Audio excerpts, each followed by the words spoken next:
Thank you, Rick. If not, the might be on the bottom. It's going to be the heaven.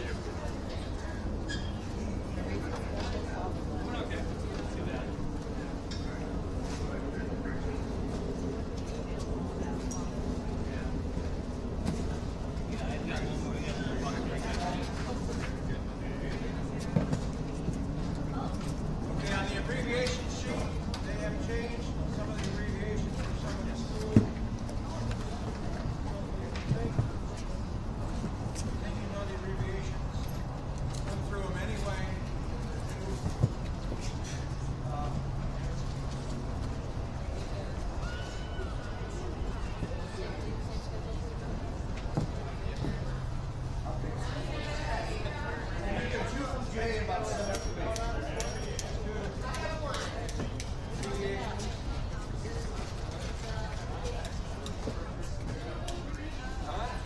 Yeah, you gotta know your coding. Abbreviations. Schedule. You guys should be getting warmed up, ready to go. It's like we're in the water. All right, looking at the racing schedule. You got your pen, we have tickets, changes, and explanations. Are you sitting comfortably or sitting? Race number 10. Lane 4. Stanford. Scratch. Race number 10, lane 4. Was Stanford, is now empty. Race 17. Lane 2.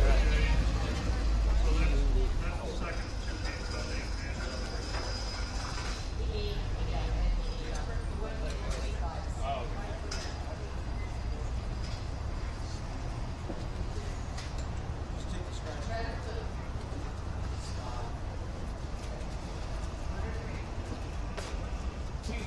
Let's start with that. Why are you wearing that yellow thing? Because everybody screams that.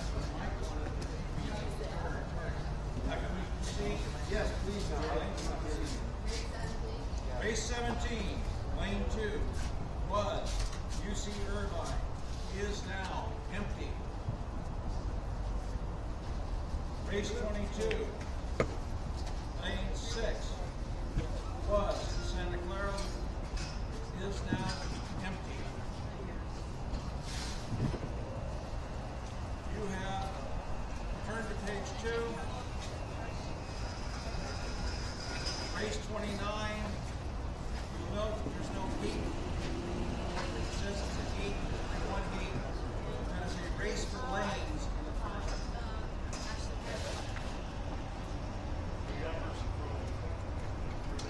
Numbers in front of the crew names are seating, as it says on the bottom of your schedule. Now, we will not issue this afternoon's lineup after the race. Will not. At approximately 2:30 to 3, or earlier if you can do it, you will all receive the rest of the day's racing. Now, you will all receive it on this color paper.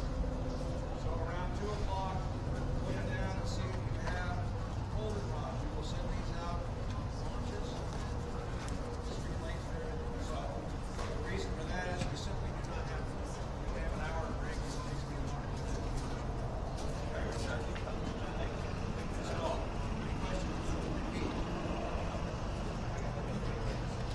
race 10, lane 4, was standing, is now empty.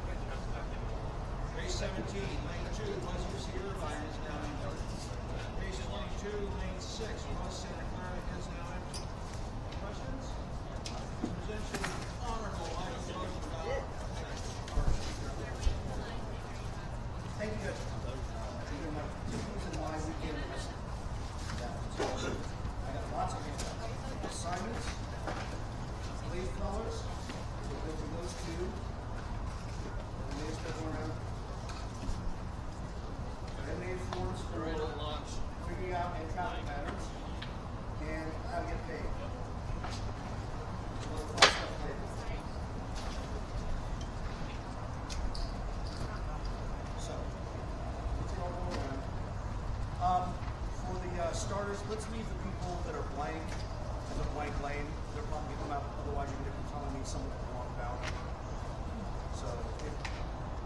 fun. You can make fun.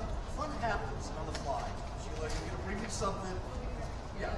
Lane 6 is showing up in lane 3, lane 2 batting up. That all works. Okay. So you should have 4 handouts before I hand out anything more. So, guys, a couple things. As I said, it's Semper Gumby, so we're always going to be flexible. It's a stewards regatta, just like the IRAs. That means if you do a normal course of business, and when the kids are really unhappy, they appeal our verdict to the stewards who actually make a final decision. Problem with that, let me know now. Do the scurrier shuffle on the way down, no more than 2 launches at the start. Spread out on both sides of the course in return to 500-meter marks, just to keep safety and fairness. You are the safety boat in your field of view and potential witness for protest. Passes their paperwork, and I do have need paper. We won't have any of those. Let's see. You want to make your 0 wakes, going up to the start of the race, going through the start of the race. As you follow in pairs, we'll try to keep the pairs of referees together, following each other's wake up at lane 3, so you don't make more wake than you need to. We'll probably try to follow until it all falls apart. All right. Yes. This is just have a plan. Have a plan. We're all good. We were trying to do this with you because. All right. There you go. Let's see. Everyone start your watches. You know, when you hear the attention go or see the flag, start your watches. There's no excuse for missing the flags. There probably is, but I don't know. 2 boats follow all the races. Let's see. Always look at the judge at the start after the start to make sure they're not flopping at green and picking up red. Give a wide range of rules under your umbrella. So races cluster groups of 2 or 3 may require at least a second or if not a third potential coach. You will see on the pairs 2, 2, and some 2. They never finish. Just watch them all fit up. Know your progressions. Coordination will be 3 or 4. 7 boat races. Know what they are and protect those boats moving off. What I don't want to see is some boat late 7 creatively steer into the control area, cool down area. So be careful. The turning boat at 200, try to make sure that lane 7 stays on the blue sides of lane 7 and doesn't wander off.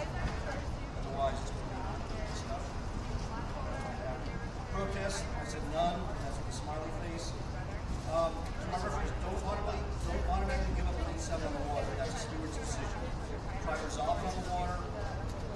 Make sure all boats, especially the need to know your decision. Because you may give a decision to the person at 2nd. The issue may be a person at 6th and 1 or 2 more left the seat. They're not waiting for 5 minutes. So try to corral it. Radio traffic, keep to minimum before talking. Ask yourself, why are you talking?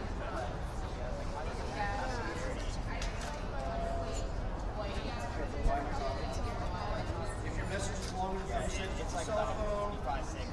Starting tower will have toxic weights, so check in with them, calling out on the radio, ask for weights. Start, can be live mic, I'm not sure about this. Also, lines. So, warnings late to the start, traffic violations that involve safety, no warning, otherwise, caution reprimands.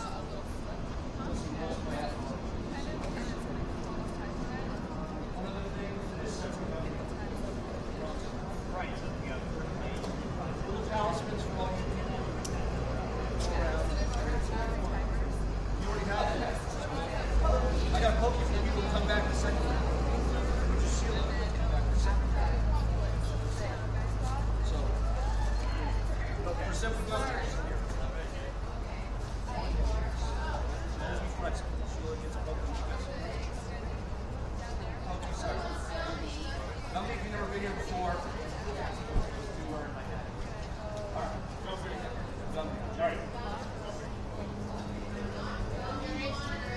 Alright. Any other questions or thoughts? Yeah. We have radios. Yes. Keep your radio.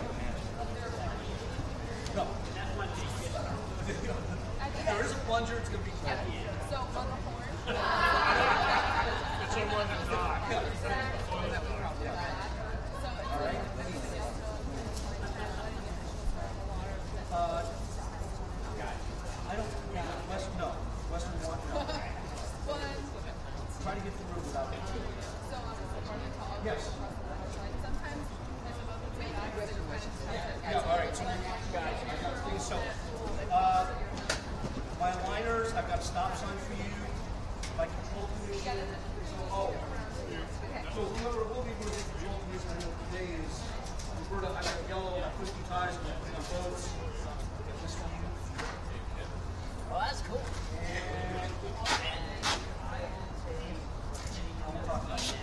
And Tiffany gets the money. She's the money. I'll do that. I've always wanted to make it before. Alright. So be safe, go have fun.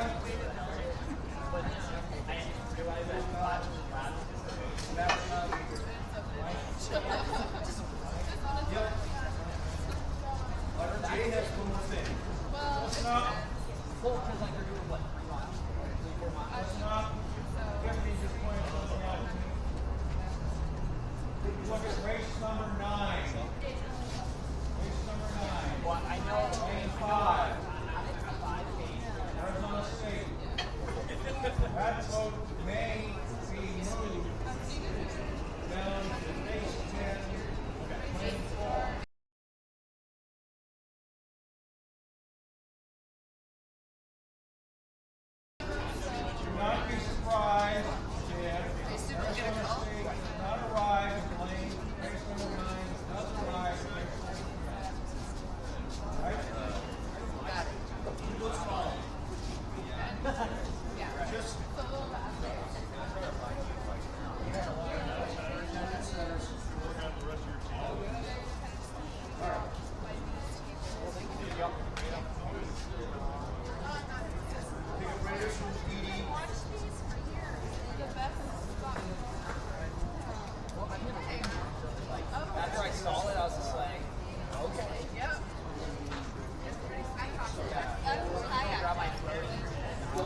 A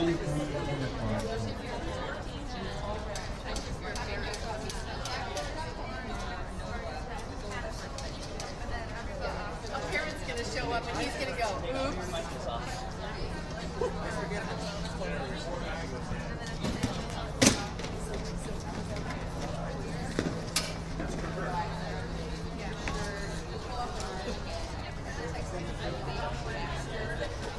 And it's sad.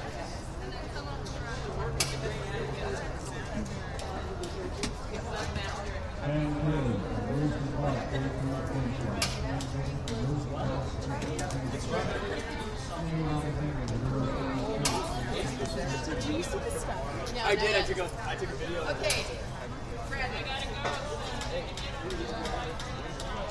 Yeah, we don't need to.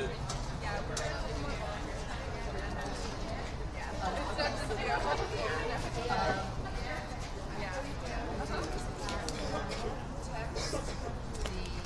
weights to your phone.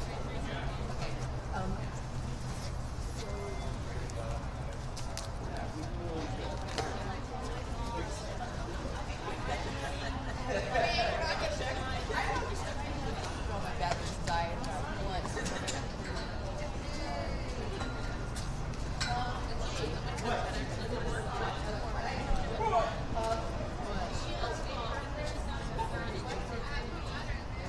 Awesome, you're on. You don't have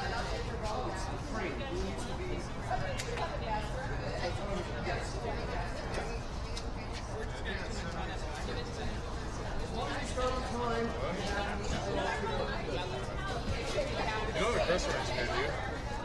On my cart. You don't have your cart? It's underneath the back seat. I don't care about that part. Happy is like this.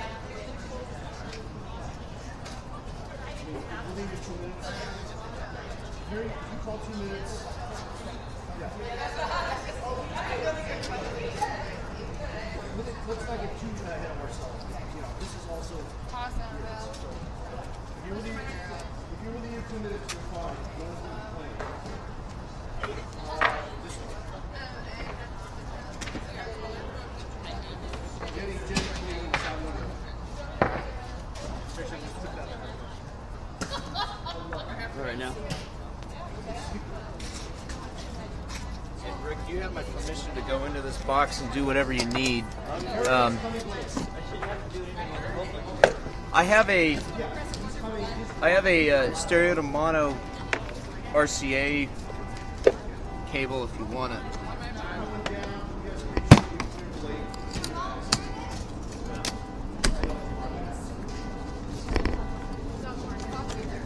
Does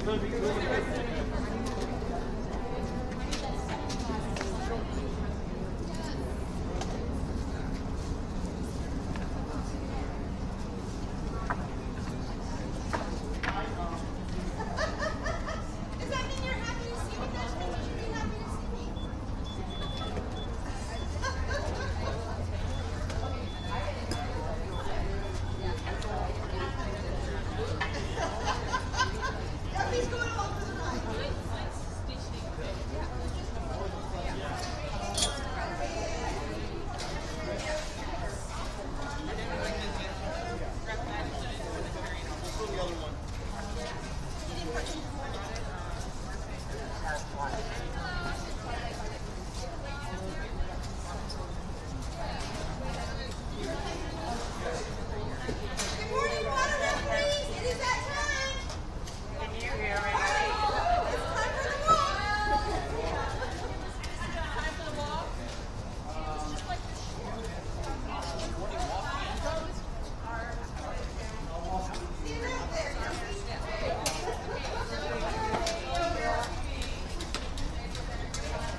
tell you about the project that went south on us? That went south and didn't work out? We were gonna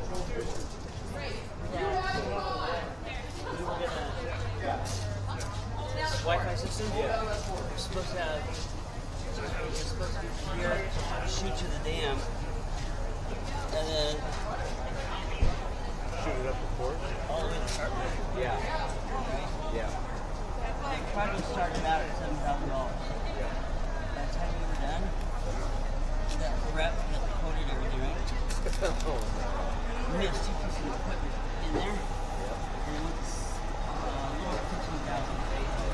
After, the original quote was 7,000, and then so that's what we sent in for approval. And then it creeped all the way up to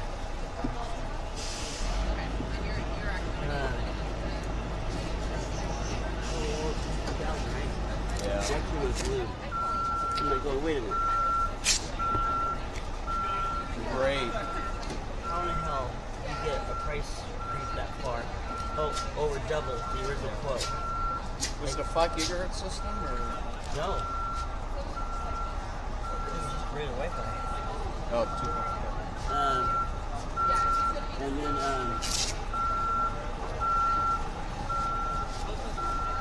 we're working on getting our own dedicated line also, right? You told me last year about getting the fiber Well, run around here, and that also went foul. yep. And this is come on, people. Yeah, it's frustrating. Miles Long Beach, we're trying to get fiber run into the boathouse, and the PUC shut us down. Yeah. Really? Yeah, because the new building on the street, we tried to get the local cable company to do something. They wanted $150,000 to bring up the street. Now I got this crappy copper. Yeah.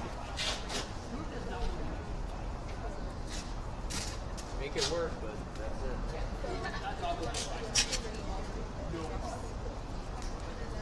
Yeah, right?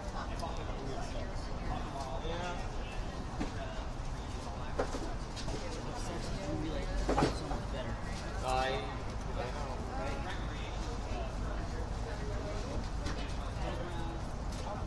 What's interesting is all kinds of support for all the damage. Oh, yeah.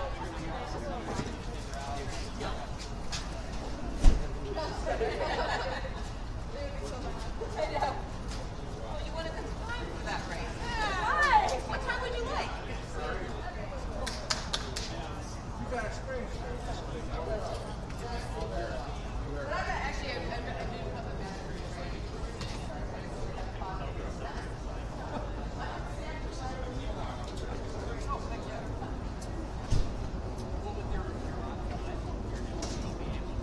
Okay, dear. Ready? Oh, you're back. Let's roll. Let me get my backpack.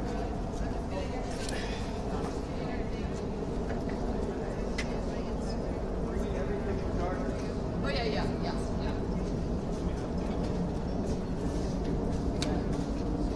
Hi. Who's on the finish?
chair.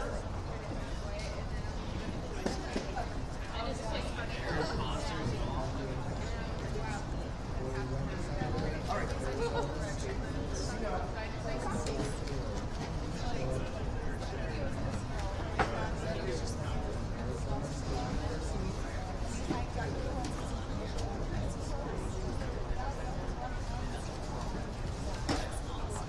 You can see the drill up and down.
how you like me in the last final. 42.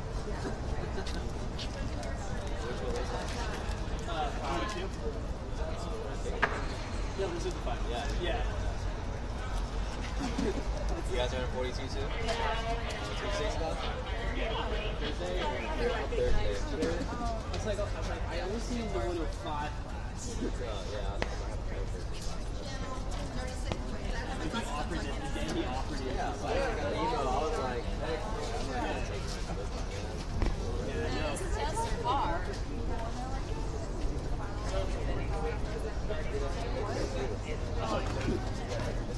Yeah.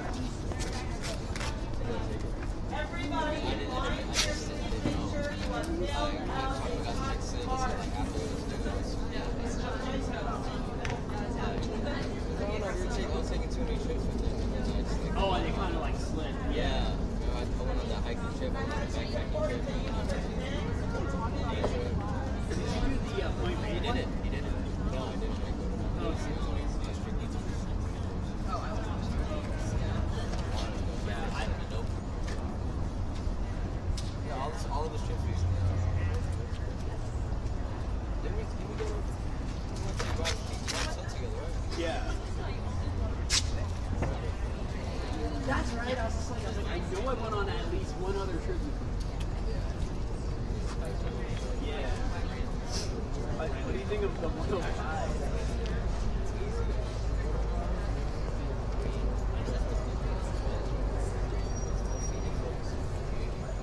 Yeah. I was like, He talks about it.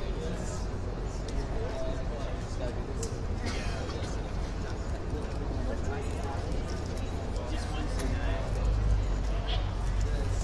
I was happy that like you realized like yeah, this class is way too easy.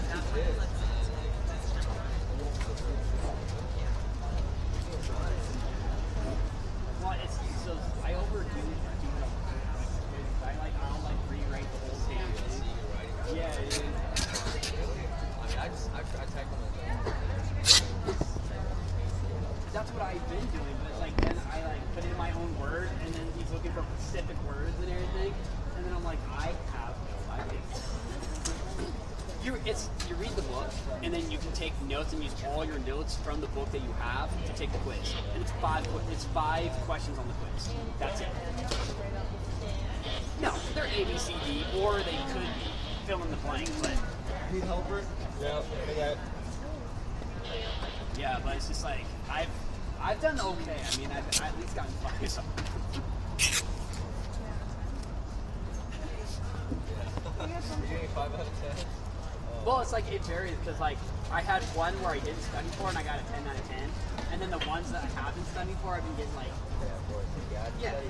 But it's like I was like okay, I was like no, and then I've gone up to him. I was like, are my notes at least accessible? And he's like, well, I can't really say yes or no, and I'm like, well, can you at least give me But he was like saying that pretty much the different people that read it and they like pay attention and well, I do that quite often.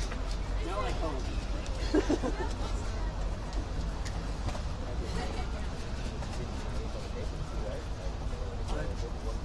I've been getting like 147. He always gets me on like too much space. Like my laptop is like 1 at 16, so it's like you put it in a different context. It screws it up, so I have to go back through it.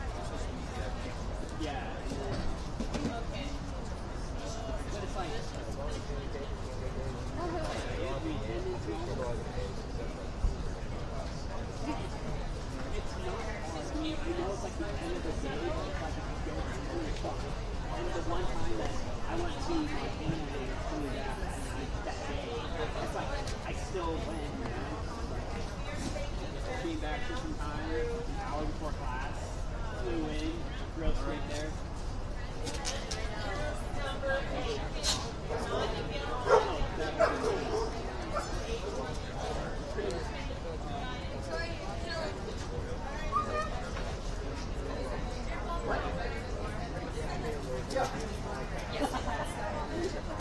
Oh, that's really good.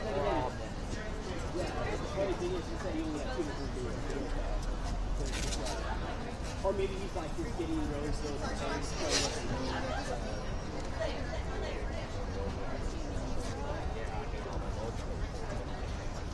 They're like, all right. 15 grand, dude. Hey, thank you so much. Where is he? Rick! Oh, on the knees.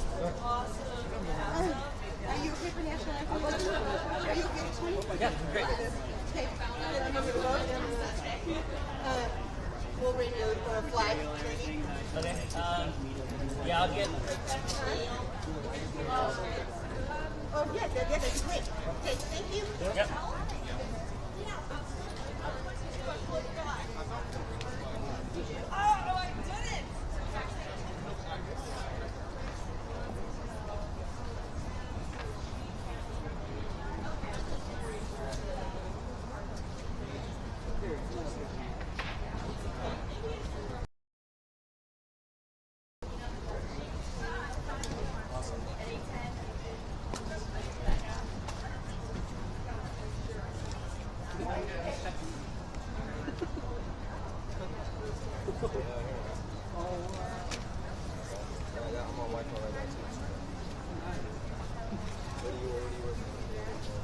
I'm doing on the time. No, at the finish line, doing the flag. They go, right when they hit the finish line. 1, 2. I'm checking the code. Oh, dude, that's that. Well, that's what I was like when I was like at first I was like, how can you do the running? And I was like, no, I want to use something that I know I can't screw up. And they're like, oh, you're the flag person, and I was like, I can still screw this up. Not fly. Oh, there's a bug!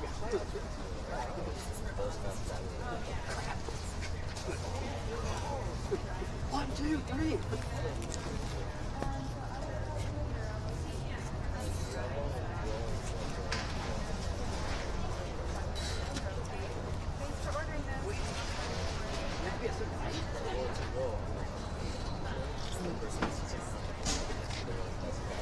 Yeah.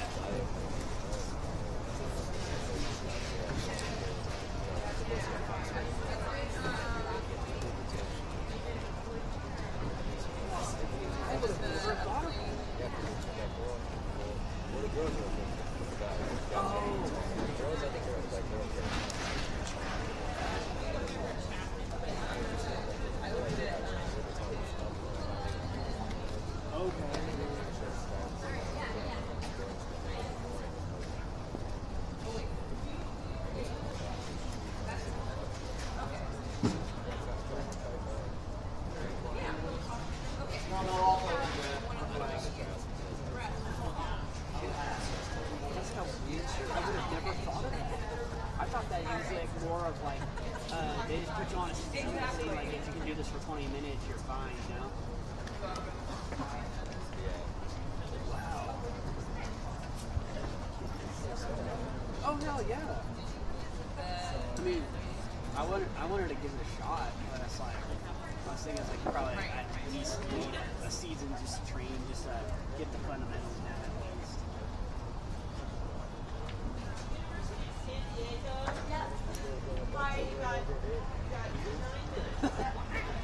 Crack. You came out of nowhere. You're floating. Yeah.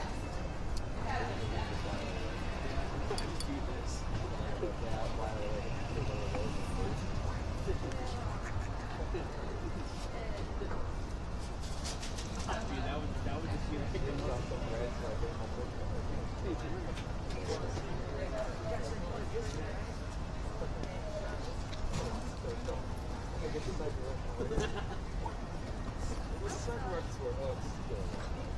yeah, but they're not native species. They're just, they need to edit it out. Yeah, that'd be the one thing that would be like, alright.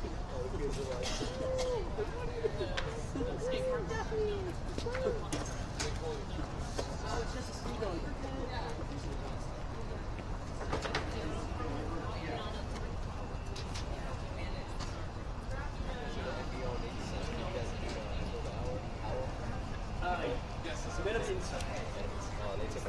Oh, really?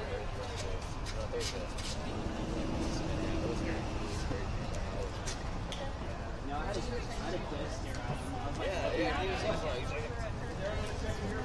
and like you get to do like one of these and like people get like 14 Xbox. I just like staring at him like a dude. Oh, it's like fascinating. Hold on. We had the little guy. He was, he got that point where he was almost at the end. They said like, or 15 years of captivity, but he's like showing to Americans and the wildlife. Visitor center and then the Mono Lake. There's two. There's the big visitor center and then there's the little thing that Mono Lake Foundation. And then other than and then the high park on the lake. I can totally see you do that.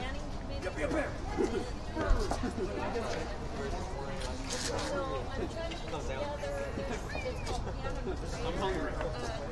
Yeah, get me the squirrel. Did I say red squirrel? It's like, where are you from?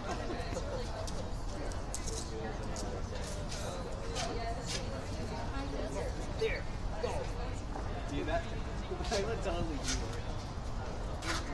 I'm a rapper. Still hell yeah.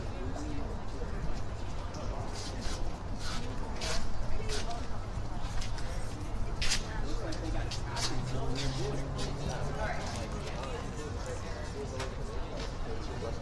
Oh, no, dude. They had one all the way down south of San Diego. Really?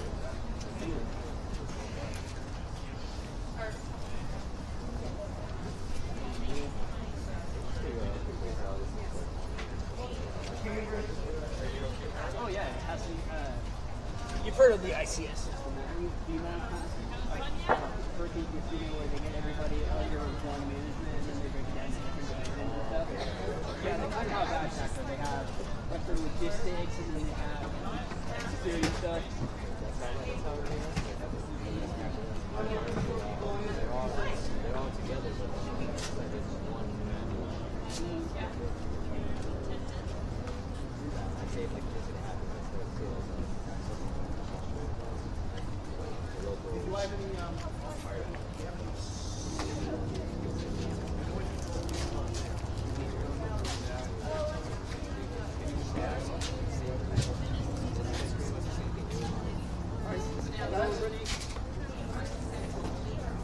they're doing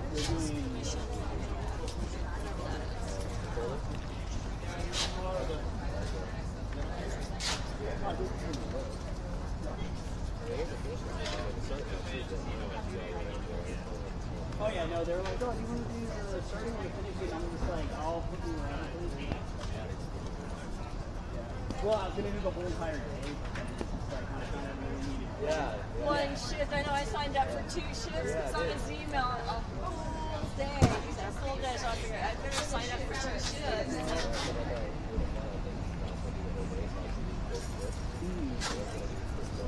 That's what I was going to do too.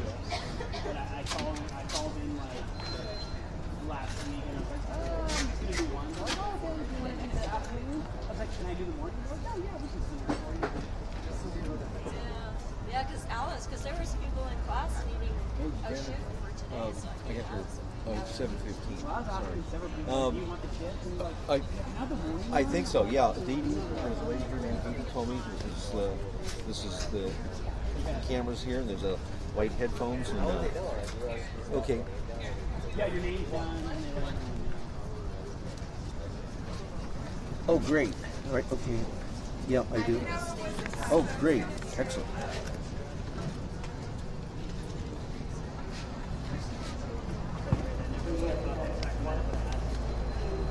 Oh, all right.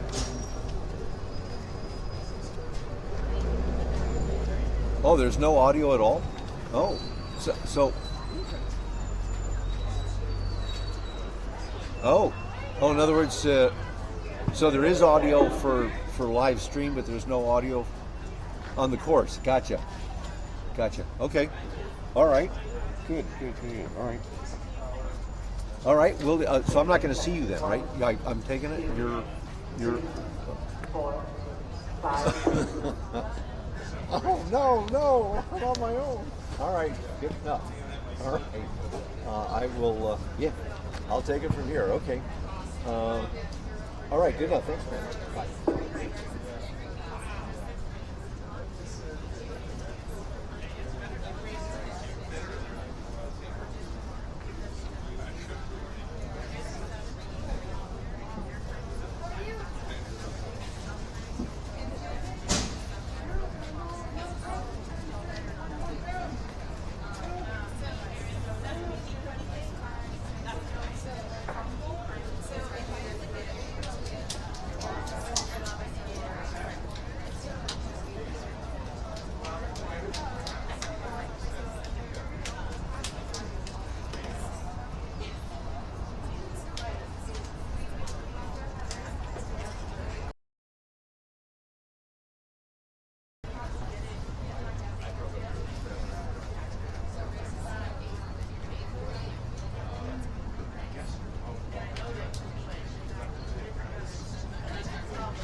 Hi, morning.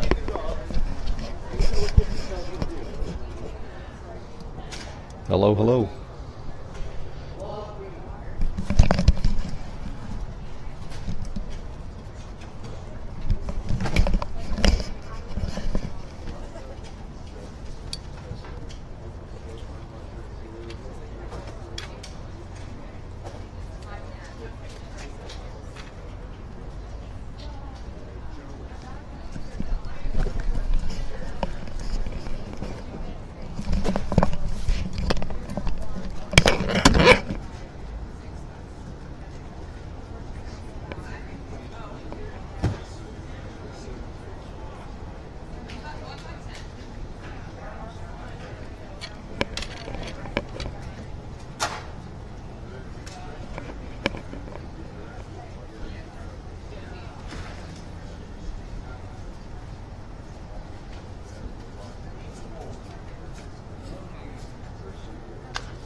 Where you got this tripod set up, there's one of the stays in the tent, it hangs down.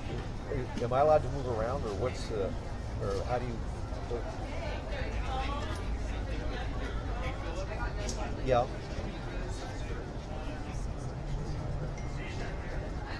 All right, but I've got to deal. In other words, they're going to have to deal with the stays in, right? In this, it doesn't look like there's. Okay. Yeah. All right. Good enough. All right. I'll use Zoom and try and do my best now. All right. Ciao. Thanks a lot.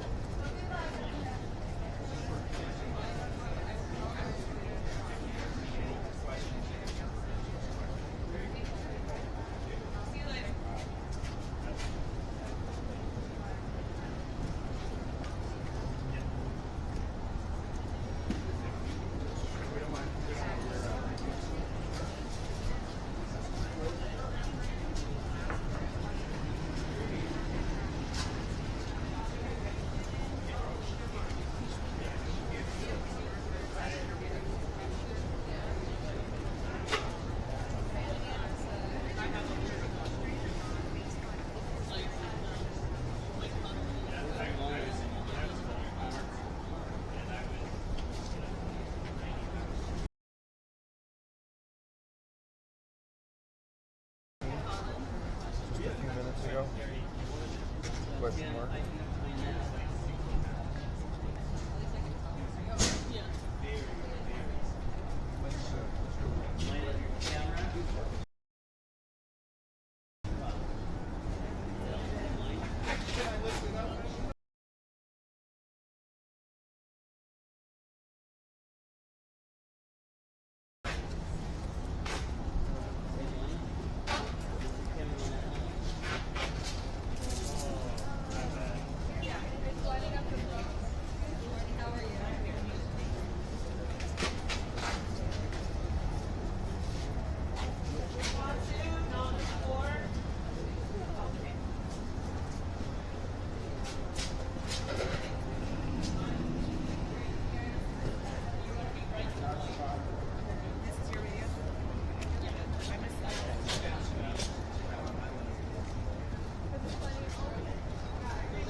How are you? Just fine. I'm Dave. Rick.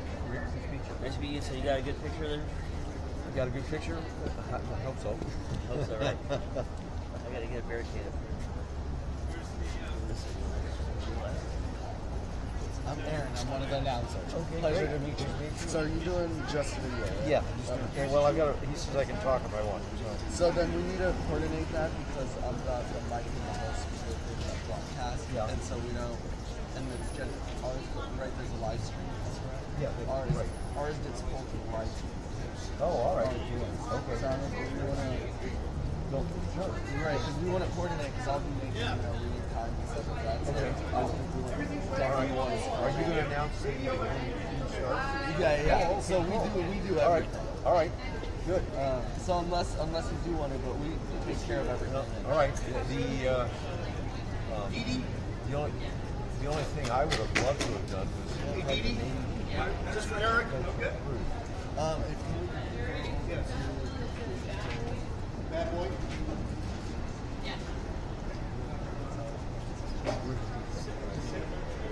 Down there, right?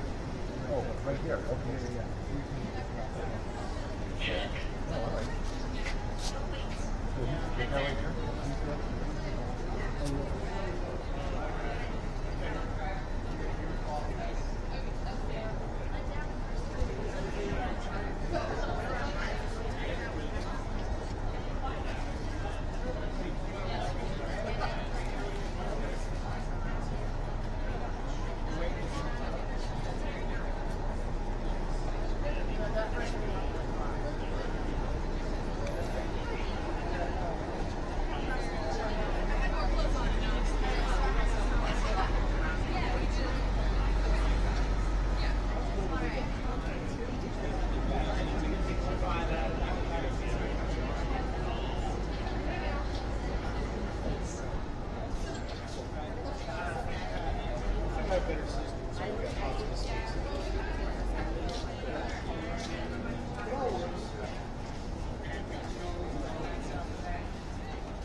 needs to get one of them.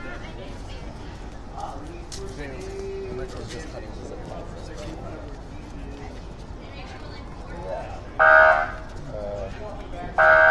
Who put this up? Adrian and I put it up.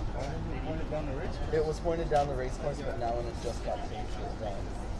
That's So here, put the foot down.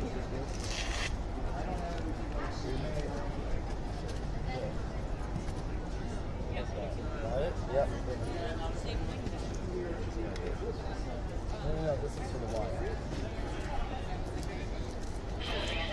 So I've got to get up there. Yep. Adrian's probably going to call the first few races while I can. So just tell her to be prepared to say good morning and welcome. And then when I get up there, I'll call you on my cell phone saying, okay, I'm ready to go. What's the broadcast channel? 1. What's the private channel? 2. Okay, so 2 to talk, 1 to broadcast. Yes. Okay, so I'm on my way. We're good otherwise? Yeah. And then later in the afternoon, you're going to call up me.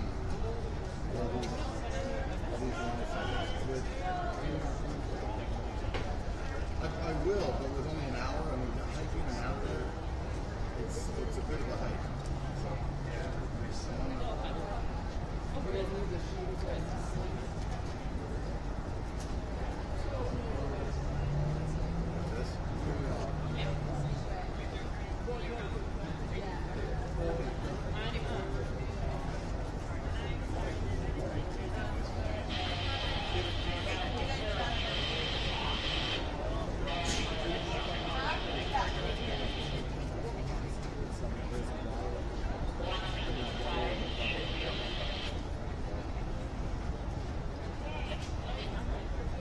No, that's the one on channel 1.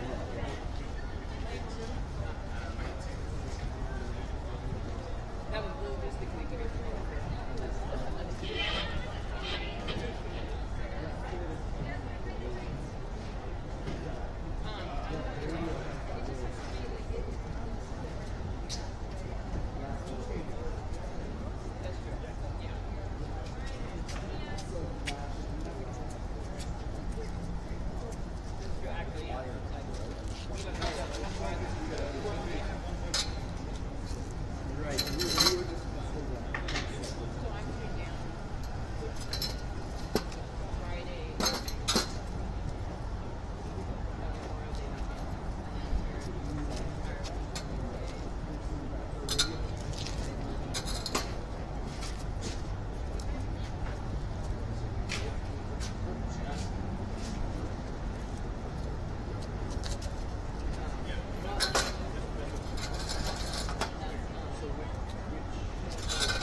Yeah, I don't like it. I'm kind of the same. Like, I don't want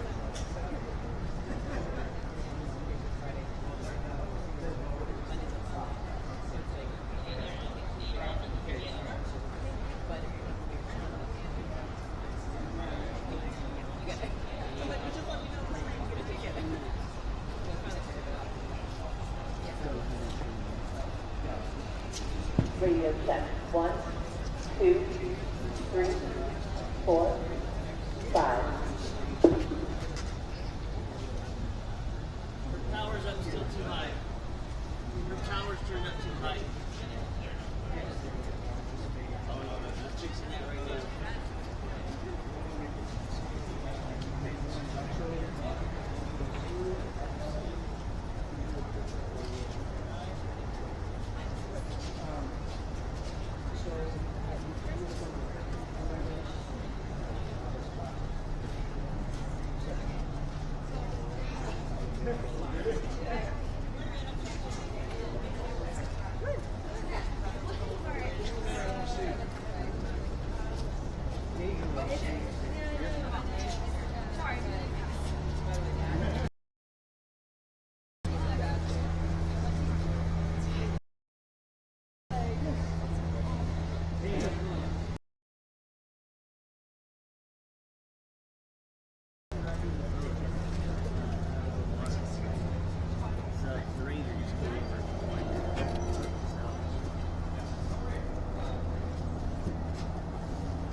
need to maybe hit the record button for it to start.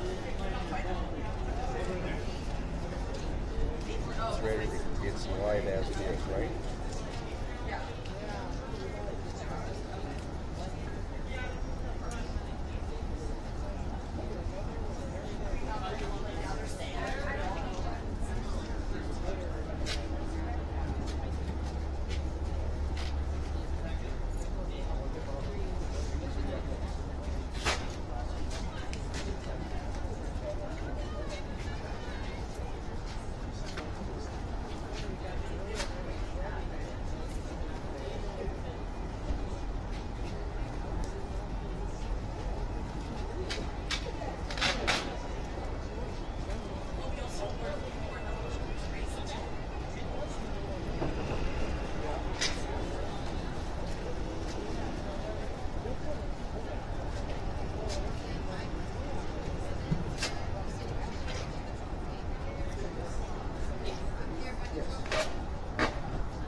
Thanks.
Hey there.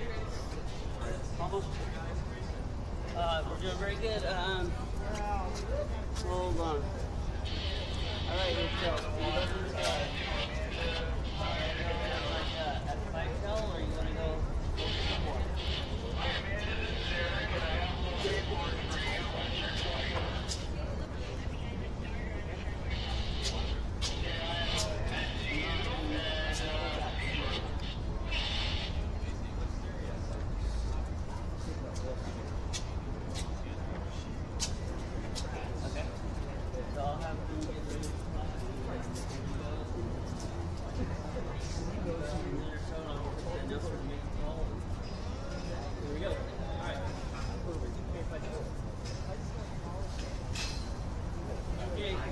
Start.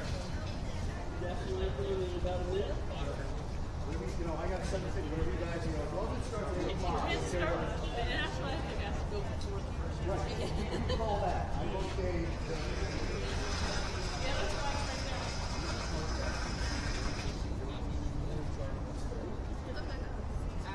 After the national anthem, but I'm Radio check. 1, 2, 3, 4, 5. So we'll see what the two. So you, I think maximum.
Start flying radio check. 1, 4, 5.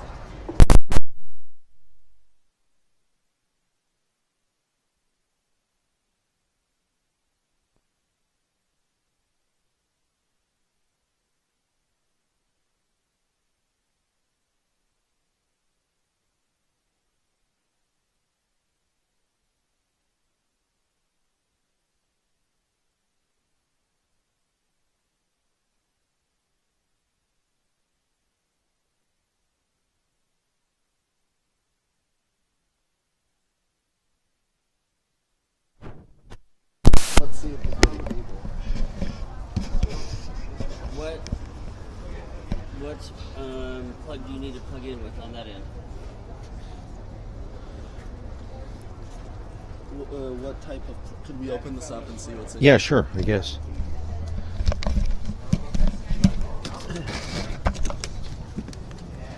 Yeah, he told me that. I think he wanted to do it later, but.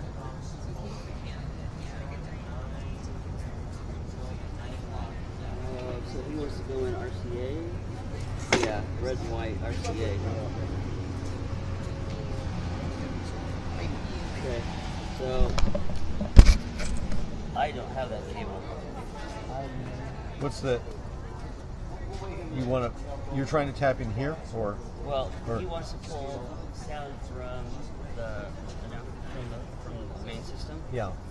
But he's gonna need a cable to go from the mic or from the amp up there. Oh, or the mixer into live stream. In the live stream, right? In that red and white there. But that's what he wants. I don't have the cable. All right, so we'll just.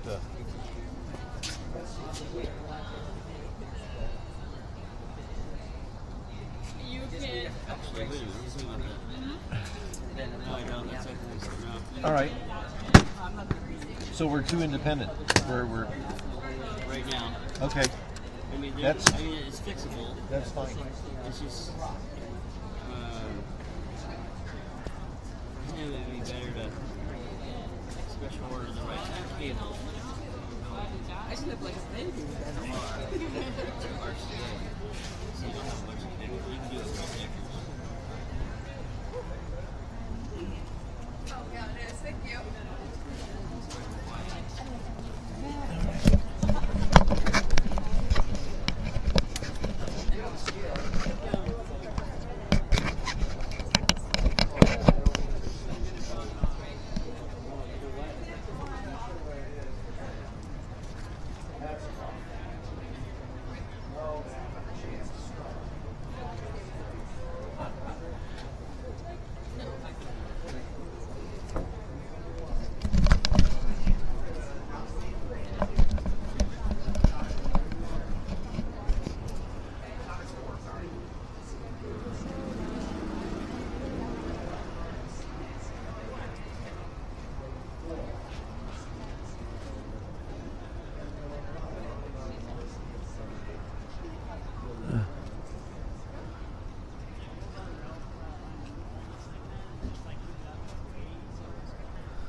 Dee Dee.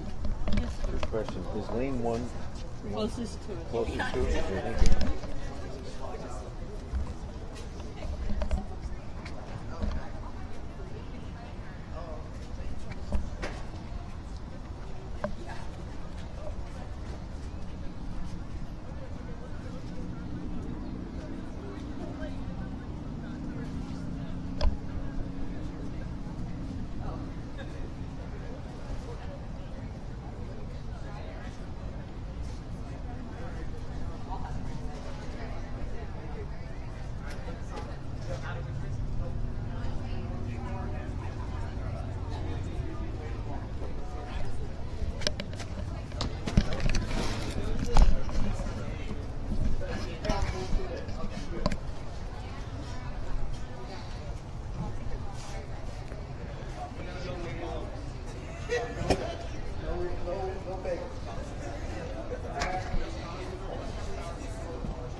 Good morning, ladies and gentlemen, and welcome to the 2015 WIRA Championship, Western Intercollegiate Rowing Association Championship.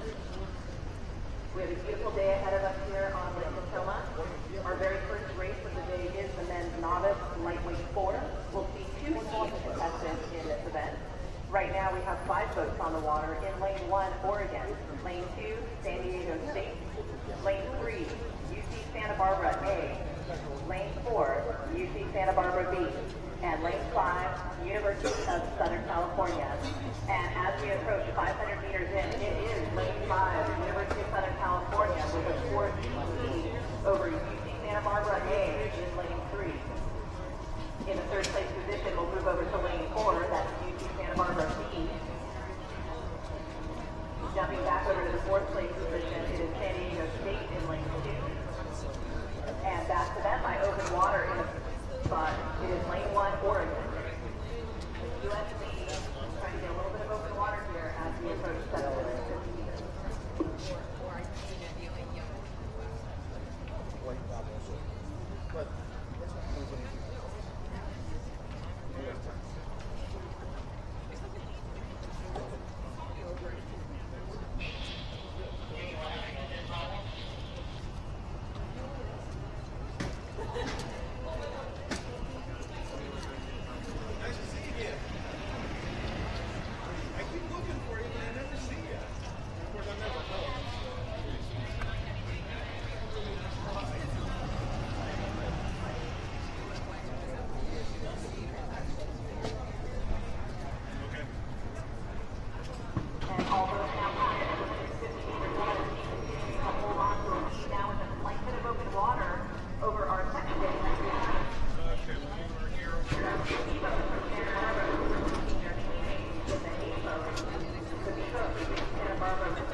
Over their A boat.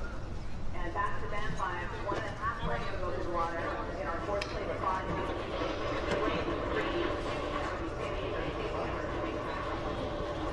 They have 1 length of open water over our 5th place crew from the University of Oregon.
stop doing this.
Now, they're not going to see this. The problem is, they use 7. So, somebody.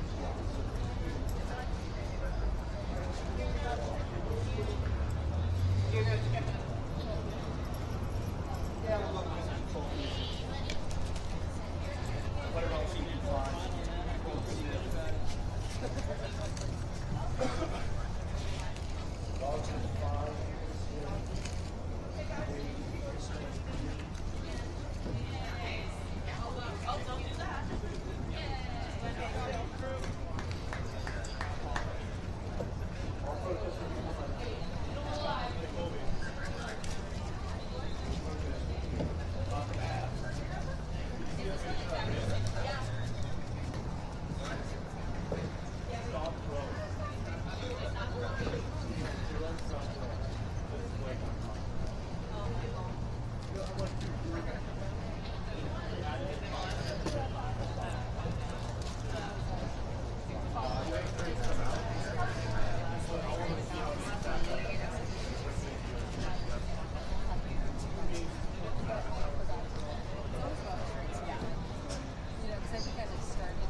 This is Women's Novice 4, one of 3 heats.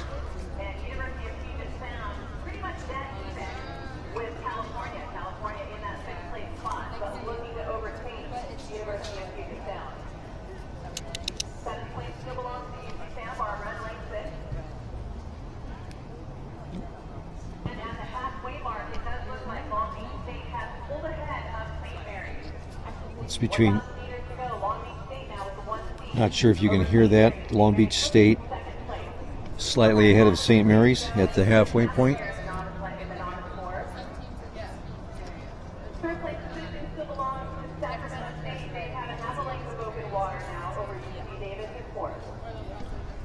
Sacramento State half a length over UC Davis in 4th.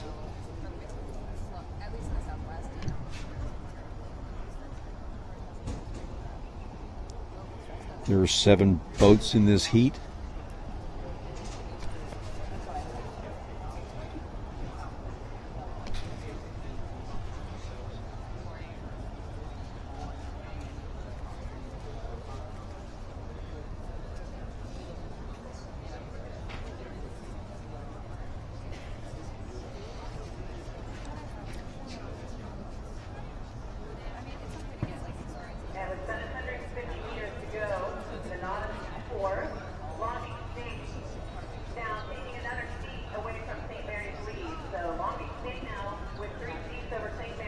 Long Beach State with 3 seats over St. Mary's.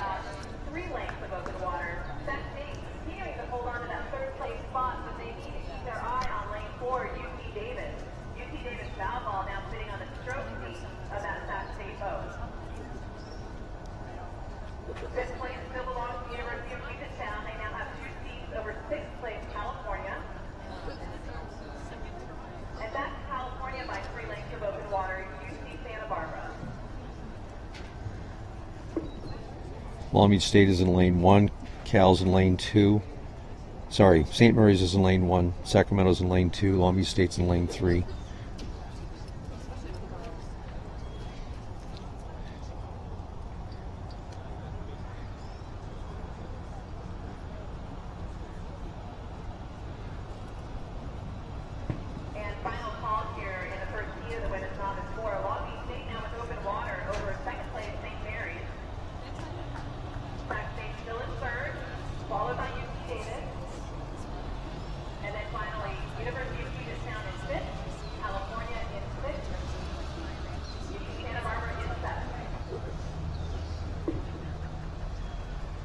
Long Beach State's closest, or lane 1 is the lane closest to the right of your screen.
This is women's novice 4s.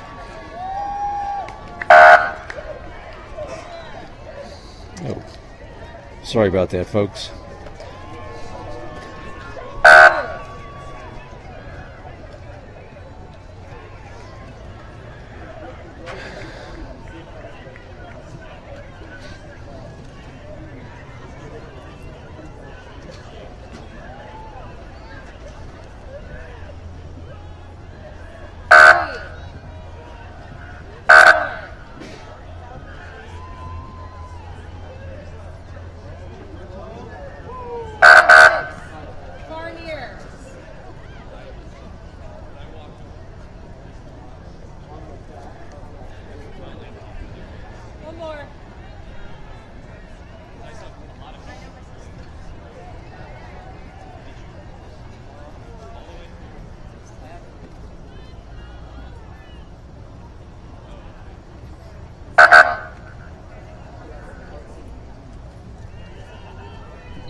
Yeah. Like, oh, you actually I know, but he had that nod. Yes, okay.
And we are already classroom leaders in the second team of the women's novice course. The top two boats will progress to the grand finals.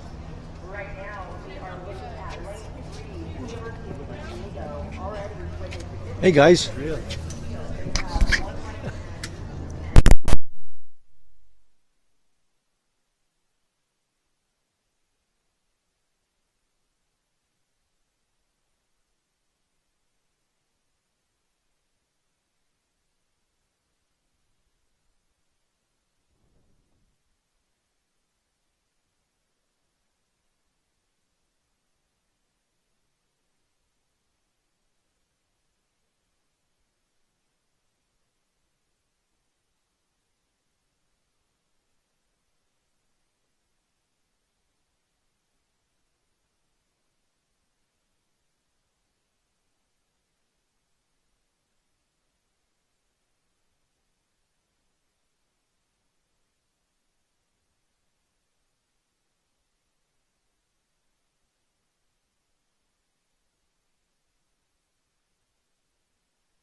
And we are approaching 500 meters in the final heat of the women's novice 4. Top 2 crews to advance to the grand finals. And right now we're seeing really good competition coming out of 3 crews. Right now, lane 1, Orange Coast College has a 2-seat lead over lane 2, University of Portland. University of Portland sitting bow to stern. Let's take that back to 4 seats, actually, over University of California at Irvine. So UC Irvine trying to push their bow a little bit further inside University of Portland's boat. So top 2 crews right now, Orange Coast College and University of Portland, but with Irvine hot on their heels. Back in the 4th place spot, too close to call right now between 3 boats. We've got Willamette University sitting right next to Arizona State, with Humboldt State right next to them. So we'll come back in another few meters to try to update, see if there's a little bit of a shakeout with these crews. But right now, what I'm watching is University of California at Irvine taking over that 2nd place position from Portland. So University of Portland slipping back to 3rd place, Orange Coast continuing to hold on to the lead.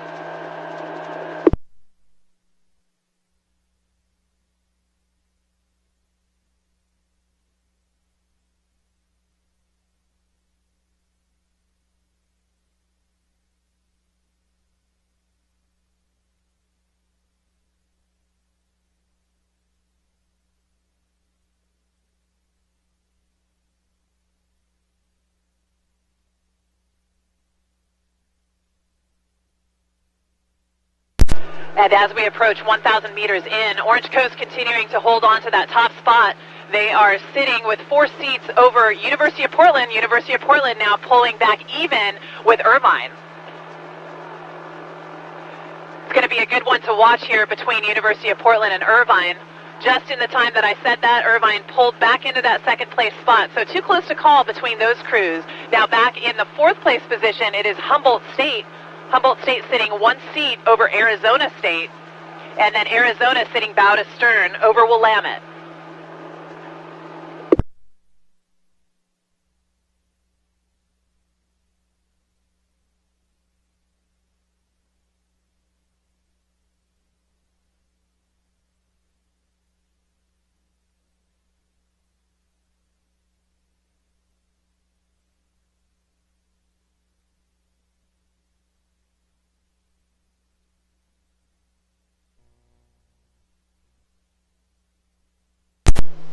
Well, heat number 3 of the women's novice 4 is now past 1,000 meters, approaching 1,250 meters.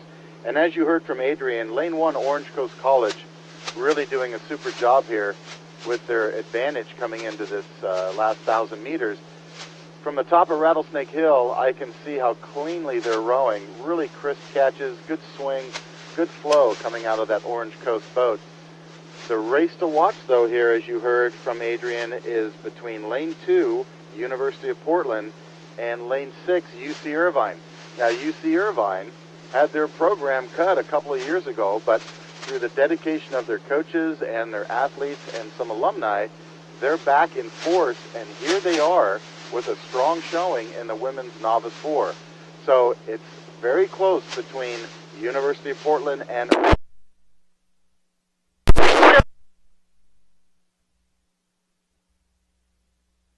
State, and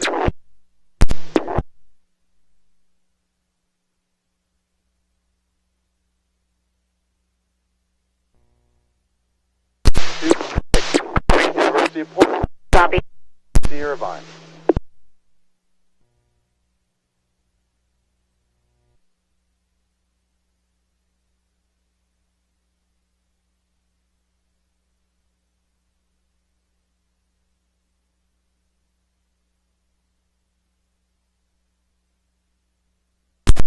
And at 1,500 meters, it will be Irvine in that 2nd qualifying position.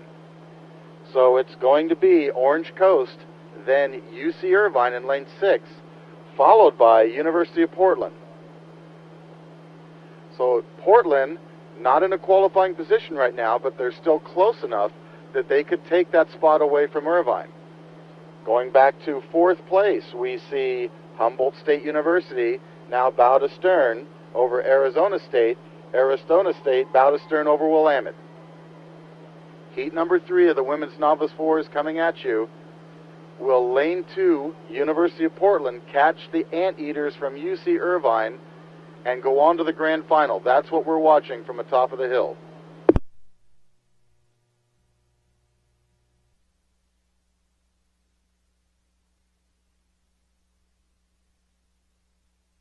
.300 meters to go, and Irvine continues to keep opening up. They're getting closer to Orange Coast. Orange Coast rowing with a really long, smooth stroke. Good catches here. They've been that way all the way down the course. But Irvine showing a lot of guts here as they've stuck to their race plan, and they now have open water over University of Portland. So it's Irvine, a club team, going into the second place position here for the women's novice 4s to go on to the grand final. Heat 3 now finishing. Unofficially going to the grand final, Orange Coast with UC Irvine in second, followed by Portland with Humboldt State chasing them.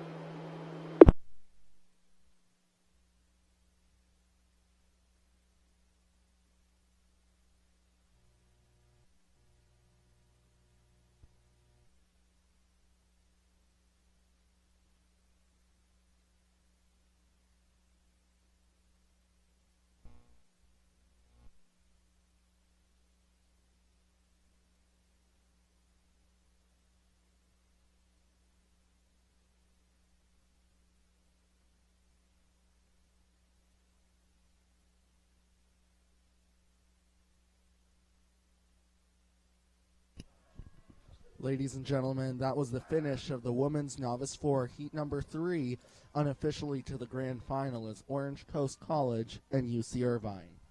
The next race, we have one of 3 heats for the men's novice 4s. This is race number 6.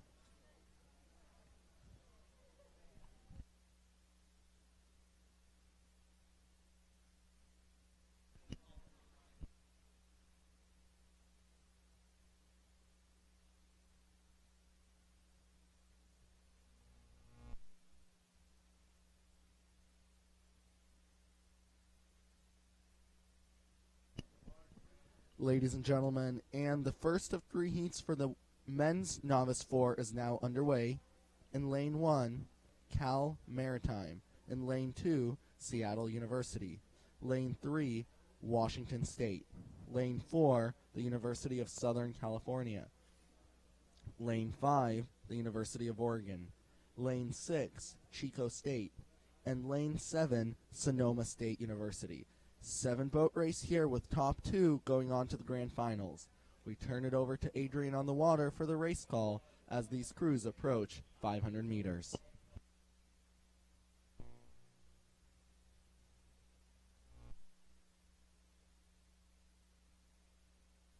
And here we go, hot out of the blocks here.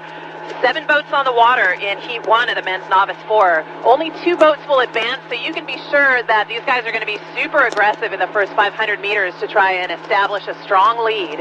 Right now, those top 2 boats are lane 1, Cal Maritime. They have 1 length over lane 3, Washington State. So Washington State sitting in second. They are bow to stern over lane 5, University of Oregon.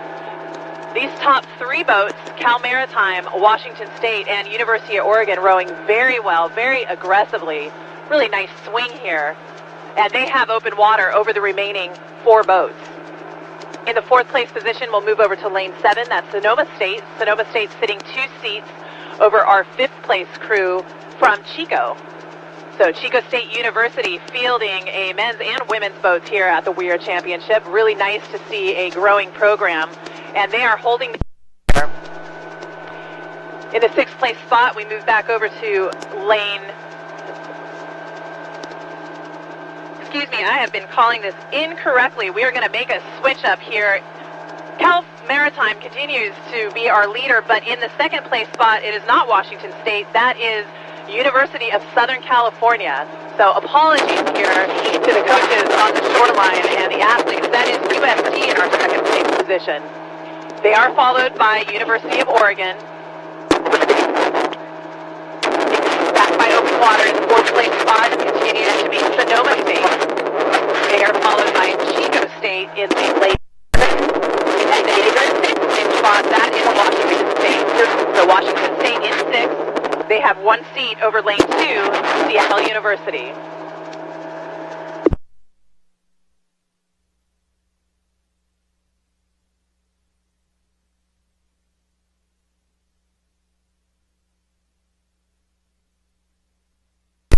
And looking at 1,000 meters to go here, Cal Maritime continuing with 1 length over USC, but USC really keeping a close eye of University of Oregon, because Oregon trying to pull even with USC with 1,000 meters to go. And they've done it here. 1,000 meters, University of Oregon dead even with USC. Only 2 boats to go on to the grand finals. So we'll turn it over to Bob on the hill for this final race call. And Adrian, thank you. This is a close race between Oregon and the University of Southern California. In fact, Oregon now moving up ahead of Southern California, with Oregon rowing at a lower stroke rate than the University of Southern California. Oregon at 33.5, 34, Southern California at 35. So the Oregon boat has remained very composed here, and now they're taking advantage of their lower rate to attack the second 1,000 meters. It's still a very close race, though. USC could take that second place position, but right now it belongs to Oregon. Out in front, it is Cal Maritime in lane 1. They have a good open water advantage over both Oregon and USC.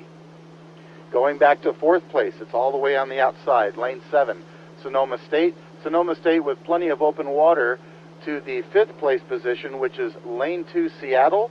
Seattle dead even with Washington State now. And then Chico State in that position. Chico, a new program in the WIRA League, and we welcome them here to Lake Natoma. All right, back to the leaders here. It's Oregon continuing to push away from USC for that second qualifying position.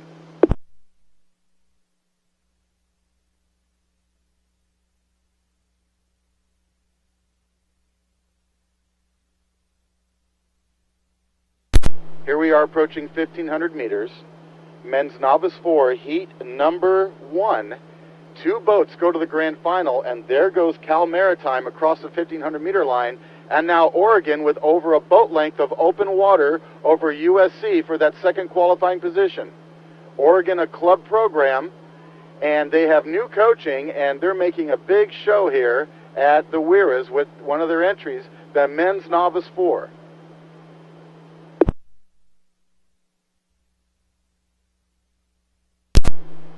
Now USC is still in 3rd, and they're holding off Sonoma State. Sonoma State in 4th place out in lane 7. So USC, which had 2nd place, now they're in 3rd, but they're holding on to that well as they chase Oregon. About 300 meters to go, 2 boats to the grand final. It's looking like Cal Maritime and University of Oregon. That's unofficial, but here comes the finish for heat 1 of the men's Novice 4s.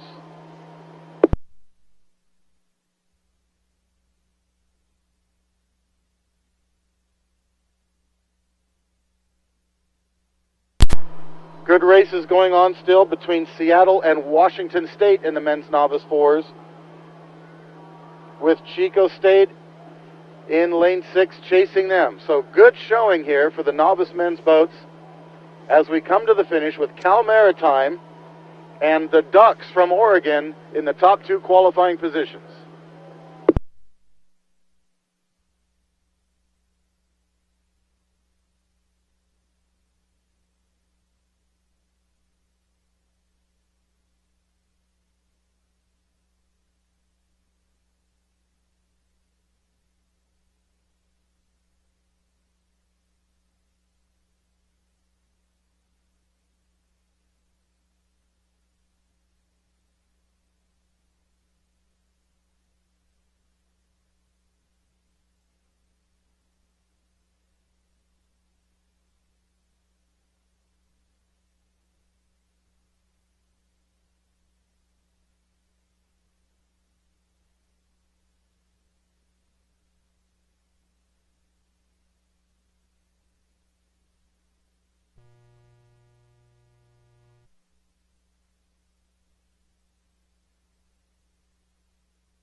Ladies and gentlemen, what you saw was the finish for the first heat of the men's Novice 4, with the top 2 going on to the grand final.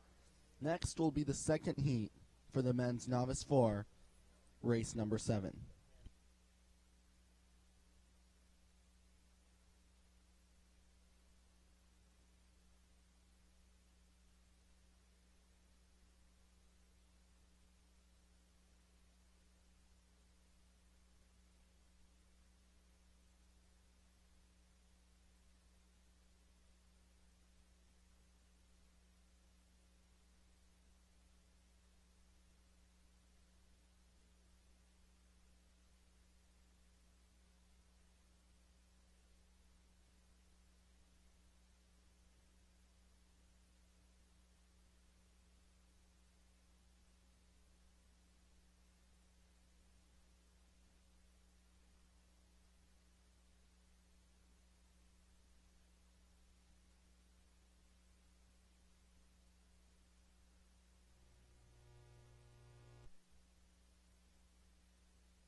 Crews are getting called, and we're seconds away from the start for race number 7. That is the men's Novice 4, heat number 2. In lane 1, the University of Puget Sound. In lane 2, Lewis and Clark. Lane 3, UC Santa Barbara. Lane 4, Chapman University. Lane 5, Arizona State. Lane 6, Long Beach State. And Lane 7, UC Davis. The men's Novice 4, heat number 2, now underway.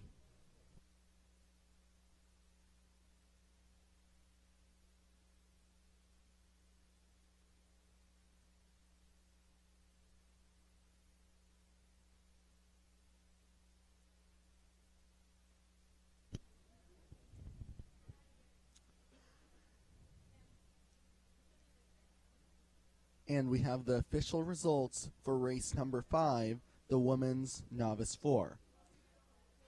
In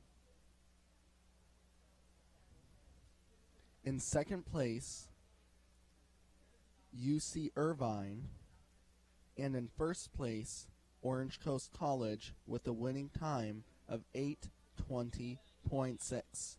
Those two crews are going on to the grand final later this afternoon.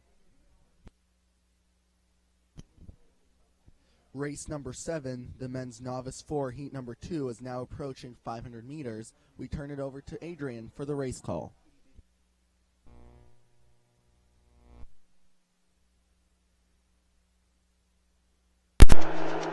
And we are already past 500 meters in heat 2 of the men's Novice 4, again with 7 boats on the water. And right now our leader is coming out of lane 7, that's UC Davis. UC Davis with 3 seats over University of Puget Sound, all the way over in lane 1. University of Puget Sound in second. They have 2 seats over lane 3, University of California, Santa Barbara. Now back to them by about a length and a half of open water. It is Lewis and Clark College rowing out of lane 2. So they're sitting in 4th place. Lewis and Clark sitting 2 seats over Arizona State. And in our 6th place spot, we move over to lane 6, that is Long Beach State. And then in our final position, back to Long Beach by about 3 seats, it is Chapman. So Chapman rowing out of lane 4, Chapman in 7th place.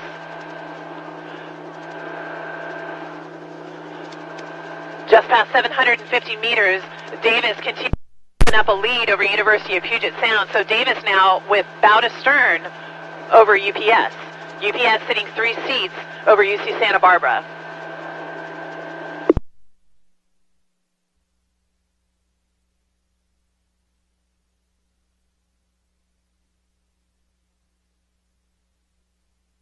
Now, I think the race to watch here is going to be between University of Puget Sound and UC Santa Barbara. UC Santa Barbara rowing a very controlled race here, sticking to a race plan where they're not panicking. We're not quite at the halfway mark here, but what they're trying to do is take away a little bit of that lead from University of Puget Sound.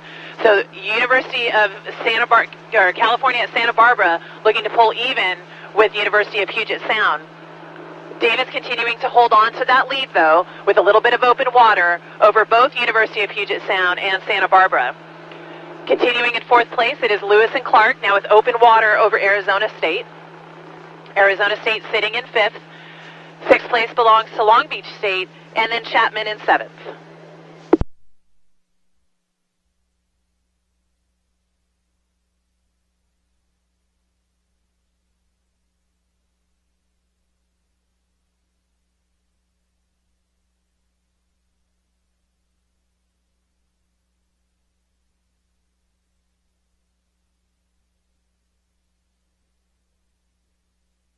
Well, as you heard from Adrian, ladies and gentlemen, heat number 2 of the men's novice fours now coming at you. They're in the second 1,000 meters, and the Davis boat, which has held the lead, is rowing at 36 strokes a minute. Meanwhile, Santa Barbara in the yellow jerseys rowing at a more conservative 33.5, 34, and they are very close to overtaking UC Davis for that lead. Now pacing Santa Barbara continues to be lane 1, University of Puget Sound. So it's a 3-boat race now for 2 qualifying positions. University of Puget Sound, UC Santa Barbara, and UC Davis. Those 3 boats have lots of open water between themselves and the rest of the field. Second place will continue to be Lewis and Clark, and then we go to the outside lanes of Arizona State, Long Beach State, and finally Chapman in the trailing positions for Heat 2 of the men's novice fours.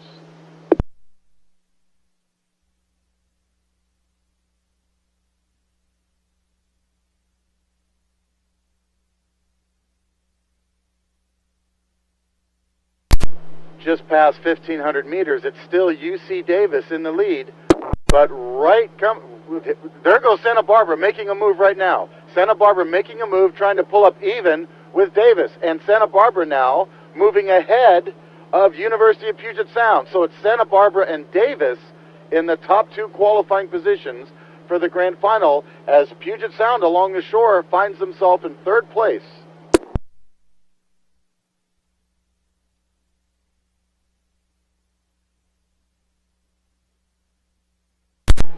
Now Santa Barbara moving into the lead just ahead of Davis now. Santa Barbara had the lower stroke rate, the more composed race plan, as you heard from Adrian, and now they're putting that to good use as they start to push away from Davis, and Davis now has a threat from lane 1. Puget Sound starting to try to move up on them. It's still a 3-boat race. It's Santa Barbara, Davis, Puget Sound. 2:50 to go. Santa Barbara in the lead, Davis in second, Puget Sound chasing. 2 boats go to the grand final. Will Davis hold on to a qualifying position?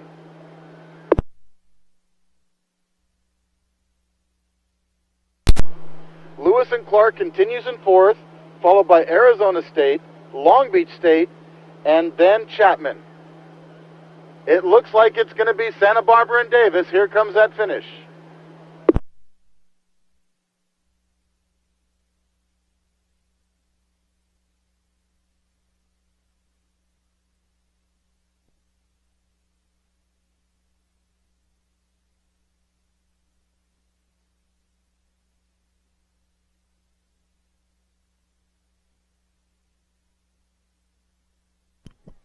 And that was the finish for race number 7, the men's novice 4, heat number 2.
Ladies and gentlemen, we're just seconds from the start for race number 8.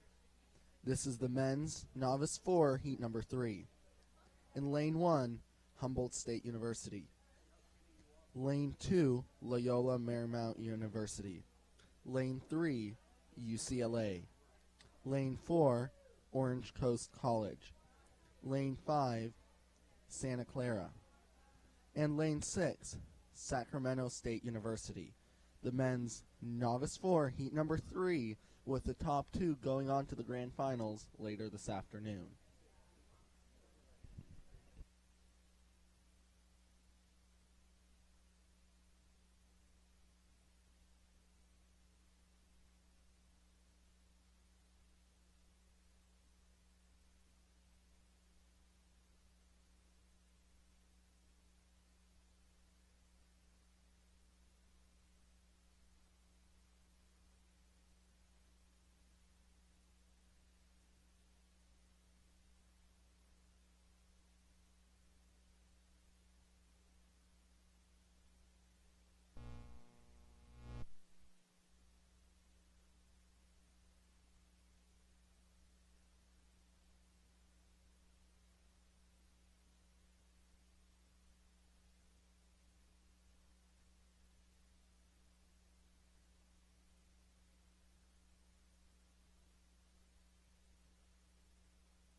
And we have the official results for race number 6, the men's Novice 4, heat number 1.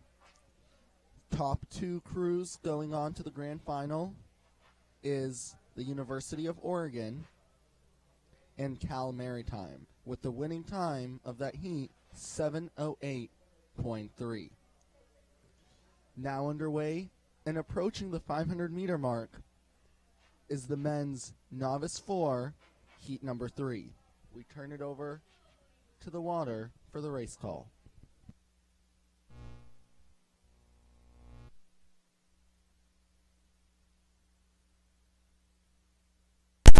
And we are in the third and final heat of the men's Novice 4. Top 2 boats to advance to the grand finals. At 500 meters in, our leader is coming out of lane 5, Santa Clara University. Santa Clara rowing a very nice controlled stroke rate here, definitely understroking the rest of the field. They have a 4-seat lead over lane 2, Loyola Marymount. So Loyola Marymount is sitting 4 seats above our third place crew from UCLA. These top 3 crews with about a half a length of open water over Orange Coast College. So Orange Coast College rowing out of lane 4 and in the 4th place position. In 5th place, we'll move over to lane 1. That's Humboldt State. And Humboldt State sitting 3 seats over lane 6, Sac State. But it is Santa Clara at 750 meters in, trying to get a little bit of open water here over Loyola Marymount. Loyola Marymount still sitting 4 seats over UCLA.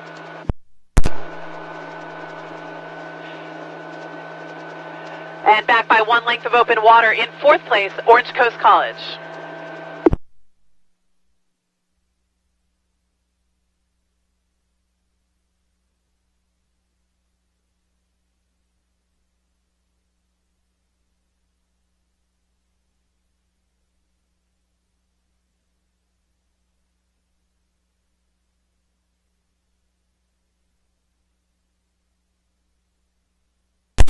Tight racing here as we approach the 1,000-meter line. Santa Clara continuing to hold on to a lead, but with a really hard-charging Loyola Marymount crew on the outside. So stroke seat of that Santa Clara boat just took a slight turn over his port side oar, taking a look at that LMU boat. They've got to watch, but Santa Clara is in a very comfortable situation here in that 1st place position, but they are watching Loyola Marymount inch up and take away a little bit of their lead. Also doing a really nice job and definitely still within contention is UCLA. So UCLA in contact with both Santa Clara and Loyola Marymount. Orange Coast continuing in 4th. They are followed by Humboldt State and then finally Sacramento State.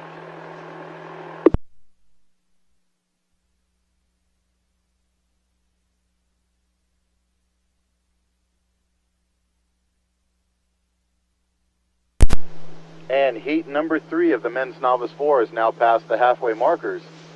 As you heard, Santa Clara doing a great job holding on to that lead position. while they pay attention to lane 2, Loyola Marymount, and lane number 3, UCLA. Now, the UCLA program is very well supported by their alumni, and they have a very good boat here that could go on to the grand finals. Santa Clara has new coaching, and he is making a big impact on that program. He previously coached the high school level and was a national medalist coach, and here he is at Santa Clara, bringing up the men's program there to a higher competitive level. Loyola Marymount and Santa Clara here locked bow ball to bow ball, with UCLA still charging hard. This is actually becoming a closer race as it moves down the race course. Continuing in 4th place, it is Orange Coast, followed by Humboldt State, and then Sacramento State on for the final position. Men's novice 4s, heat number 3, approaching 1,500 meters. Again, we're going to watch 3 boats here, Loyola, UCLA, and Santa Clara, to see which of the top 2 of those boats will go on to the grand final.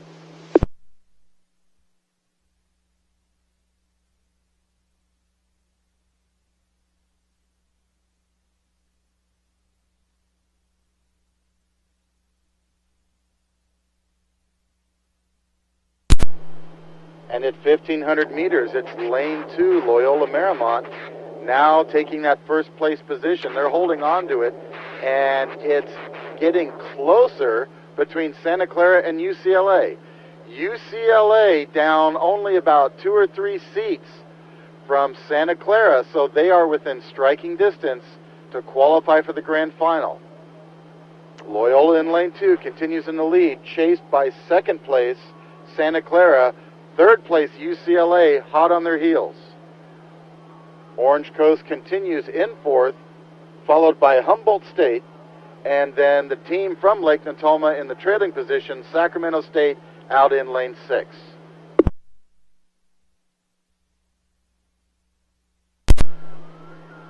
This is the last heat for the men's novice 4s.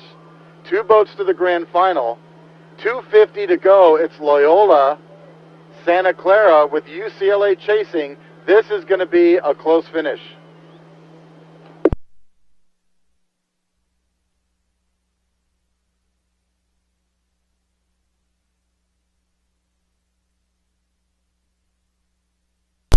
Santa Clara moving up a little bit more now. It's almost bow ball to bow ball between Santa Clara and Loyola, with UCLA still in 3rd.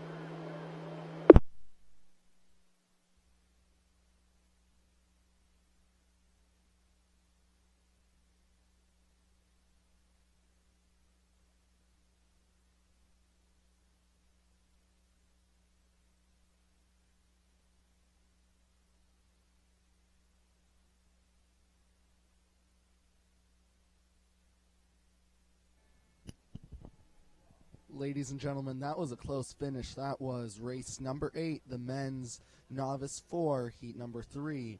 Unofficially to the grand final is Loyola Marymount University and Orange Coast College. Our next race, we move on to the women's pairs. That'll be race number 9.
Ladies and gentlemen, race number 9, the women's pair, heat number 1, is now underway. In lane 1, St. Mary's College. Lane 2, Chapman University. Lane 3, Lewis and Clark. And lane 4, Santa Clara. Some of these pairs, the hardest boat to row, are having some difficulty steering down the course, but they seem to be making it down. We turn it over to Adrian for the update and the race call as they make it down the course.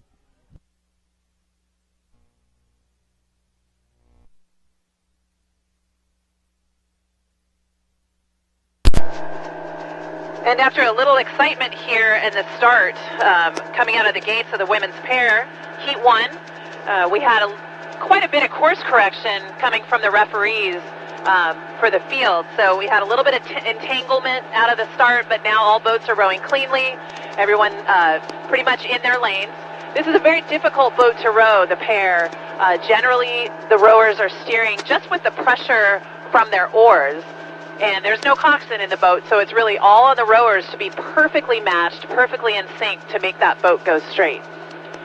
And here at 500 meters in, we have a very clear leader rowing very, very nicely and well out in front, and that is the crew from Lewis and Clark. Very controlled stroke rate, rowing nice and clean, staying right in their lane from the very beginning. They had a very quick start, got away from the fray, and now it's just all theirs to look down at the rest of the field. And unless disaster ahead of them, they are looking very, very solid. That second place crew is going to belong to Chapman. So Chapman University rowing out of lane 2. They have a very, very slight lead over Santa Clara in lane 4. And then back by several lengths of open water in lane 1 is St. Mary's College.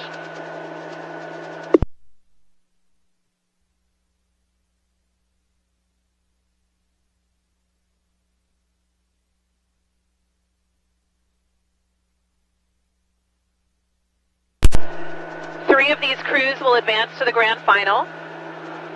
Right now, Lewis and Clark doing a nice job. Several lengths of open water between themselves and the remaining field. And now Santa Clara actually having overtaken Chapman for that second place position. So now Santa Clara moving ahead of Chapman. They're sitting 2 seats above Chapman.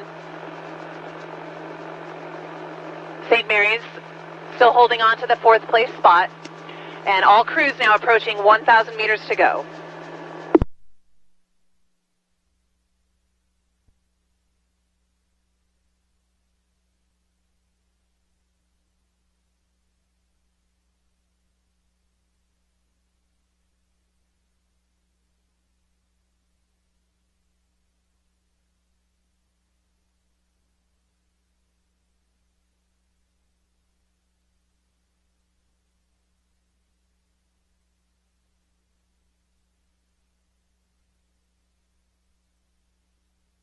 Well, ladies and gentlemen, as you heard from Adrian, the women's pair race now at the halfway markers.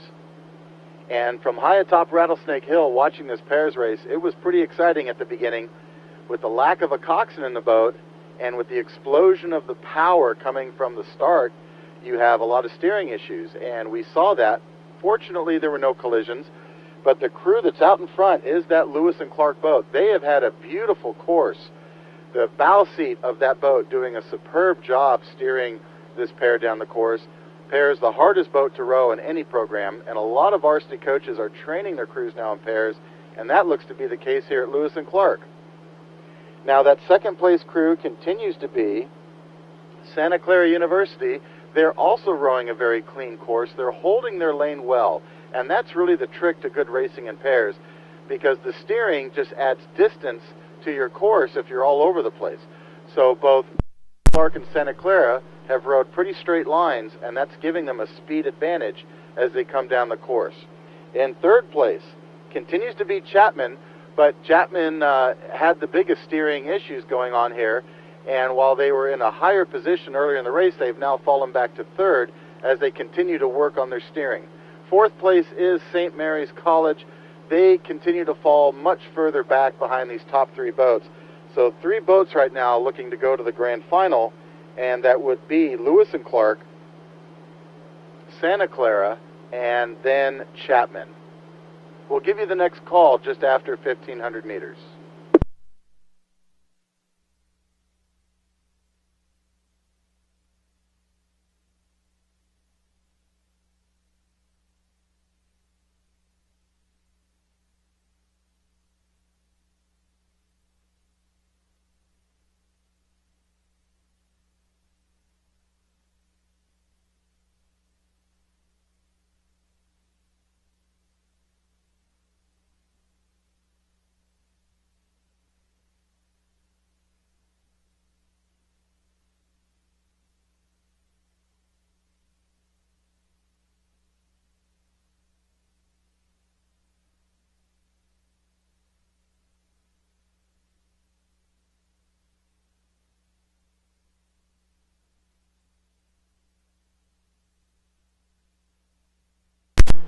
And here's the call at 1,500 meters. Heat number 1 of the women's pair, Lewis and Clark in the orange unisuits, rowing a really, really nice race here for the pairs. Having raced pairs myself, I can attest to that. Not easy boat to row, but they're making it look easy. So big kudos to Lewis and Clark and their coach for putting out such a good boat here. Santa Clara continues in second place, also doing a great job. Santa Clara at 29 strokes a minute, Lewis and Clark at 32. Chapman continues in the third qualifying position for the grand final with St. Mary's in fourth. This is Heat 1 of the women's pairs, now approaching the finish line.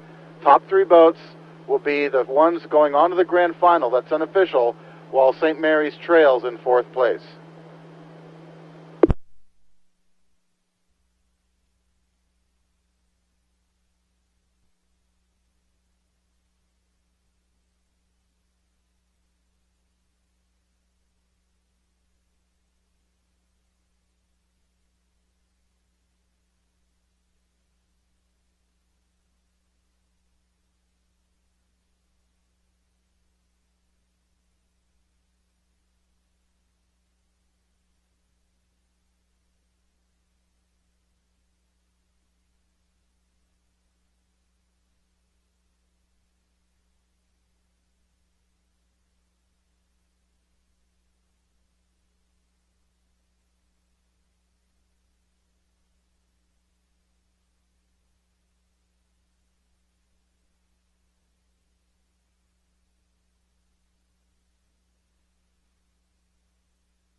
We have the official results for race number 8. That's the men's Novice 4, heat number 3. The top 2 crews going on to the grand finals is second place, Santa Clara University, and first place, Loyola Marymount University, winning time 7:01.3.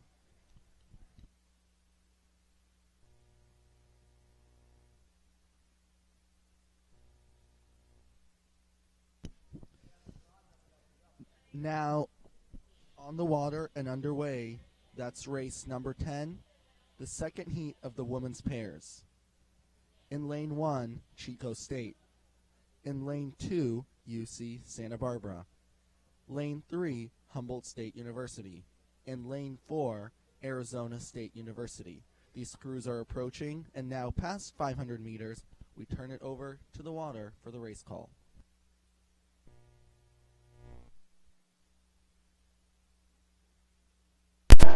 And Heat 2 is underway in the women's pair. We have 4 crews on the water here, and all boats now at 500 meters. Our leader will come out of lane 1, Chico State. Chico State with about a half a length of open water over lane 4, Arizona State. And back bow to stern in that third place position, it is UC Santa Barbara in the third place spot. They have about 1 seat of open water over Humboldt State. Humboldt State sitting in fourth.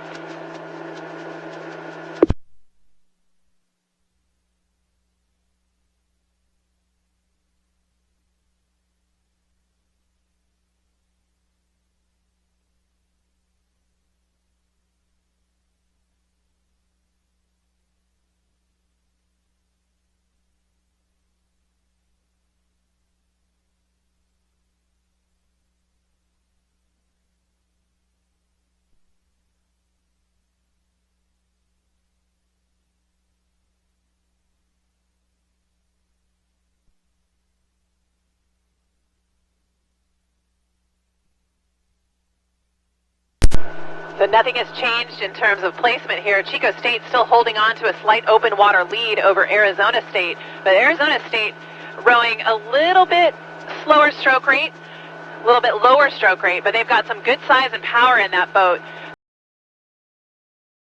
with Chico State.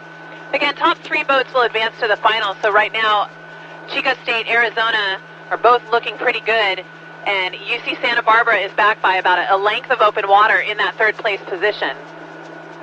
Now back to them by 1 length of open water. It is Humboldt State. All boats rowing very cleanly, staying in their lanes as we approach 1,000 meters to go.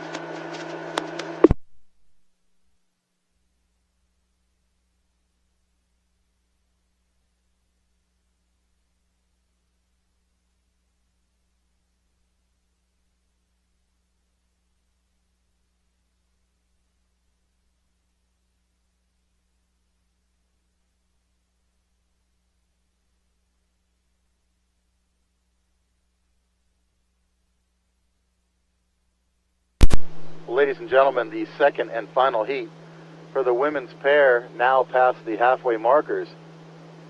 The lead boat from Chico State rowing at 35 strokes a minute, while the second place boat, Arizona State, rowing at a more conservative 32. A lot more composure in the Arizona State boat. The Chico State boat in lane 1 is using that stroke rate to try to stay ahead, but Arizona State is matching their speed while taking 3 less strokes per minute. So good stuff going on in both boats, just in different ways. Now in 3rd place, it continues to be UC Santa Barbara. They have a comfortable open water advantage over Humboldt State University in 4th. So with only 2 heats for the women's pairs, 3 boats go to the grand final.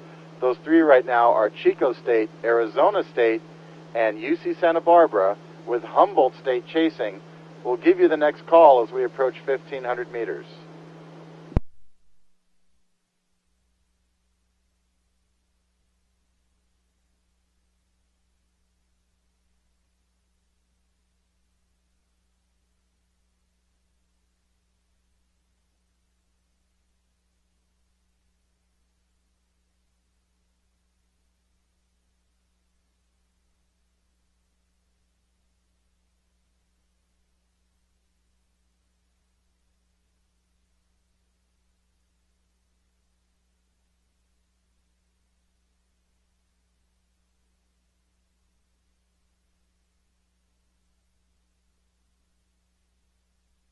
And now as we approach 1,500 meters in Heat 2 of the women's pair, UC Santa Barbara rowing at 33 strokes a minute, about a beat higher than Arizona State.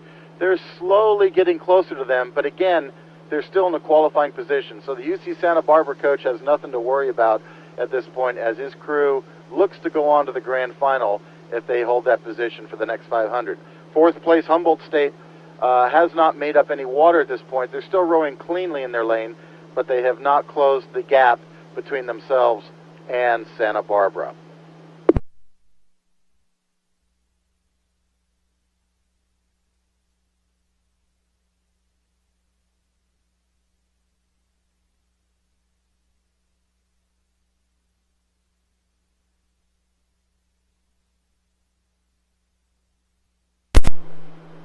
All boats for Heat 2 of the women's pair now past 1,500. And Santa Barbara still in 3rd place, still in a qualifying position as they chase Arizona State and Chico State. Chico State rowing out of the Four Bay Aquatic Center, about 70 miles north of here, on a beautiful lake that also has a 2,000-meter race course that is new to our region. So great to see Chico State here, putting out a lot of boats at this weekend's regatta. Women's pairs now coming into the last 300. It's Chico State, followed by Arizona State, and then Santa Barbara. Top 3 boats to the grand final. Humboldt State in 4th. So here comes that finish for the women's pairs.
Ladies and gentlemen, we've had a start for the first of 3 heats for the men's pairs.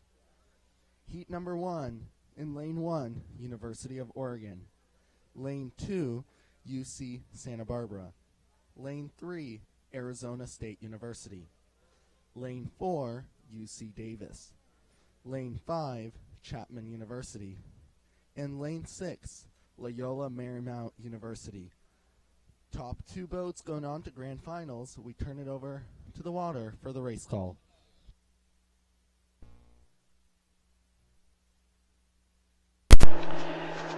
And ladies and gentlemen, we're into Heat 1 of the men's pair right now with 6 boats on the water.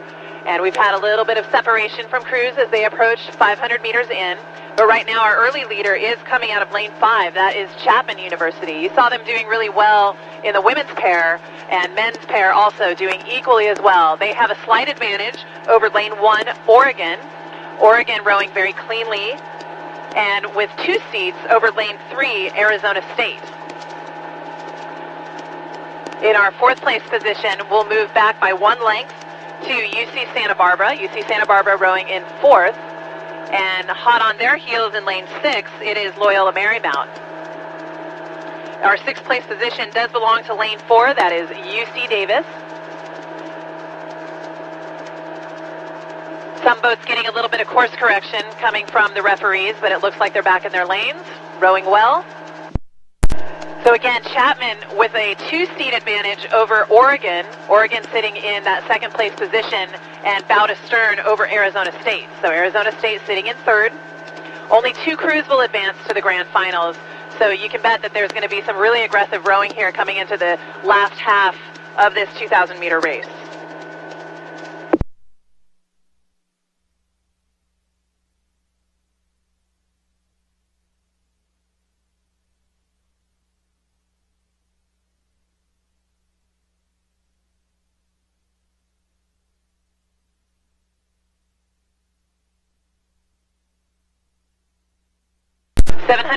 Meters gone, and Chapman still holding on to a very slight lead, but they're looking at a really good charge here coming out of Arizona State.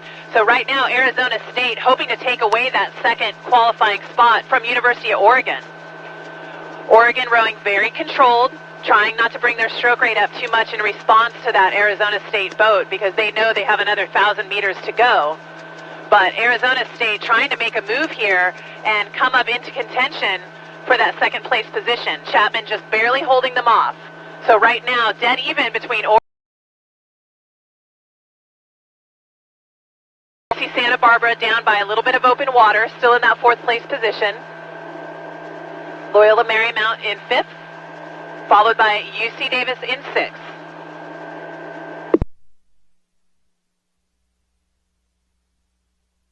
Adrian, thank you for that great race call, first 1,000 meters. This is an exciting race here at heat number 1 of the men's pairs. 2 boats go to the grand final, and as you heard, it's very close between Oregon, Arizona State, and then lane number 6, Loyola Marymount. Lane number 5, Chapman.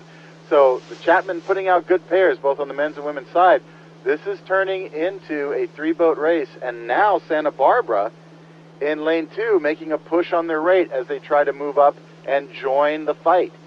So Oregon rowing at a 32, the outside boats from Chapman rowing at a 35, and Arizona State pushing to a 34 right now. So it is quite a race, and now Santa Barbara has officially joined the fight by pulling almost even with Arizona State.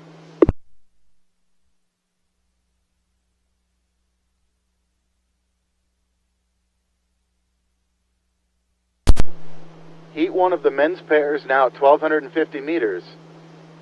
It's 4 boats fighting for 2 qualifying positions, but now we're seeing a very strong push by lane 1, University of Oregon, to try to take one of those qualifying positions and hold on to it with a lot of authority. But Santa Barbara still charging hard in lane 2.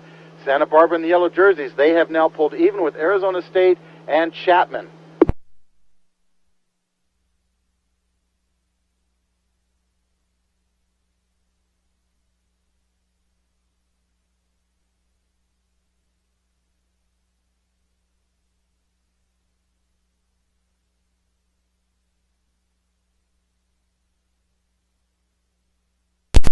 And the men's pairs for Heat 1 now at 1,500 meters. Chapman still in a qualifying position, but they have got to watch out for this hard-charging Santa Barbara boat in lane 2. Next to them is still Arizona State. But in lane 1, pushing out even further now, are the Ducks from the University of Oregon. Lane 1 in a good qualifying position. Behind them, they see Santa Barbara, Chapman, and Arizona State. Loyola Marymount in lane 6 continues in 5th, followed by Davis in the final position here in Heat 1 of the men's pairs.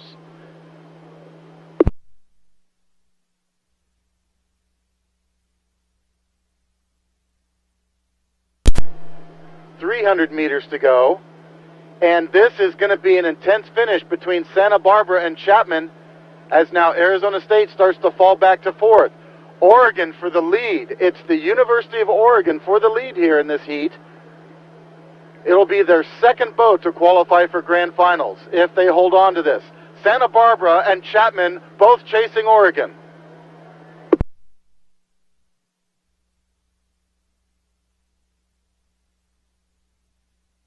Santa Barbara now overtaking Chapman. It's Oregon, Santa Barbara. 100 meters to go. 2 boats to the grand final. Great race for Santa Barbara as they chase Oregon. Here comes the finish.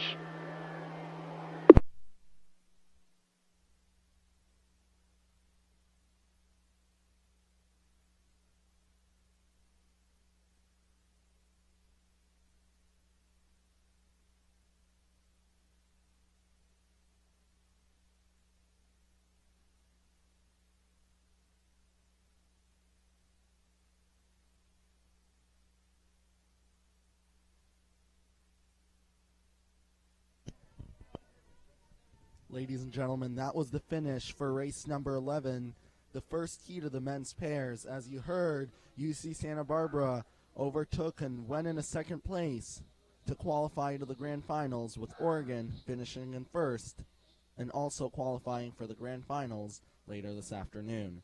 Next will be the second heat of the men's pairs, race number 12.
We have 2 sets of official results. For race number 9, the women's pairs, the 3 boats going on to the grand final will be Chapman University, Santa Clara University, and Lewis and Clark College. Winning time, 8:18.8. For race number 10, the women's pairs heat number 2, the 3 boats going on to the grand finals, UC Santa Barbara, Arizona State University, and Chico State. Winning time, 8:50.1.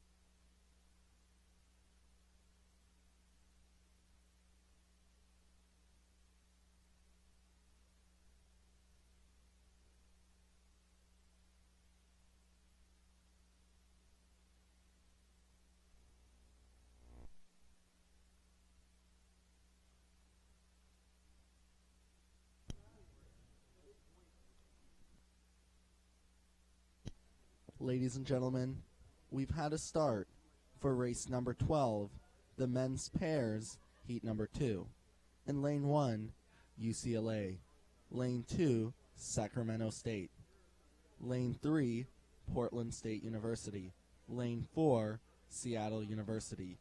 And lane 5, the University of Southern California. That's the second heat of the men's pairs now underway. We turn it over to Adrian for the race call.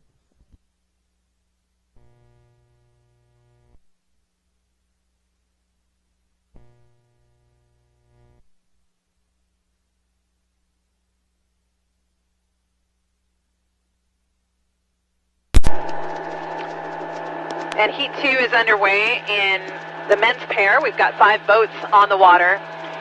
And it's actually pretty tightly packed here as we approach 500 meters in. Not a whole lot of separation between the boats yet, but we do have a very slight lead coming out of lane 1, that's UCLA. So it'll be their bow first across the line at 500 meters in, followed very closely by Portland State in lane 3, and then right next to them, Sac State in lane 2. Now back by just about a seat of open water, it is lane 5, USC, and they have about a seat of open water over Seattle in lane 4. So all boats rowing well, no course corrections coming from the refs this time around. So again, very difficult boat to row. The rowers must be very evenly matched, very calm, because that boat can turn on a dime. And these guys definitely want to stay in their lanes and row exactly 2,000. Not anymore. So UCLA is still holding on to a slight lead over Portland State. Portland State now bow to stern over Sacramento State.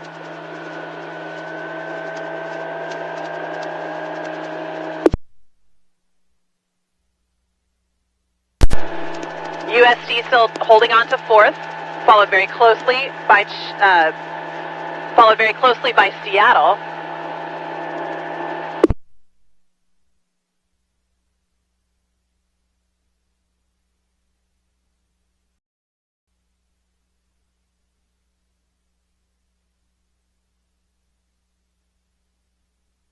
And now as we approach 1,000 meters in, UCLA has moved their bow a little bit farther ahead of Portland State, so they're now sitting bow to stern over Portland. And Portland sitting a good solid 2 seats above Sacramento State. So Sac State still being very tenacious, trying to hold on to contact with both Portland and UCLA. 4th place still belongs to USC, sitting bow to stern over Seattle. Seattle in 5th.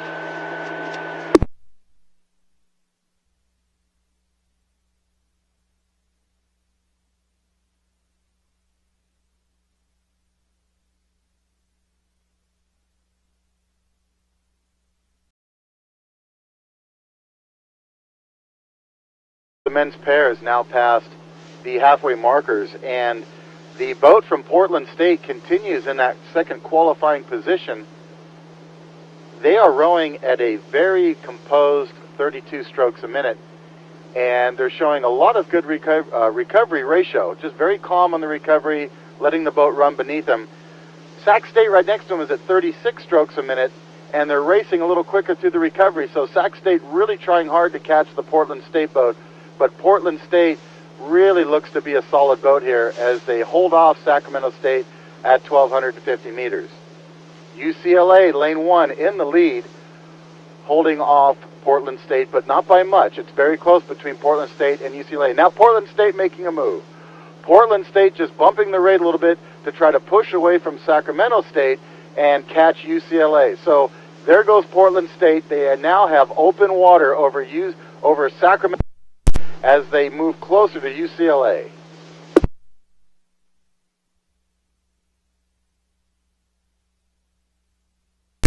In the outside lanes, Seattle University and Southern California, University of Southern California, locked in a very close battle in these men's pairs as they fight it out for 4th place here in heat number 2 of the men's pairs.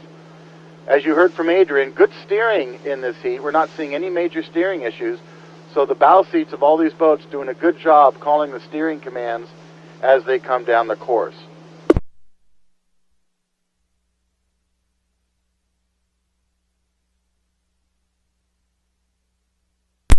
And now Portland State has moved into first place in the men's pairs heat number 2.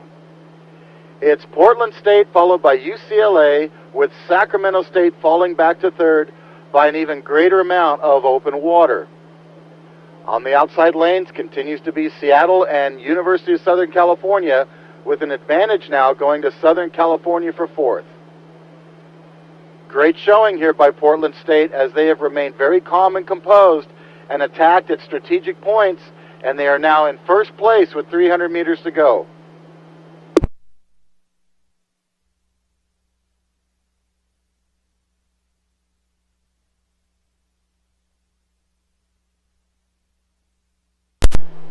Portland State continuing to push away from UCLA, but UCLA, coach, still in a good qualifying position here. Lots of open water behind UCLA to the third place boat from Sacramento State. So, heat 2 of the men's pairs, unofficially, as they come to the line, it looks to be Portland State and UCLA going on to the grand final, with Sacramento State, Southern California, and Seattle University chasing.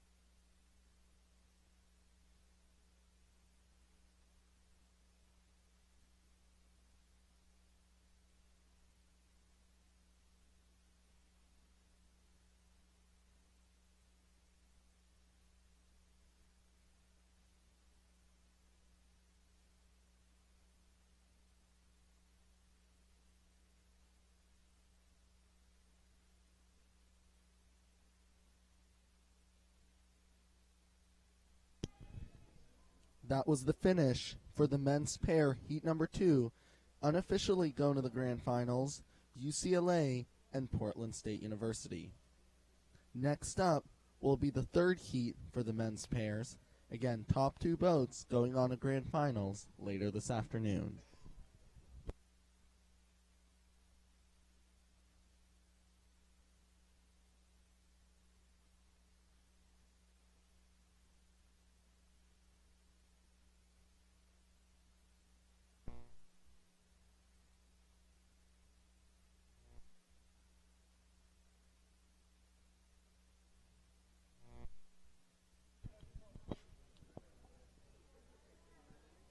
And we have the official results for the men's pairs, heat number 1.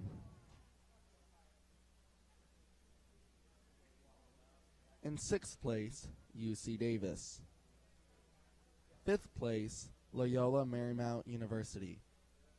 4th place, Arizona State University. 3rd place, Chapman University. In 2nd place, UC Santa Barbara. And in 1st place, the University of Oregon, winning time 7:30.5. The top 2 boats going on to the grand finals.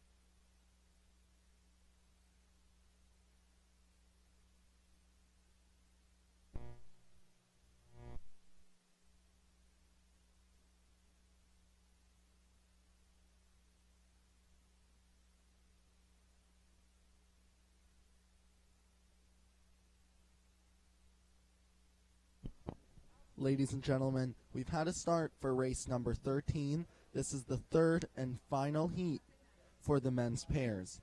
In lane 1, San Diego State University. Lane 2, Cal Maritime. Lane 3, Long Beach State. Lane 4, the University of Puget Sound. And lane 5, Santa Clara. the third heat for the men's pairs now underway. The top two boats here will be going on to the grand finals. We turn it over to Adrian for the race call as these crews pass 250 meters.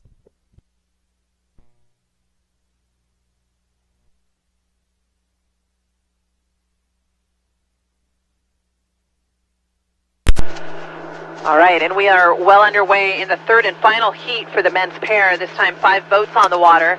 And we have a very clear leader right now coming out of lane 2. That is Cal Maritime. So Cal Maritime really doing a nice job in the small boats today. They have about a length and a half of open water over both Santa Clara rowing out of lane 5 and lane 1, San Diego State. So Santa Clara, San Diego State dead even here as we approach 500 meters in. Now back in that 4th place position by about a length of open water, it is Long Beach State. Long Beach State rowing very well, lane 3. They are about a length and a half of open water over lane 4, University of Puget Sound.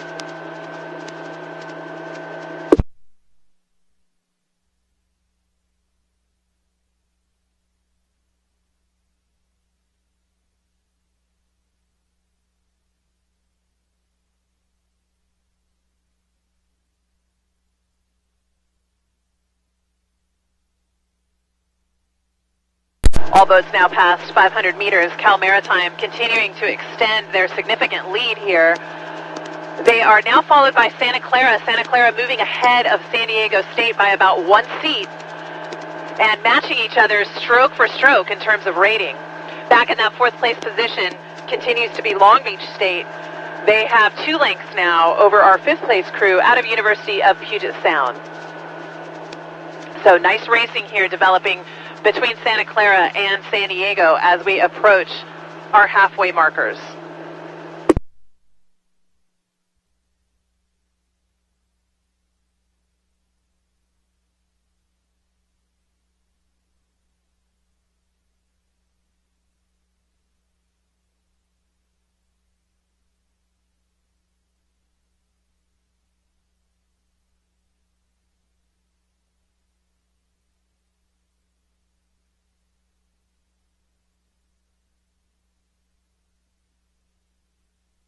Cal Maritime at 1,000 meters to go for them. Now with about a seat of open water over our 3rd place crew from San Diego State. Open water over 4th place Long Beach and Long Beach.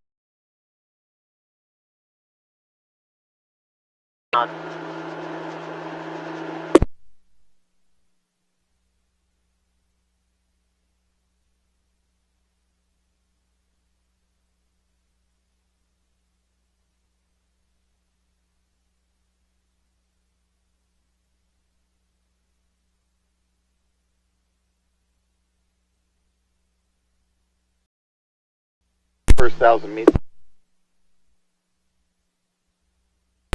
Heat number 3 of the men's pairs here really is proving to be pretty spectacular for Cal Maritime. I don't know what those boys had for breakfast, but it's working. And they are rowing their pair like a rocket ship down this lake. They have so much open water between themselves and the other crews that they could start doing pause drills and they still wouldn't be caught. So Cal Maritime in a qualifying position for the grand final.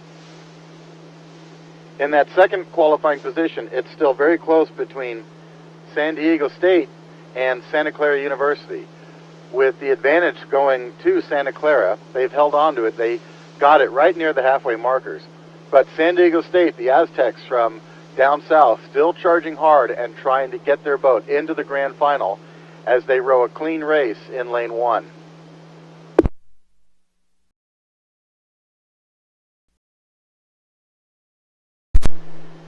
Long Beach State in the middle of the course, lane 3, they continue with an open water deficit behind San Diego State and Santa Clara. And then in the final trailing position, University of Puget Sound rowing a clean race, just not matching the speed of these other top pairs.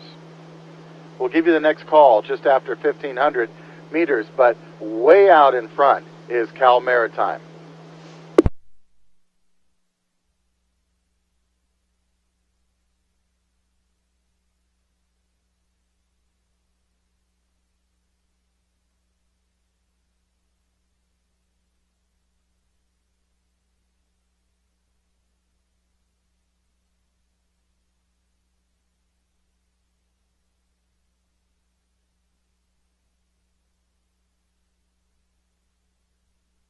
Cal Maritime is so far out in front, I have to give them their own race call. It's Cal Maritime by themselves here rowing a superb race as they come down this course. I wouldn't be surprised if they end up posting the fastest time of all the men's pairs here in the heats. Back to that second and critical qualifying position, it still goes to Santa Clara. Santa Clara, though, being chased very hard by San Diego State in lane 1. Keep your eye on San Diego State in lane 1 and Santa Clara in lane 5 as they come into the last 300 meters. One of those boats will go on to the grand final. Meanwhile, Cal Maritime rowing a beautiful long stroke with a good rate here. They are charging to the finish line right now while the other boats are just coming into 300 meters to go.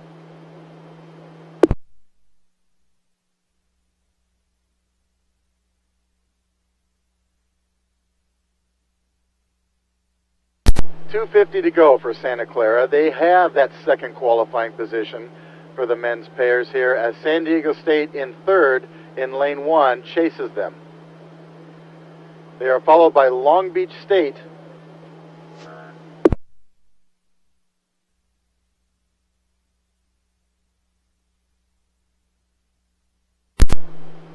and then finally University of Puget Sound in the trailing position. This will wrap up the men's pairs racing. Here comes the finish with Santa Clara holding on to that second position to go to the grand final over San Diego State.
Ladies and gentlemen, we're close to the start for race number 14. This is one of two heats for the men's lightweight fours. In lane 1, Washington State University. Lane 2, Sacramento State. Lane 3, Long Beach State. And lane 4, San Diego State. Again, close to start for the men's lightweight fours, heat number 1.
And we've had a start. This is race number 14, the men's lightweight fours, heat number 1. We'll get a race call as these crews pass 250 meters.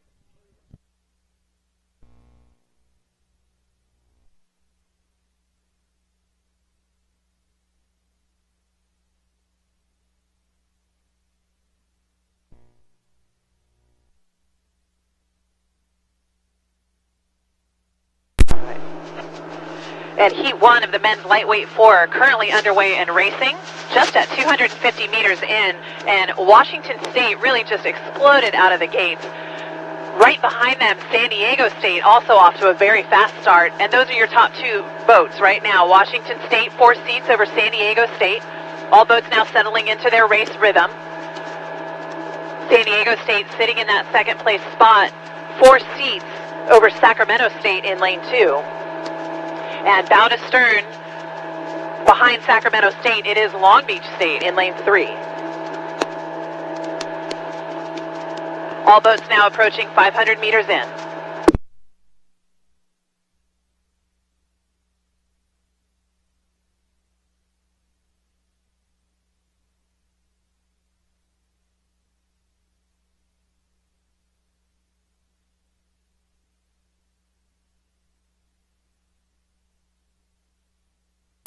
Men's lightweight 4, all boats now past 500 meters. Washington State continuing to hold on to a 4-seat lead over San Diego State. And now San Diego State looking for a little bit of open water over Sac State. Sac State still sitting in third, 4 seats over Long Beach.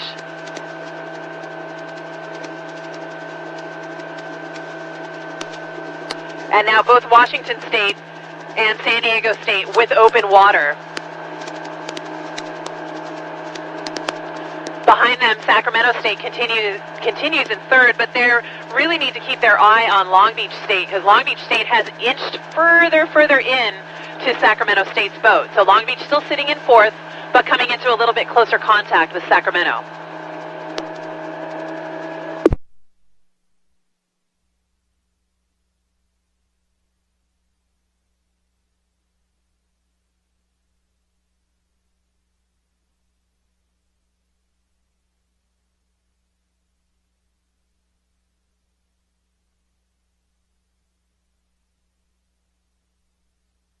Over San Diego State, as the 2 key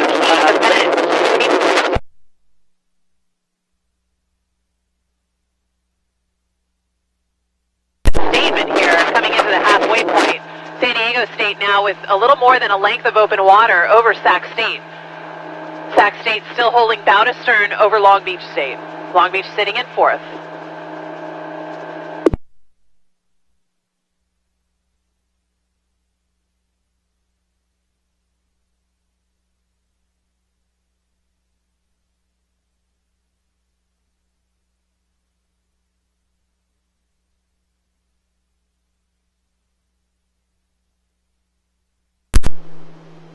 Well, here comes heat number 1 of the men's lightweight 4s. All of these rowers, ladies and gentlemen, not weighing more than 160 pounds. I can guarantee you all these rowers are very hungry, both for victory on the lake today, as well as just for calories after the races. But right now, Washington State, the Cougars, rowing beautifully in lane 1. They've held the lead all the way down the course. Washington State men's program, a strong program from the Northwest. Now, hot on their heels is San Diego State University. San Diego State University, coached by a new coach this year, joining the men's program, Toby Johnson, and he's doing a great job there, as his men right now are in a qualifying position to go on to the grand final. Now, the race behind them between Sacramento State and Long Beach State is getting very close. San Diego State has open water between those 2 boats, but Sac State is not at a comfortable margin. In fact, right now, Long Beach State is making a move, and it's almost dead even. Long Beach State might get that 3rd qualifying position here in heat 1 of the men's lightweight 4s.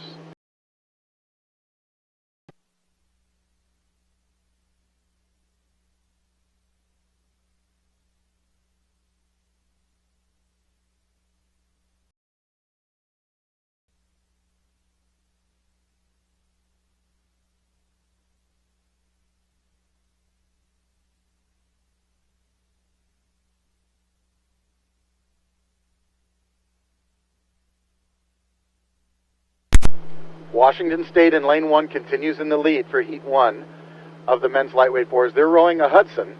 San Diego State in the second qualifying position, rowing in a Pocock K4. And now Long Beach State has overtaken Sacramento State. It's Long Beach State for that third qualifying position, overtaking Sacramento State now by almost a length.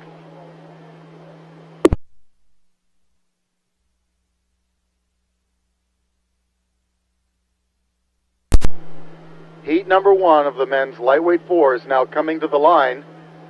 It's Washington State in the lead, followed by San Diego State, and now Long Beach State. Long Beach was in 4th place for such a long time. They were very patient. They were in contact with Sacramento State, and then they made a big move, and now they've got almost a length as they charge the line. 2:50 to go. Will Long Beach State hold on to the third qualifying position as Sacramento State tries to respond?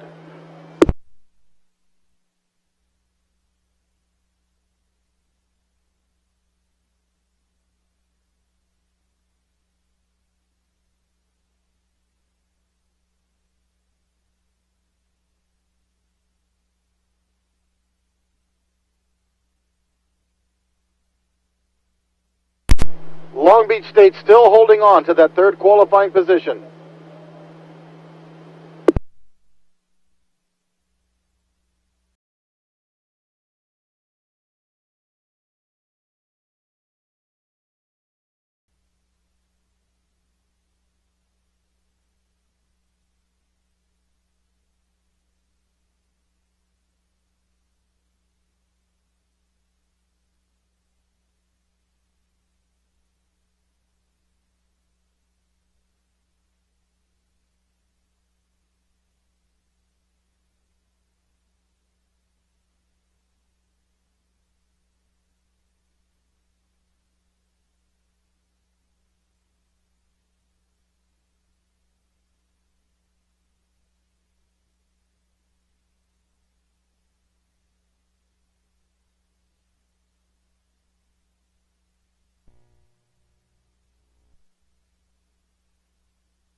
Ladies and gentlemen, the next race will be race number 15, the men's lightweight 4, heat number 2.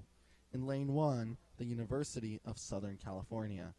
Lane 2, UC Santa Barbara. Lane 3, Chico State. And lane 4, California. Next race, the men's lightweight 4, heat number 2, with 3 of these 4 boats going on to grand finals later this afternoon.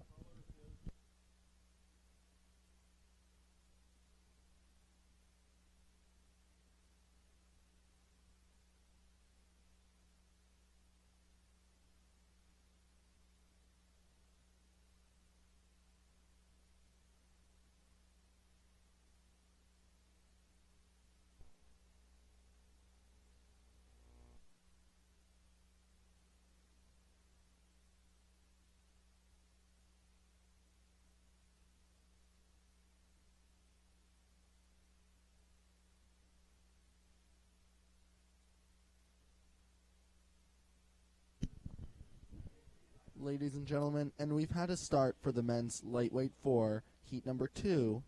These crews are now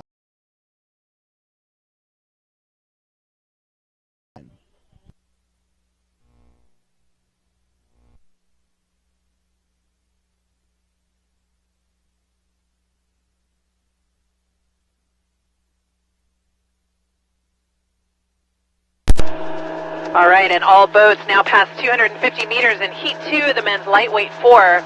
Right now we have 3 boats that are well out in front and very close to each other.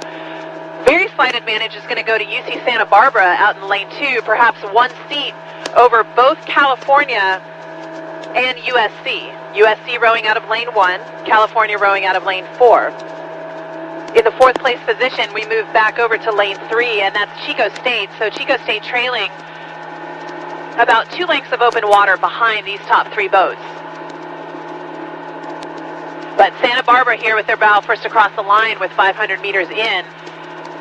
They now have 1 seat over California, and now California with 1 seat over USC.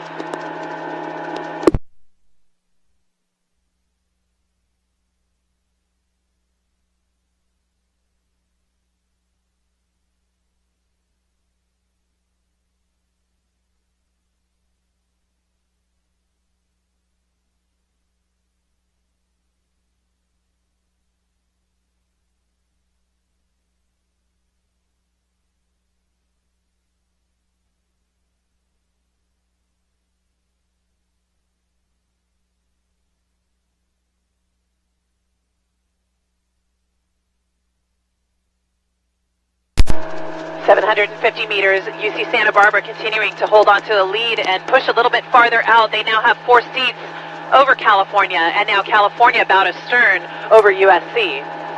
All boats still within contact to each other. Top 3 boats to advance to the final. Our 4th place crew continues to be Chico State. Again, as Bob has talked about, a fairly new program in the WIRA conference, but doing a nice job, just not able to match the speed of these more seasoned crews.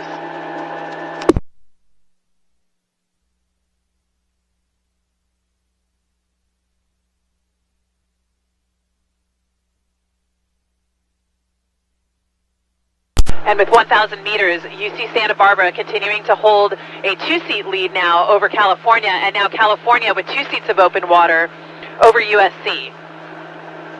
Chico State continuing in 4th.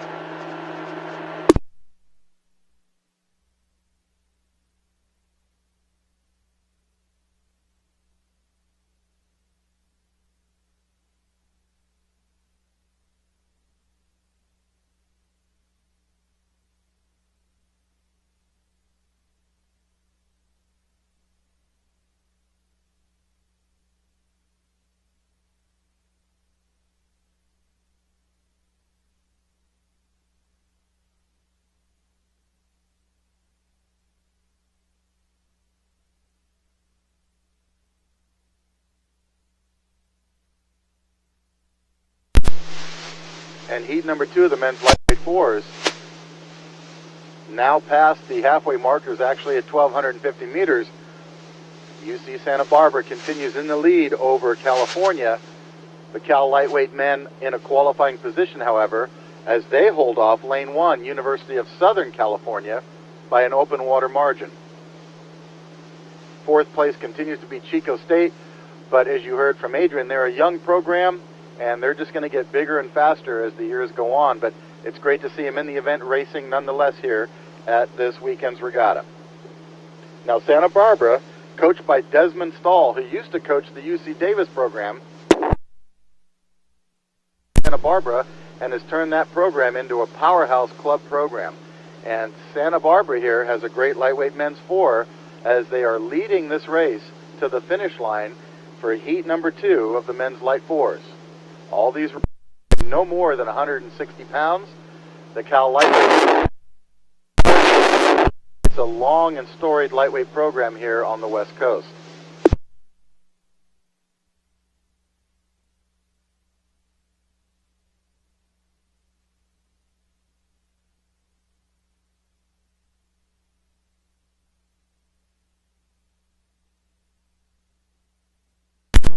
Santa Barbara and UC Berkeley both rowing at about the same stroke rate. They have comfortable amounts of open water between their boats and the third qualifying position boat from University of Southern California. So with 3 boats going to the grand final, those 3 boats are now in the last 300 meters as Chico State in 4th place approaches the 300-meter spectator area. So it's Santa Barbara, California, and then University of Southern California for Heat 2 of the men's lightweight fours, 3 boats to the grand finals. Here comes that finish.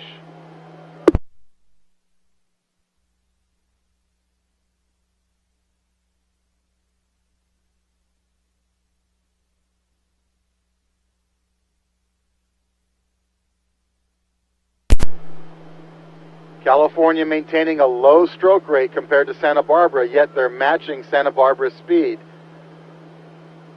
They're still going to the grand final, so Cal in a good position here as the finish line approaches.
Ladies and gentlemen, that was the finish for the second heat of the men's lightweight 4, with those top 3 crews going on to the grand finals.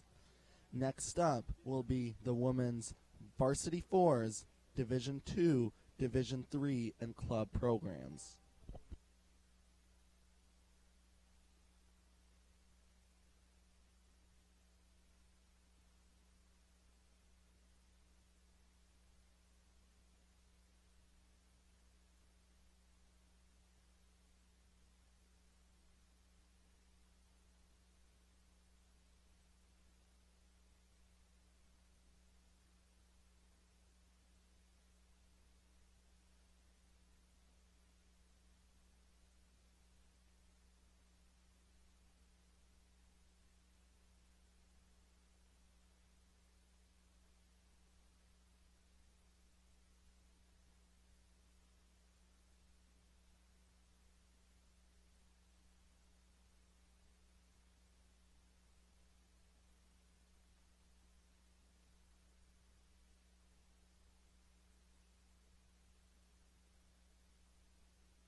Ladies and gentlemen, The next race will be race number 16.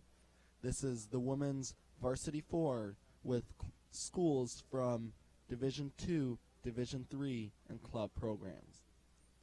In heat number 1 will be Lane 1, UC Davis. Lane 2, Arizona State University. Lane 3, UC Santa Barbara. Lane 4, Mills College. Lane 5, Washington State University. And Lane 6, Sonoma State University. That's the women's varsity 4s now underway.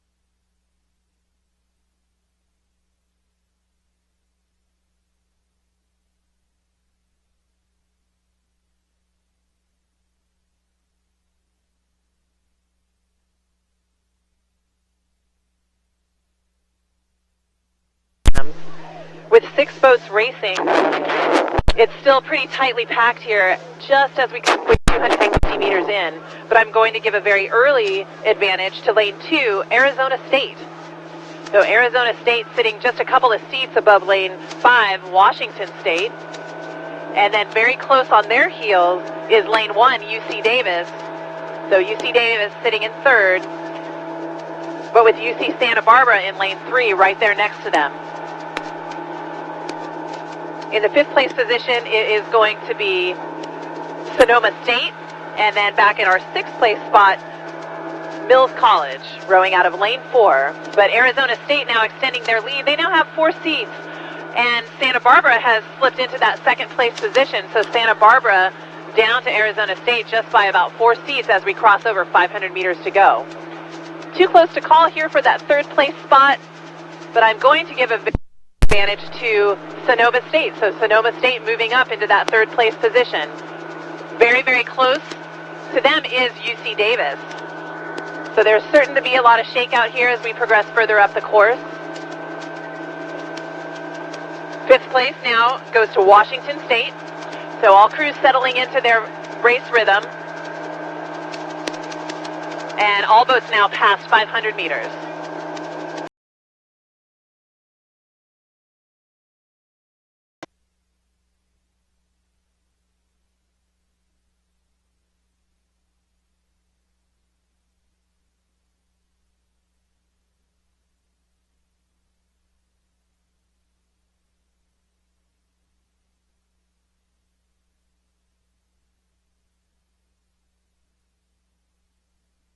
All right, at 750 meters, Arizona State now just with 2 seats over Sonoma State. So Sonoma State really charging hard in that outside lane, lane 6. They have overtaken Santa Barbara for that 2nd place position. But we'll keep an eye on these 3 crews, Arizona State, Sonoma State, and Santa Barbara. They are now almost dead even with each other as we approach the halfway markers. UC Davis continuing in 4th place, rowing out of lane 1. They have a length of open water over Washington State. And then Washington State with several lengths over our 6th place crew from Mills College. Just about 1,000 meters to go here in this first heat. Our top 3 crews will advance to the grand finals.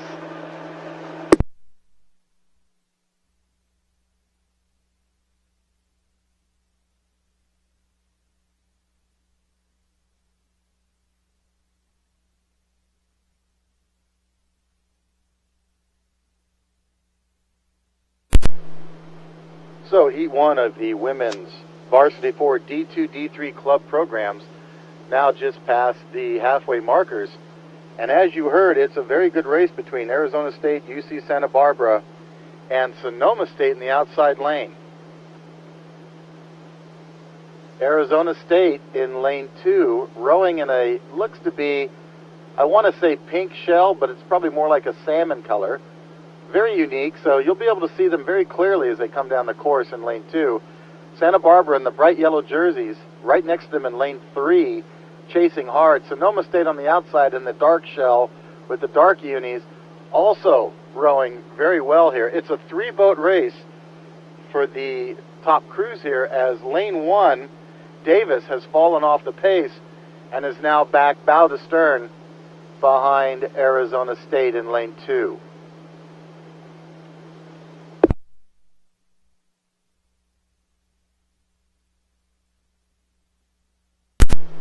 Arizona State rowing on the Tempe Town Lake out there near Tempe, Arizona, out in the middle of the big wide desert. There's one place to row, and that's where they're from, and they're doing a super job having come from such a remote location to Lake Natoma. They're showing a lot of speed now in this event here as they continue to pace Santa Barbara, which is a much bigger program, and Sonoma State.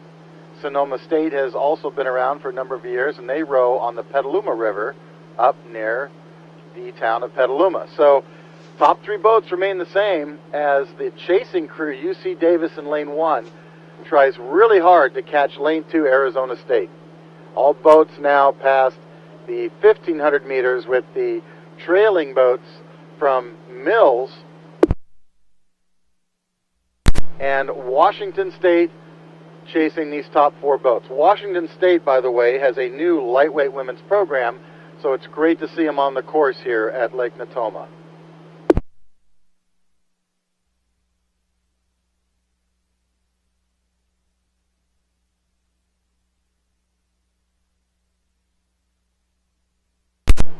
Just past 1,500 meters, Santa Barbara and Sonoma State locked bow ball to bow ball here. Slight advantage to Sonoma State. It's Santa Barbara now in second, overtaking Arizona State. Arizona State still in 3rd place here to qualify for the grand finals. So Arizona State holding off UC Davis, followed by Washington State in 5th, and then Mills College in 6th here in Heat 1 of the women's varsity 4s.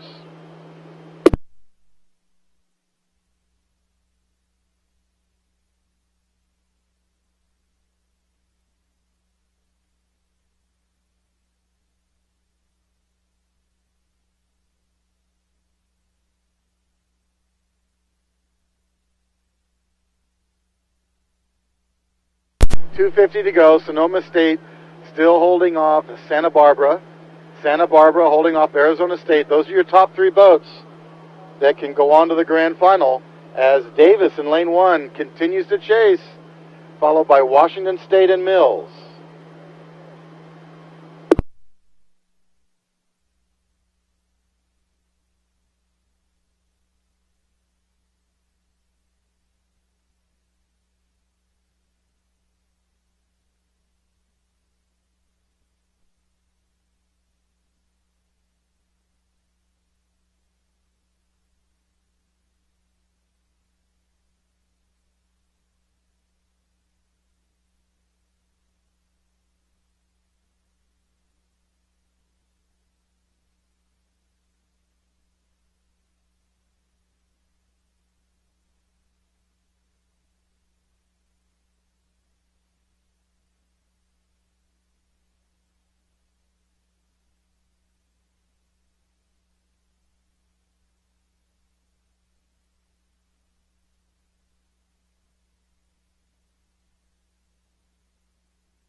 Ladies and gentlemen, that was the finish for the first heat of the women's varsity 4s with Division 2, Division 3 club programs.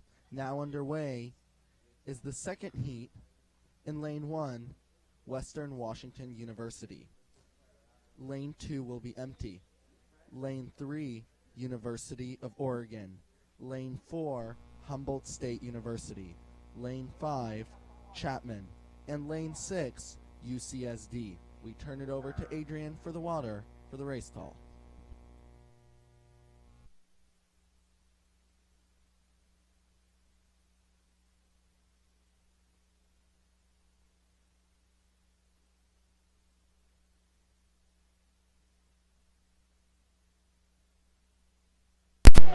All right, and here we go with Heat 2, the women's varsity 4, D2, D3, and club programs. And our early leader is going to be Lane 1, Western Washington. Western Washington, they are sitting bow to stern over Humboldt State. Humboldt State rowing out of Lane 4. And hot on their heels is UC San Diego. UC San Diego rowing in a Hudson here out in Lane 6. So top 3 crews are all your D2 competitors. So these guys have already raced each other this season, and they are vying for spots to go on to that grand final later on. And right now, Western Washington doing a really nice job in Lane 1 with their bow first across the line at 500 meters, followed closely by Humboldt State, and then 4 seats back to Humboldt, UC San Diego. Now 1 length of open water back to them is Lane 3, Oregon. Oregon doing a nice job, much lower stroke top 3 boats, but just not able to match the speed of these top 3.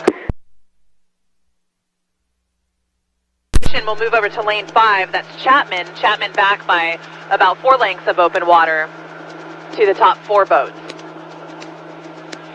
And now Western Washington holding on to their lead, but what we're seeing is that Humboldt State has separated themselves a little bit more from UC San Diego. So now there's a little bit of open water between Humboldt State and UC San Diego.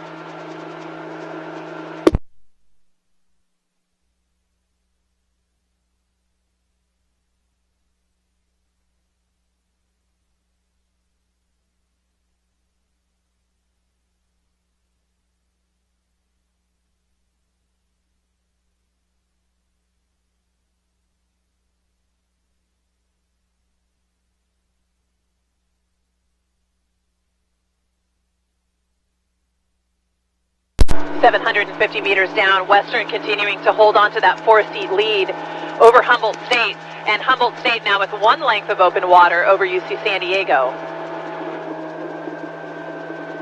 Oregon continuing in 4th, Chapman in 5th. As we approach the halfway marker, the bow ball of that Humboldt State boat has inched up just a little bit further into Western Washington's lead. We'll turn it over to Bob on the hill and see if Humboldt can take away a little bit more of that lead from Western, but Western doing a really nice job responding to Humboldt State's move here at the 1,000-meter line. UC San Diego continuing in 3rd, Oregon in 4th, Chapman in 5th.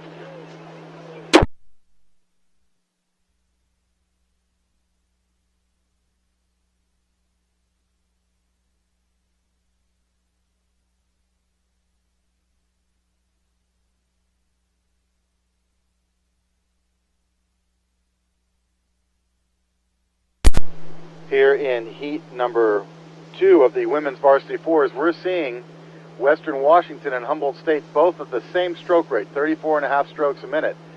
So in terms of race plan, they're matching each other. But the advantage still goes to Western Washington in lane 1, with Humboldt in 2nd place out there in lane 4. UC San Diego, their open water back from Humboldt State. Oregon continues in 4th place with lots of open water between themselves and Chapman in lane 5. So the field is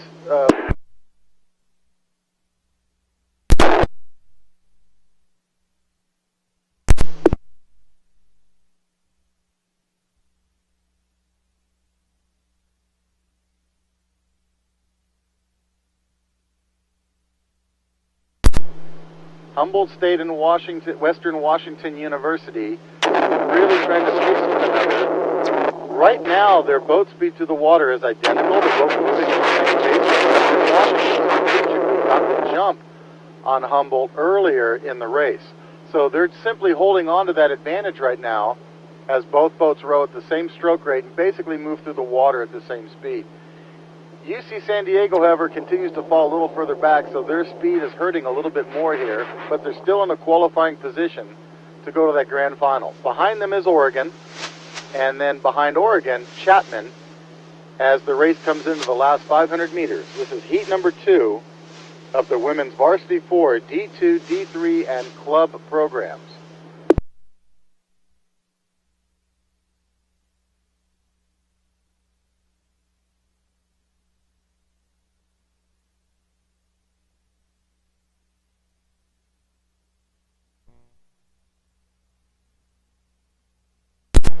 Western Washington and Humboldt, arch enemies in the rowing world, with both programs having national championship titles. Humboldt State for the past several years, Western Washington for many years before that. So you're looking at 2 top programs here in the D2 League. Fight it out here. May I have your attention, please? May the coxswain for the UCLA Novice 8, event number 23, please come to the weigh-in tables immediately. Event 23, UCLA Novice 8 coxswain, to the weigh-in tent immediately. Thank you.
We have the official results for the men's lightweight 4s.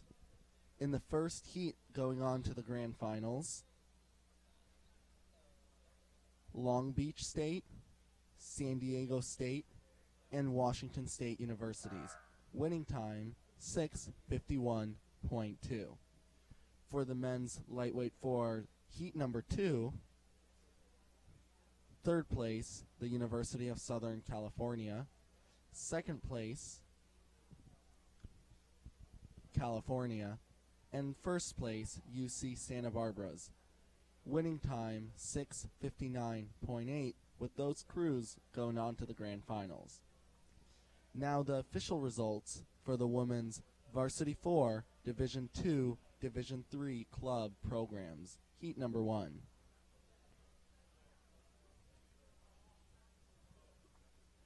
Going on to the grand final, Arizona State University, UC Santa Barbara, and Sonoma State University. Winning time 8:01.4.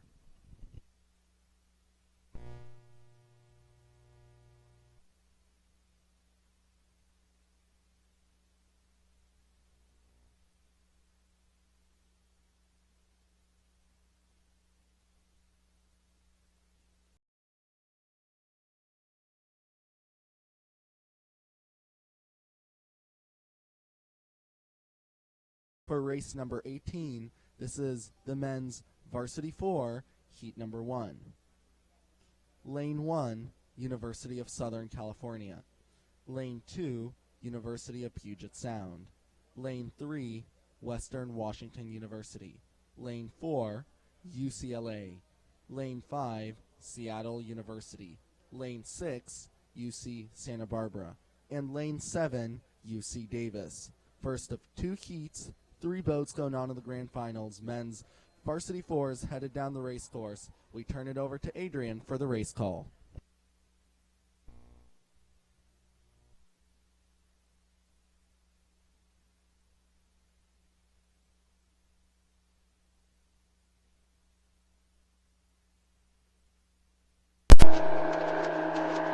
And we are watching the first heat here of the men's varsity 4 with 7 boats on the course. In fact, each heat. Top 3 boats to advance to the final, and right now our leader is coming out of lane 7. That's UC Davis. So UC Davis with about 4 seats over UCLA. UCLA rowing out of lane 4. In our 3rd place position, we'll move over to lane 2. That's University of Puget Sound. They're sitting over USC in lane 1. Back in our 5th place spot, we move over to lane 6. That's UC Santa Barbara with 3 seats over Western Washington in lane 3. Western Washington sitting in 6th place with 1 seat over Seattle University in lane 5. But our top crew now bow to stern over UCLA is UC Davis. So UC Davis in 1st place, followed by UCLA and the University of Puget Sound with USC.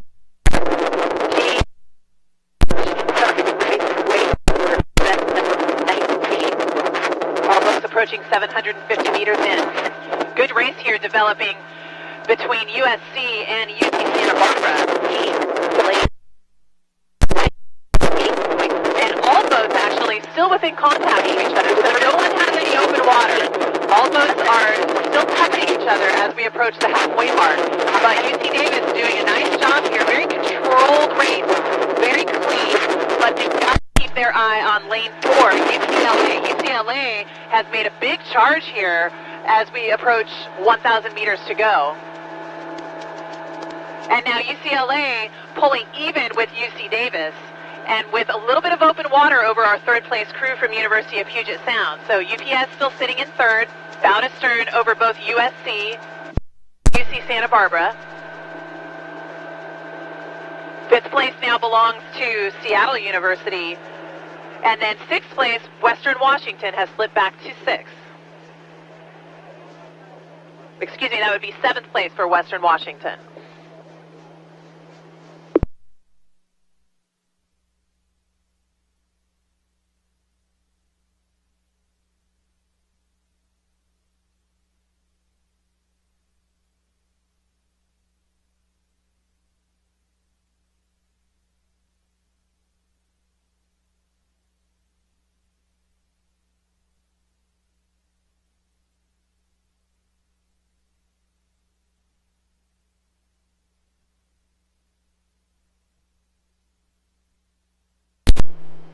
And Heat 1 of the men's varsity 4 is now past the 1,000 meter line, with UCLA continuing to move a little bit further ahead. Davis right on their heels. Davis in that 2nd place position, and it may become the 1st place position as they move further down the lake, but it's UCLA and Davis out in front. Now in that 3rd place position, it continues to be lane 2, University of Puget Sound, but right behind them is Santa Barbara in lane 6. Santa Barbara showing good speed here. They have a deep program, but Puget Sound has always done well in the men's 4s. They've always put out good men's 4s, and they're doing that right now as they continue to fight Santa Barbara. and try to move up on UCLA and UC Davis. Now, University of Southern California, just right as I was saying that, made a move, and they're still in the process of taking a 10, and they're moving up now almost even with Puget Sound. So this is getting very, very exciting, as only 3 boats will qualify for the grand final.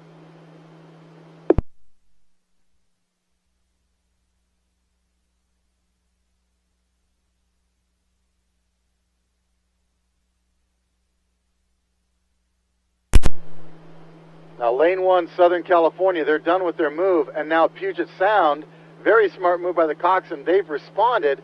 So Puget Sound has held on to their water and they have not let USC take any away. So it's really UC Santa Barbara that Puget Sound has to watch out for.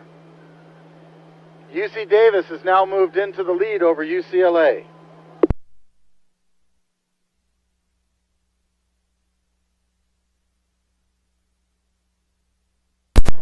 This is heat number 1 of the men's varsity 4s. Davis in the lead, followed by UCLA. And now Santa Barbara overtaking Puget Sound. So 3 boats to the grand final. Lots of dynamic racing here as Davis charges hard and really starts taking the water away from everybody. UCLA, then Santa Barbara with Puget Sound chasing along with lane 1 Southern California. We then go back to Seattle University, and in the final trailing position, Western Washington. Heat 1 of the men's varsity 4 is now finishing. It's Davis, UCLA, and Santa Barbara, with a hard-charging University of Puget Sound trying to catch Santa Barbara so they can go to the grand final.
And we're close to the start for race number 19. That is the men's varsity 4, heat number 2. Another 7-boat race in lane 1, Orange Coast College. In lane 2, Long Beach State. Lane 3, Washington State. Lane 4, San Diego State. Lane 5, UC San Diego. Lane 6, Sonoma State. And lane 7, Loyola Marymount University. That is a 7-boat race, the men's varsity 4, heat number 2, with the top 3 crews going on to grand finals later this afternoon. We'll get a race call from Adrian as these boats get to 250 meters.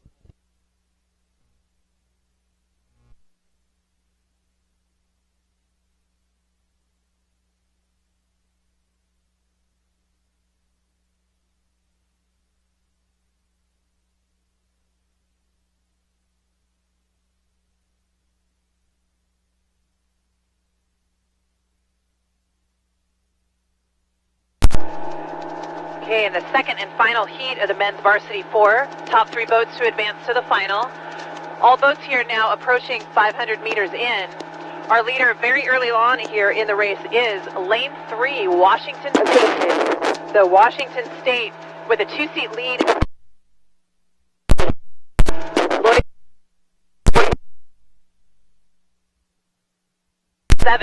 They are 1 seat over Orange Coast in lane 1.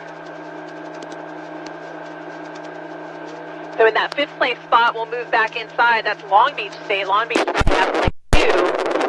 And in 6th place, lane 5, UC San Diego. Of open water over Sonoma State in lane 6. But our leader continues to be Washington State, just about 1 seat still over San Diego State. San Diego State sitting 4 seats over Loyola.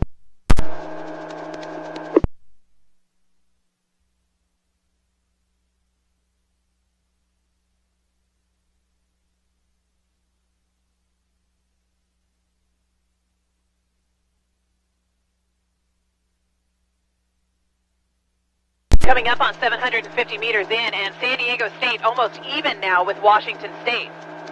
Loyola Marymount also doing really, really nice, rowing very aggressively out here in lane 7. They're a little bit farther away from those 2 boats that are battling right side by side. So San Diego State and Washington State have an advantage because they can really sense what each other is doing. Loyola Marymount's kind of all the way out there by themselves, but that coxswain, very savvy coxswain in the Loyola Marymount boat, she's looking up, looking around, and keeping her crew apprised of what's going on. So as they approach the 1,000-meter line, Loyola Marymount actually has moved up even with San Diego State. And now Washington State's taking back the lead just by about half a seat over San Diego State and Loyola Marymount. 4th place continues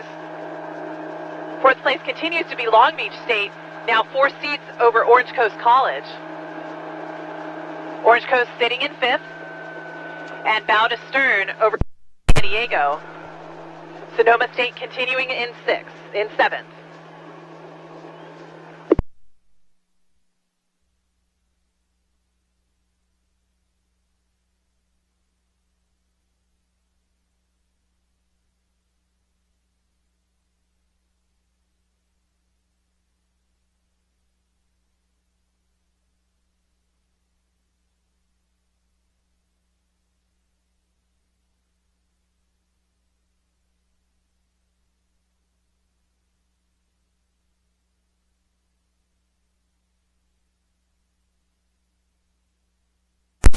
And Heat 2 of the men's varsity 4 is now approaching 1,250 meters. Loyola continues in the lead, rowing at 34.5 strokes per minute. And it's a close race after that because you've got San Diego State, as you heard, in a real battle with Washington State in lane 3. So lanes 4 and 3, San Diego State and Washington State really duking it out. Right behind them, about 4 or 5 seats back, is Long Beach State in lane 2. Then we go to lane 1, Orange Coast. They are in 5th place. Then back to lane number 6, Sonoma State.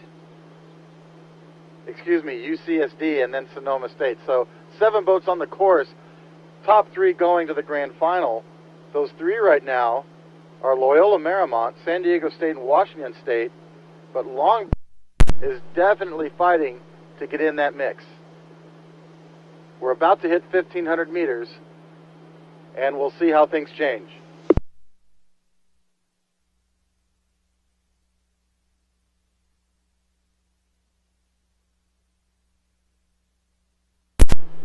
San Diego State at 1,500 meters, moving ahead of Washington State now. So Washington State in third, with Long Beach State in fourth.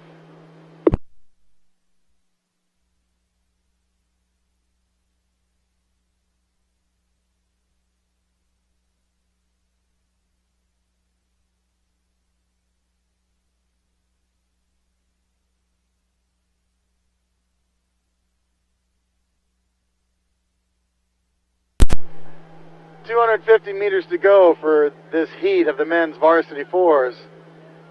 Loyola Marymount doing a superb job here, as they have all the way down the course.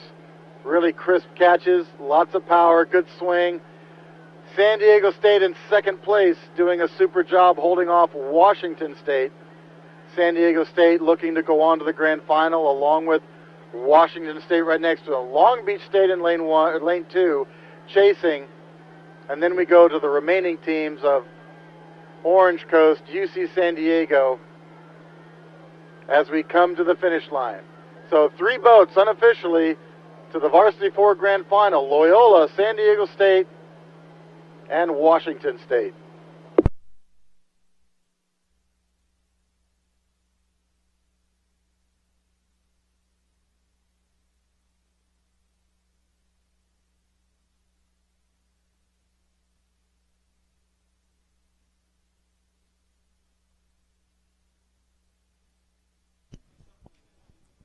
And that was the finish, race number 19, men's varsity 4, heat number 2, with those top 3 finishers going on in the grand finals. Next, we move on to 3 heats of women's novice 8s.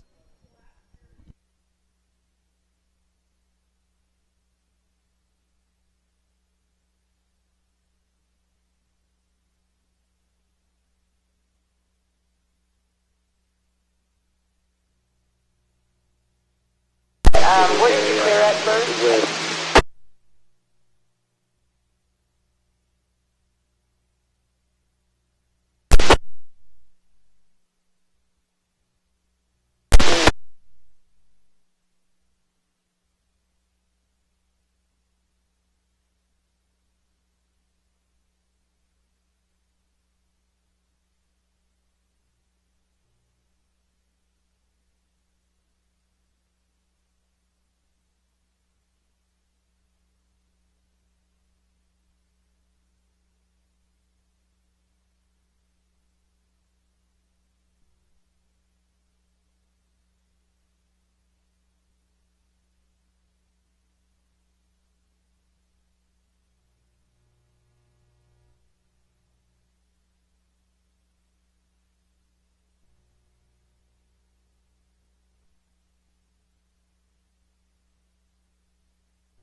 Ladies and gentlemen, we're close to the start for the women's novice 8, race number 20. The first heat will see lane 1, the University of San Diego. Lane 2, San Diego State University. Lane 3, Loyola Marymount University. Lane 4, Humboldt State University. And Lane 5, the University of Oregon. Top 2 boats going on to the grand finals. This will be the women's novice 8. We turn it over to Adrian for the race call as these crews make it down the course.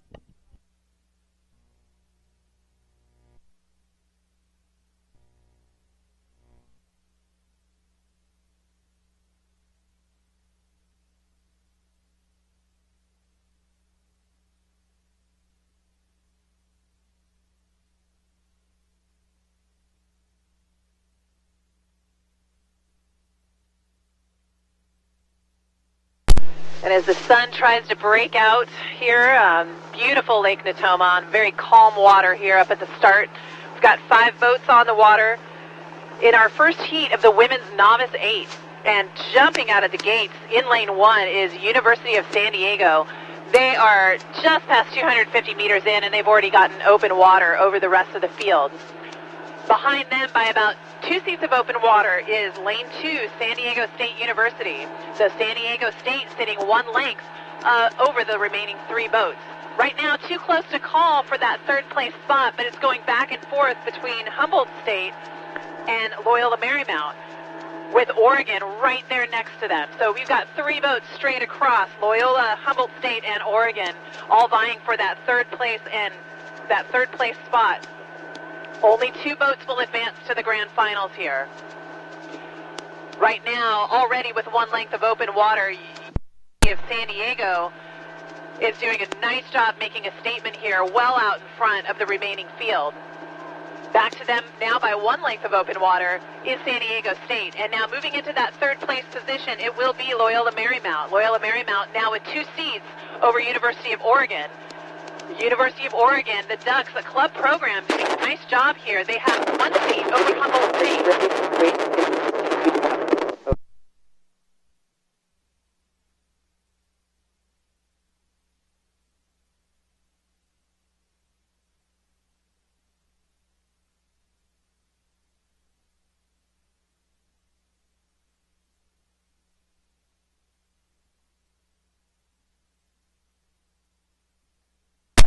Really good size and power coming out of the University of San Diego boat, the Toreros, doing a nice job holding on to that lead, now extending lengths of open water over San Diego State.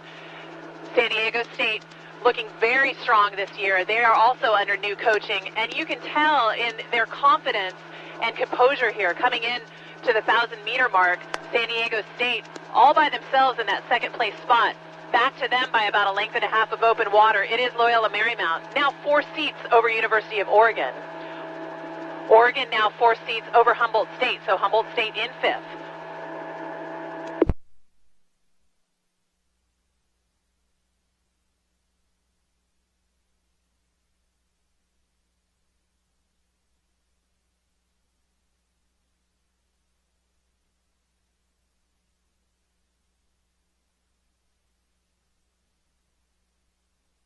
At the halfway mark, the Toreros making a statement way out in front here.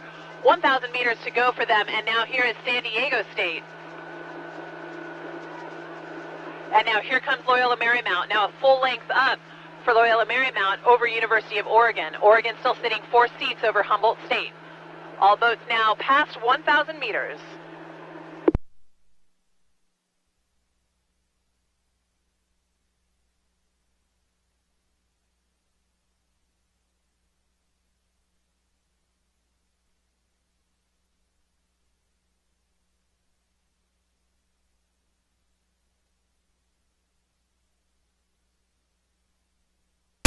Heat 1 of the women's novice 8s now at 1,250 meters.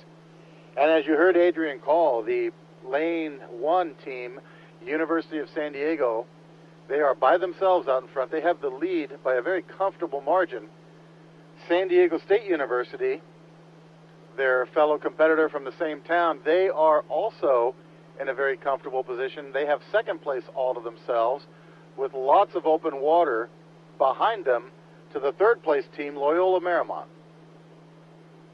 The real race in this heat is between University of Oregon and Humboldt State. And it's very interesting because Oregon is a club team with minimal funding and Humboldt State is a fully funded D2 program. So there's a lot of fight in both these programs as they duke it out here in this heat. But out in front, the Toreros, they have it all to themselves, followed by the Aztecs from San Diego State, and then the Lions of Loyola. But again, only 2 boats go on to the grand final, and at this point, it's both San Diego boats, USD and San Diego State. So nothing big here looks to change, given the comfortable open water margins these 2 boats have. We'll give you the next call right before 300 meters, but it is USD and San Diego State for the top 2 positions.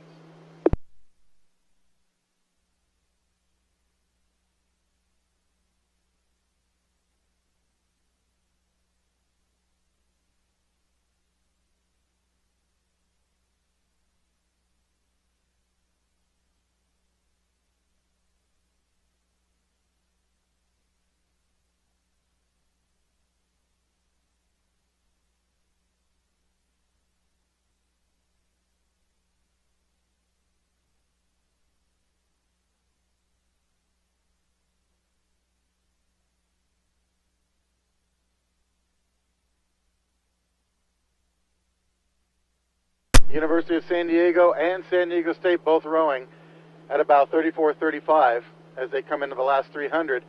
Loyola a little bit lower, but not much. And now Humboldt State and Oregon, slight advantage going to Humboldt State with 300 meters to go, but now Oregon making a move to try to take water back. So again, that's the closest pairing of boats in this heat for the women's novice eights here in Heat 1.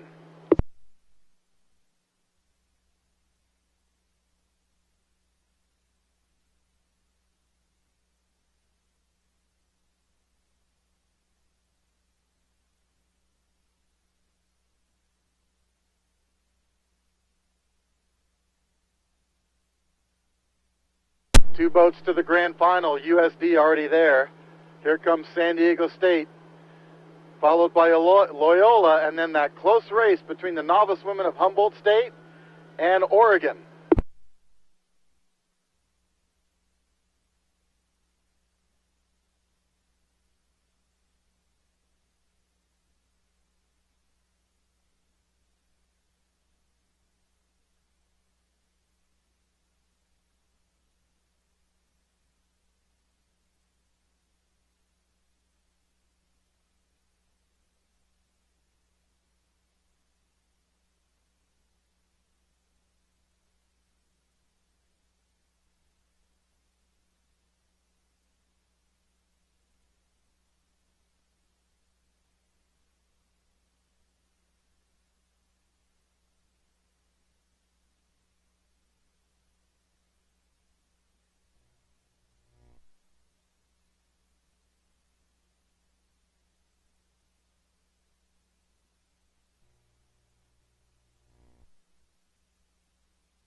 Ladies and gentlemen, we're close to the start for race 21, the women's novice 8, heat number 2.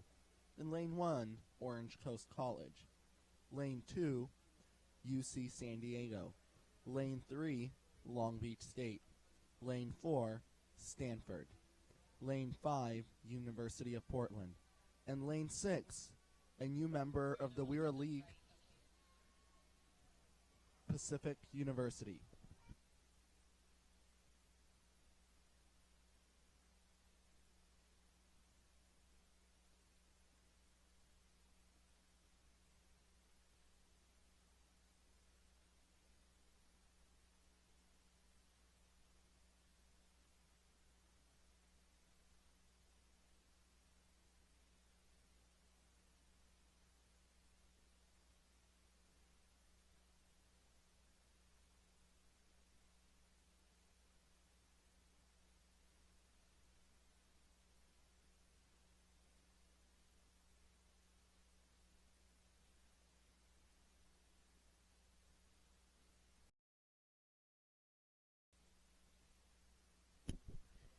And we've had a start. This is the women's novice 8, heat number 2. 6 boats in this event. We turn it over to Adrian for the race call. Adrian, go ahead. Okay.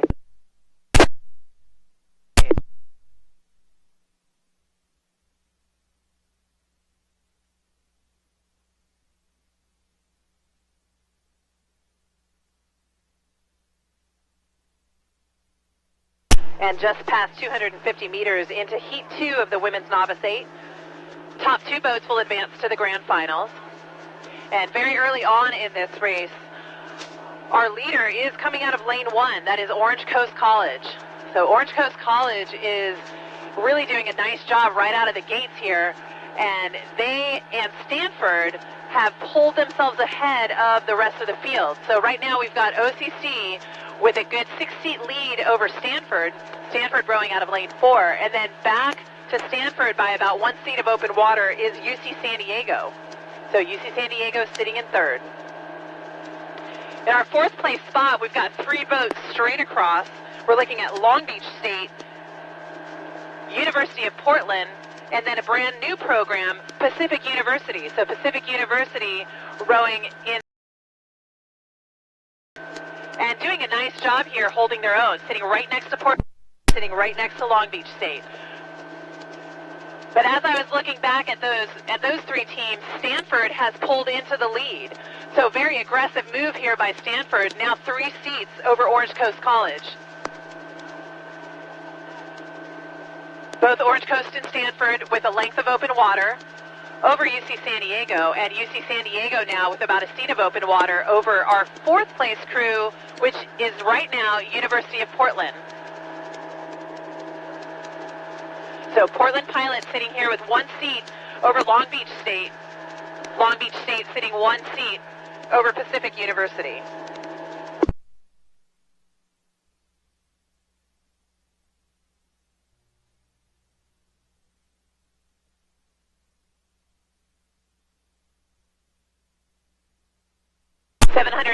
Meters, and that aggressive move by Stanford has really paid off. They now have open water over Orange Coast College as we come into the halfway point. Back by about a length and a half of open water, our 3rd place crew continues to be UC San Diego. UC San Diego sitting bow to stern over University of Portland.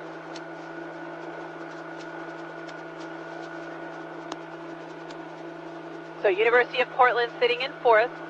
They have a length now over Long Beach State, and Long Beach State is sitting with 6 seats over Pacific University. Portland Pilots moving up here. Their bow ball is now sitting on the 7th seat of the UC San Diego boat. So at the halfway mark, we're seeing a little bit of movement here from these other crews. Stanford way out in front, Orange Coast College also by themselves in that 2nd and qualifying position. 1,000 meters to go. We'll turn it over to Bob for the remaining call.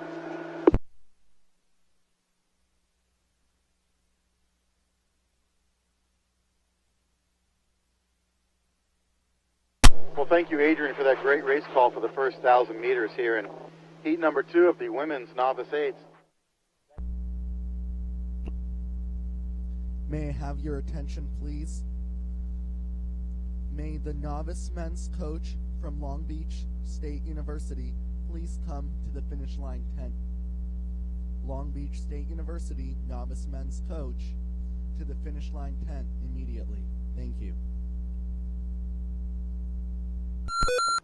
They are right there, not quite matching the speed of the Cardinal, but they're definitely way out in front too. They have a lot of open water between themselves and the 3rd place boat from UC San Diego in lane number 2.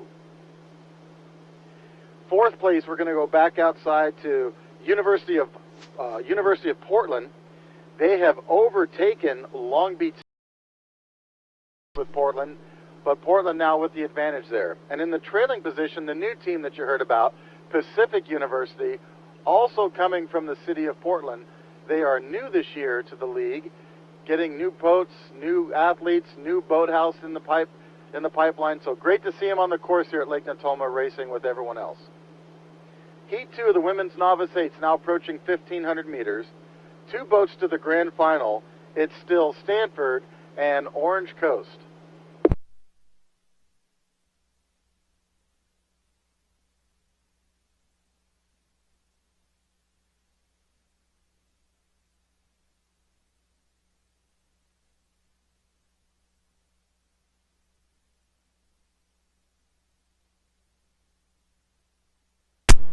Stanford with a lot of open water here over Orange Coast as they leave the 1,500 meter marks.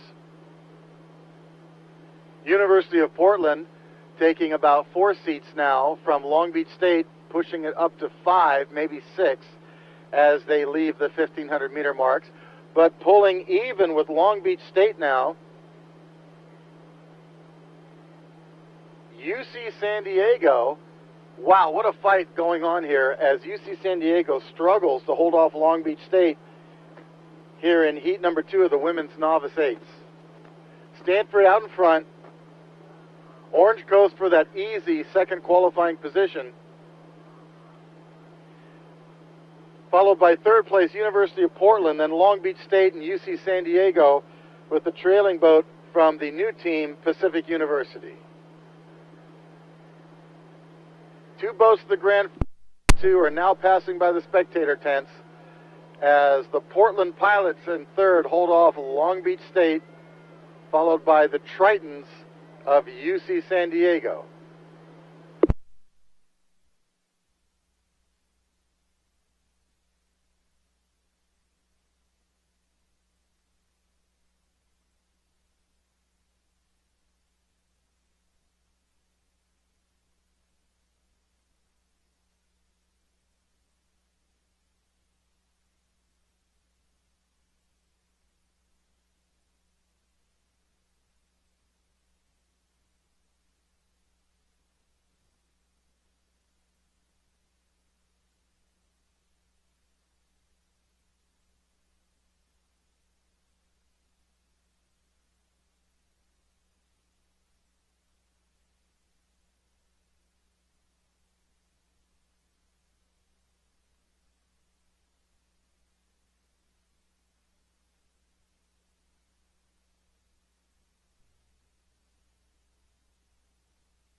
Ladies and gentlemen, about to be underway is race 22. This is the women's novice 8, heat number 3. In lane 1, Seattle University.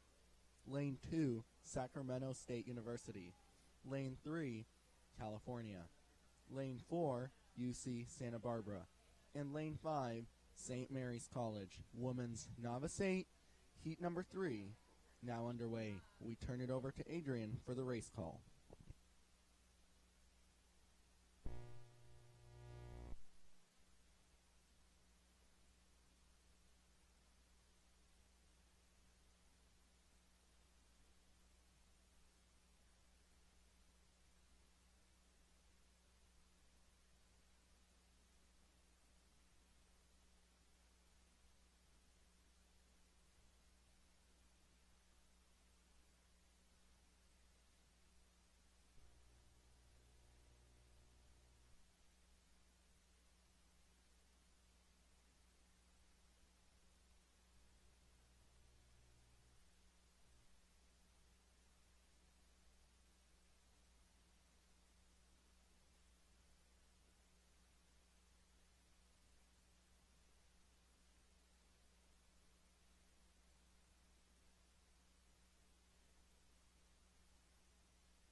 And we have had a clean start in Heat 3 of the Women's Novice 8.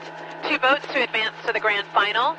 And right now we have 3 boats that have already separated themselves by open water from the remaining 2. That top boat right now is Seattle University, just barely holding off our hometown team, Sac State. So Sac State and Seattle right next to each other. Back to them by about 7 seats. It is lane 3, California. So this is California lightweights. Our 4th place spot, we're going to move back by a little bit of open water to lane 5. That is St. Mary's College. St. Mary's holding 7 seats over our 5th place crew, UC Santa Barbara. All boats now at 500 meters.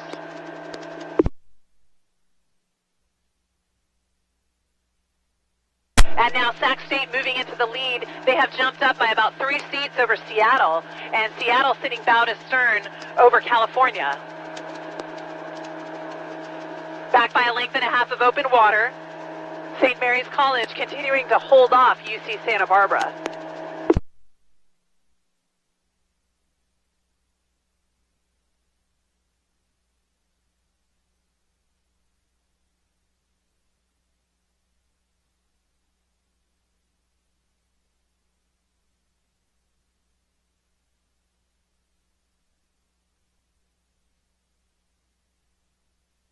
And at 750 meters, Sacramento just really walking away here from Seattle. They didn't jump out of the gate that quickly, but they've been very patient, very methodical as they make their way up the course. They row this every single day. They know every inch of this race course, and they're taking that to their advantage right now as they approach the halfway mark. So now 1 seat of open water for Sac State. They are followed by Seattle, and then 1 length back to them, California. Now, good race developing here between our 4th and 5th place crews, St. Mary's College and UC Santa Barbara. UC Santa Barbara has actually pulled up even with St. Mary's.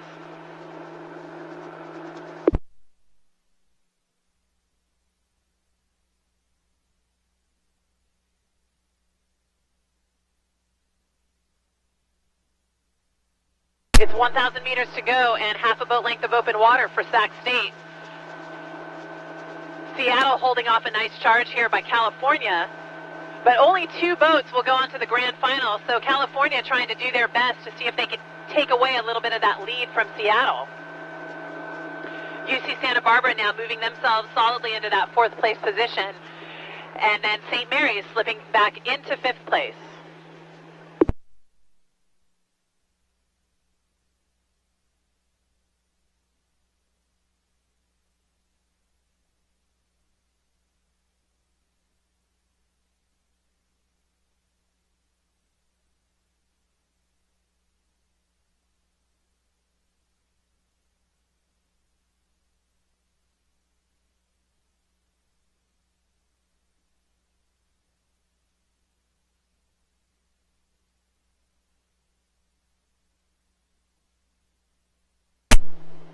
Sacramento State here in heat number 3 of the women's novice 8s, rowing at 34 strokes a minute to Seattle's 36.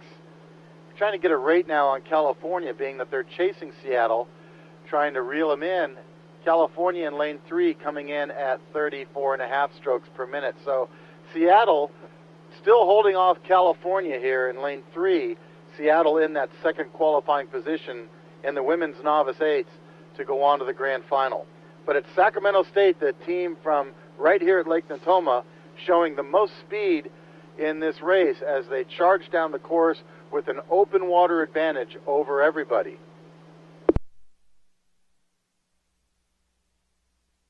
UC Santa Barbara continues in 4th place, and behind them, bow to stern, maybe a seat open water, is St. Mary's College. So UC Santa Barbara in the yellow jerseys, not in a qualifying position as they are chasing the 3rd place team, the 3rd place team, California.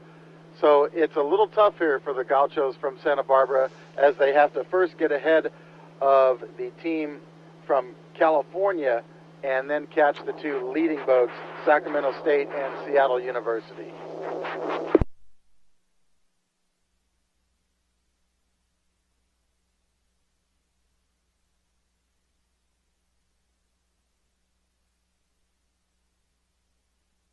Right now, as we come into the last 300 meters, Sacramento State, who knows this race course better than anybody else, continues to take open water from California at this point with 350 meters to go.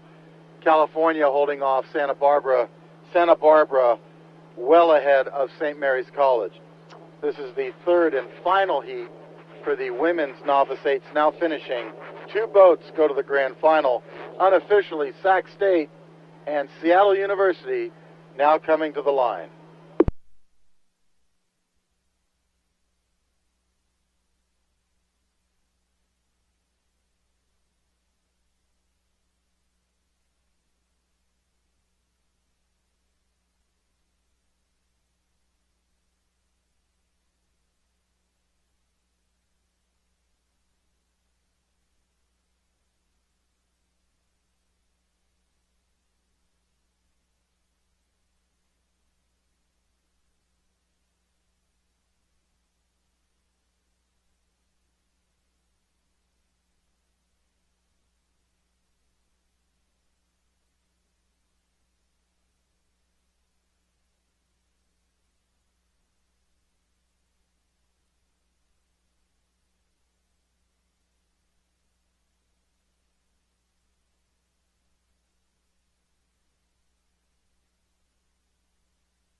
For race 20, the women's novice 8, heat number 1.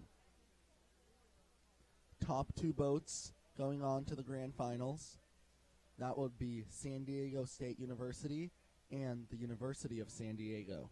Winning time 7:05.8. For the second heat of the women's novice 8s, again, 2 boats to the grand final, which are Orange Coast College and Stanford University. Winning time 7:10.2.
Ladies and gentlemen, we've had a start for race 23, the men's novice 8, heat number 1.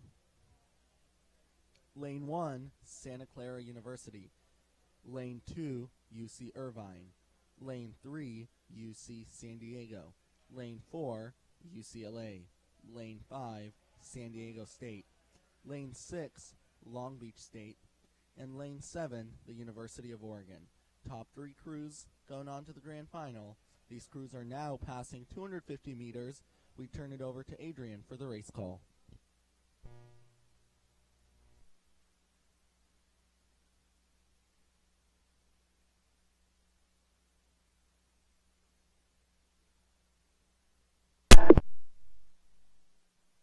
And racing is hot and underway in the men's novice 8, heat 1.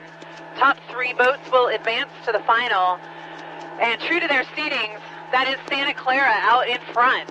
So great statement for them right out of the gates. They have 1 length over the team in the second lane. That is UC Irvine. So Santa Clara is sitting 1 length over UC Irvine. UC Irvine in second, and they are 1 length over our third place crew, and that is San Diego State. San Diego State now with a little bit of open water over both UC San Diego and UCLA. So UC San Diego and UCLA dead even. 6th place, we're going to move to the outside. That is Oregon, University of Oregon. They're back by about a length of open water to both UCLA and UCSC. And then back by several lengths is Long Beach State. So something technical is going on in their boat because their 6th seat is not rowing. He's holding on to his, so some sort of boat malfunction.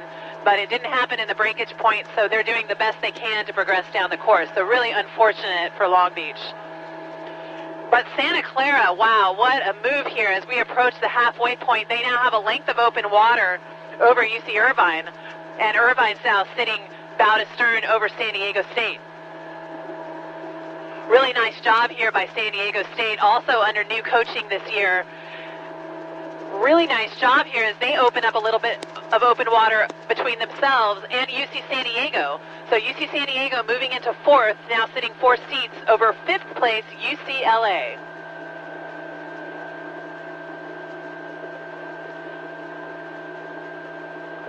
University of Oregon doing a nice job here, rowing out of lane 7. It's a little bit of a disadvantage because they're away from the action, but they're sitting in 6th place, several lengths ahead of Long Beach State. All crews at 1,000 meters.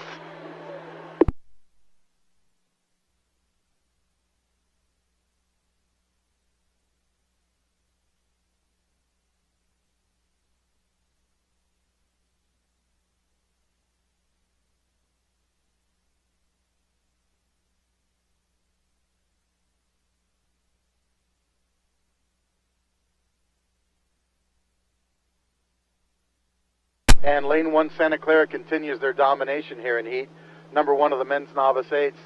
They have a very comfortable open water margin here to go on to the grand final. Irvine right behind them. Irvine doing a great job. Last year, Irvine's men's V8 was really fast, and this year, look at this fast novice 8. They're doing a great job. That bodes well for the future of the program. Irvine in the second place qualifying position. Now in third place, we're going to lane number 5. That's going to be San Diego State University. They're seated 9th, but right now they're in 3rd. But now they're being taken on by lane 5, the 5th seed, UC San Diego in lane 3. So the two teams from San Diego State and UC San Diego, almost bow ball to bow ball here for that 3rd qualifying position in the men's novice 8s. That's too close to call between UC San Diego and San Diego State, but the momentum now is going to lane 3, UC San Diego.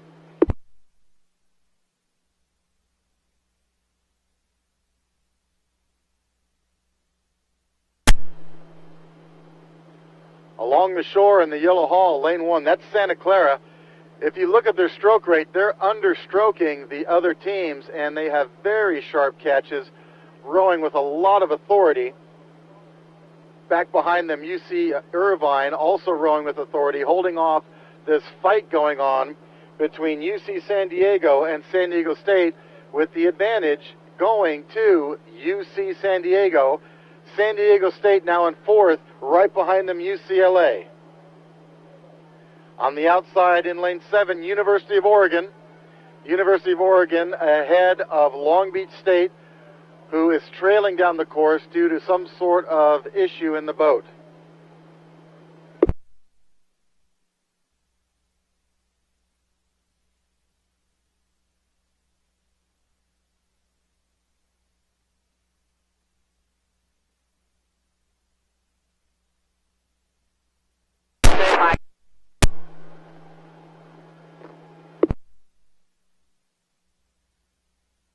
Santa Clara across the line.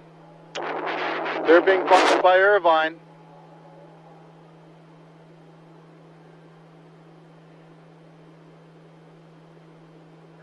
Then it'll be UC San Diego, followed by UCLA and San Diego State, then Oregon and Long Beach.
Ladies and gentlemen, the last race before our break will be race number 24. This is the men's Novice 8, heat number 2.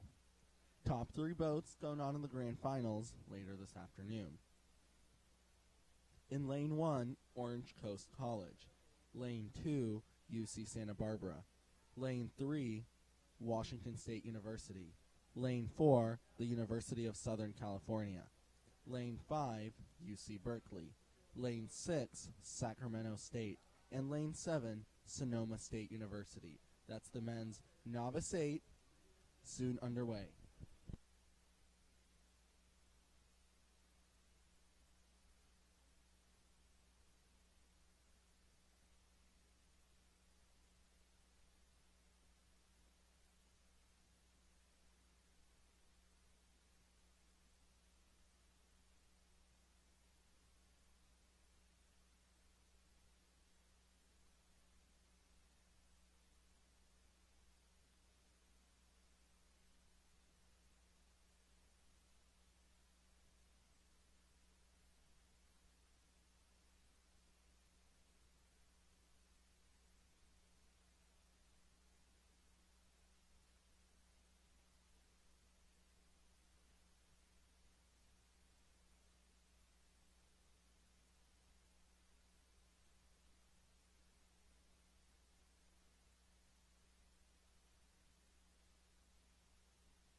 And racing is underway in Heat 2 of the men's Novice 8. In Lane 1, Orange Coast College. Lane 2, Lane 3, Washington State. Lane 4, USC. Lane 5, California. Lane 6, Sac State. And Lane 7, Sonoma State. All crews now past 500 meters, and Orange Coast, our Lane 1 crew, is in the lead. They have about 4 seats over Lane 3, Washington State, and Washington State sitting 2 seats over UC Santa Barbara. Now these top 3 crews are open water out in front of everyone else, but they're very, very close to each other, Orange Coast, UC Santa Barbara, and Washington State. But they've already made quite a statement here by pushing themselves out with a lot of open water over the remaining field. Our 4th place crew is going to go over to Lane 5. I'm going to take that one back. It's going to go over to Lane 6. That's Sac State. So Sac State sitting in 4th place. They are bow to stern over Lane 4, USC. And back to them by about a length of open water. Lane 7, Sonoma State, has 2 seats over California in Lane 5.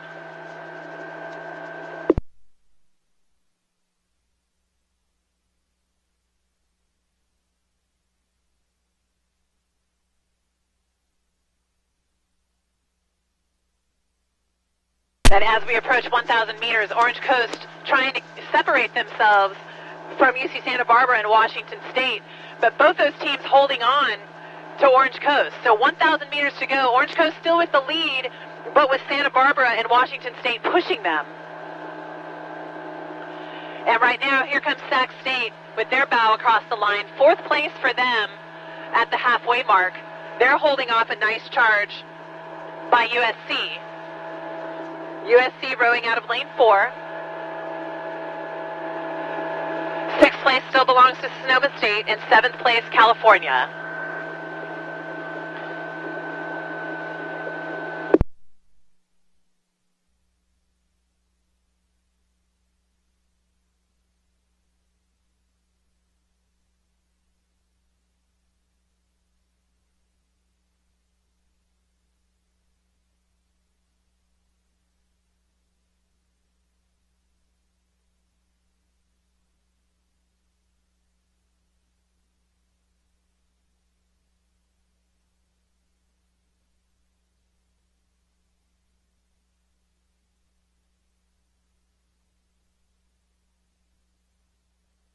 Little bit of wind, little bit of chop here coming into the final 750 meters here.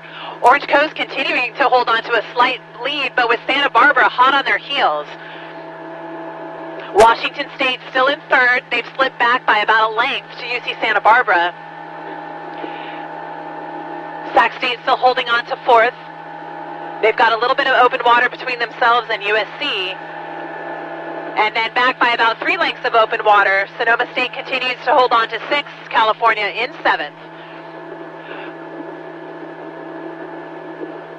500 meters left for Orange Coast College, and now Santa Barbara, and then Washington State. Top 3 crews to advance to the grand finals. Coming into the spectator area, it is Orange Coast, just by a couple of seats over UC Santa Barbara.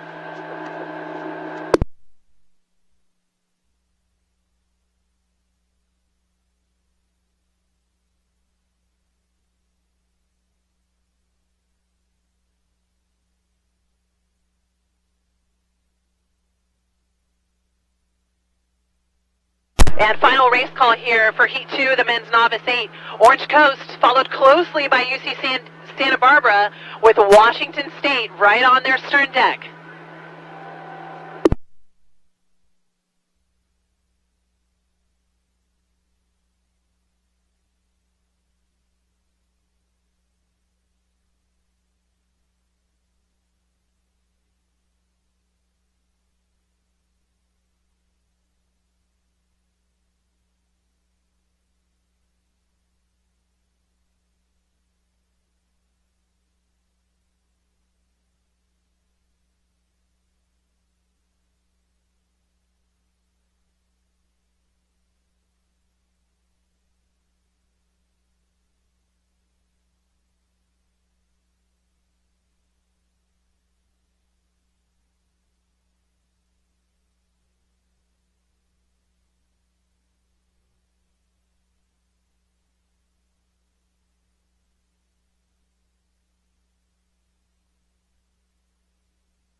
Sound check. 1, 2, 3.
Rick just hooked this up, so he has the audio coming in here on this track too, but you don't need to deal with any of that.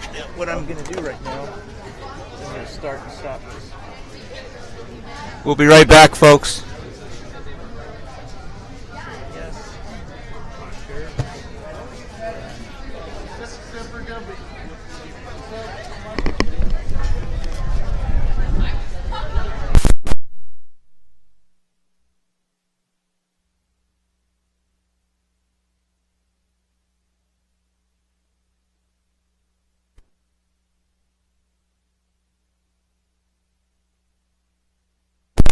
Turn that on, you can actually talk into it.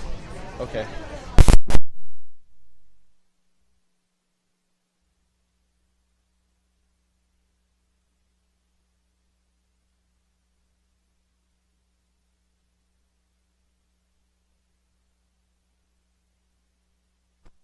On just for now.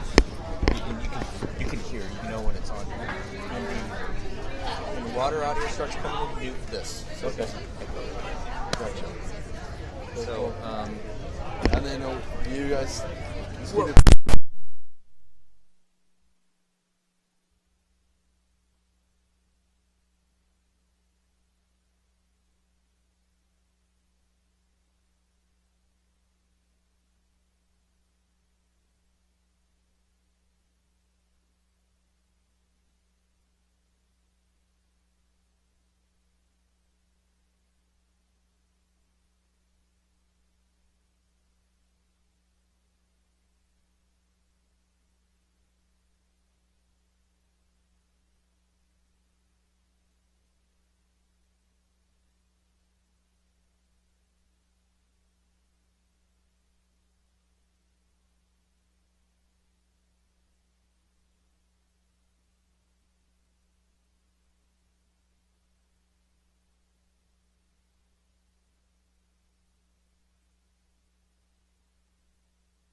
Yeah, so I'm actually scheduled to be here at the finish. So I'm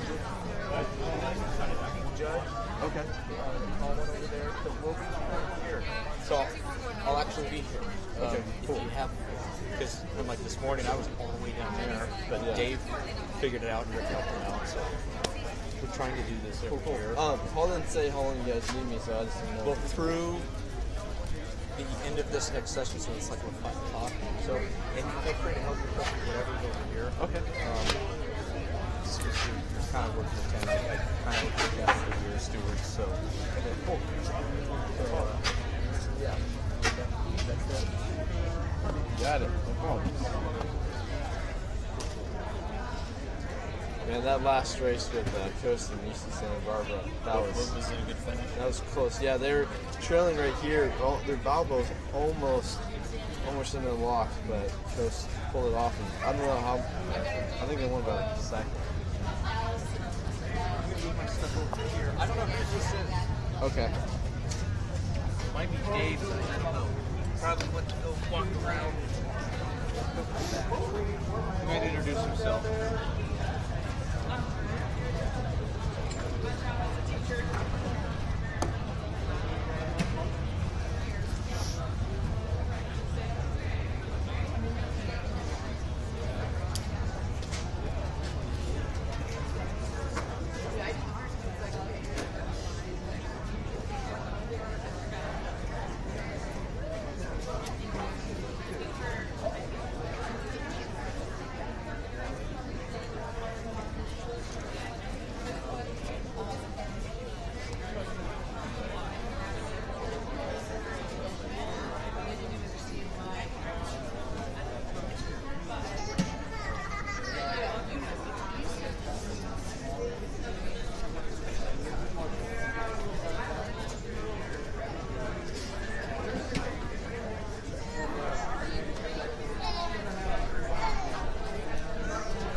Sound check. 1, 2, 3, 4, 5.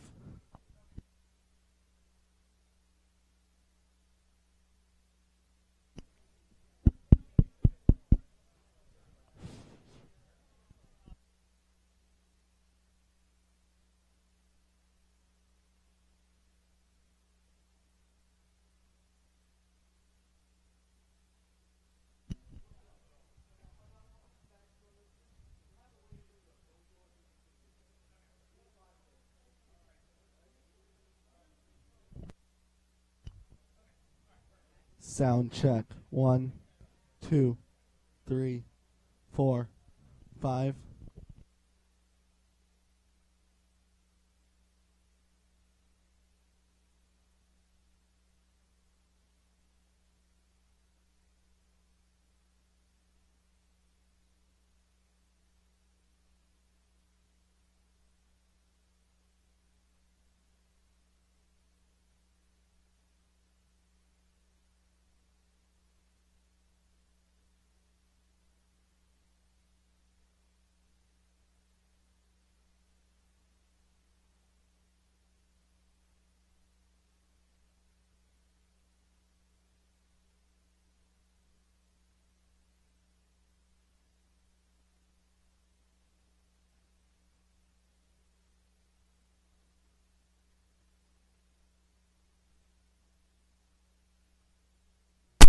Radio check.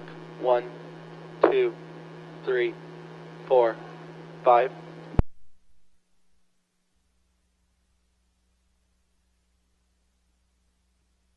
Sound check. 1, 2, 3, 4, 5.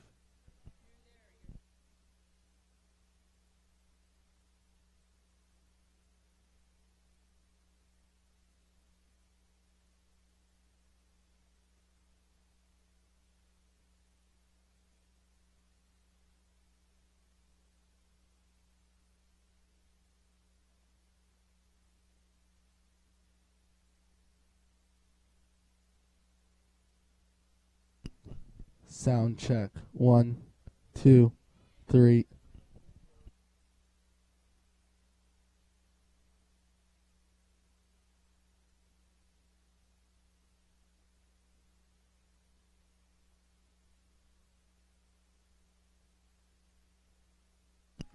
Ladies and gentlemen, welcome back from our break. Our first race this afternoon will be race number 25. This is the women's second Varsity 8, Division 2, Division 3 club programs. For a couple minutes to the start, we'll keep you updated.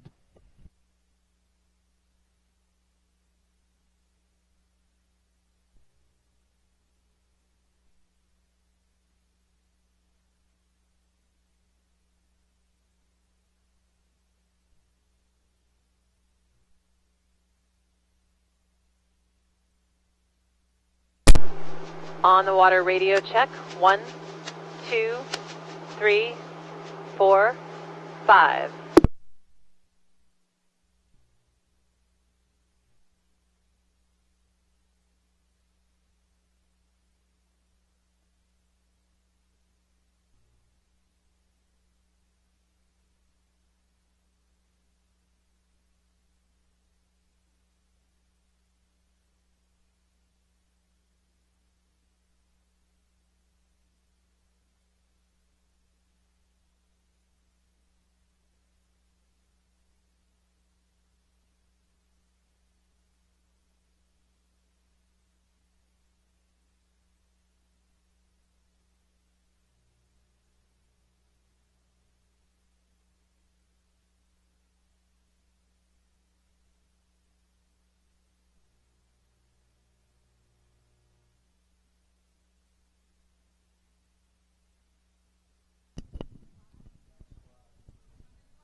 Ladies and gentlemen, the women's second Varsity 8, Division 2, Division 3 club programs.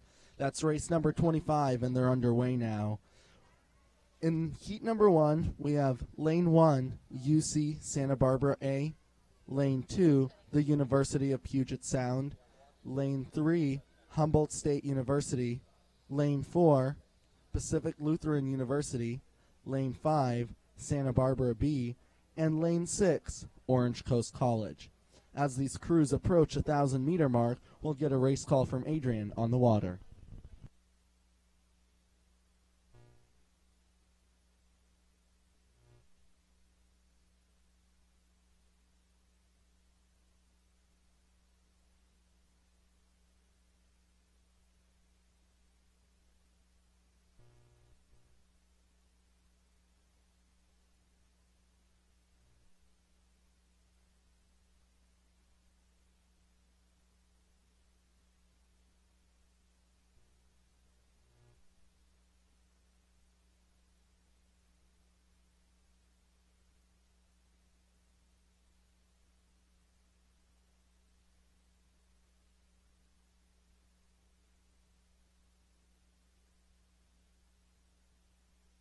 We are already underway and racing in Heat 1 of the women's JV8 for D2, D3, and club programs.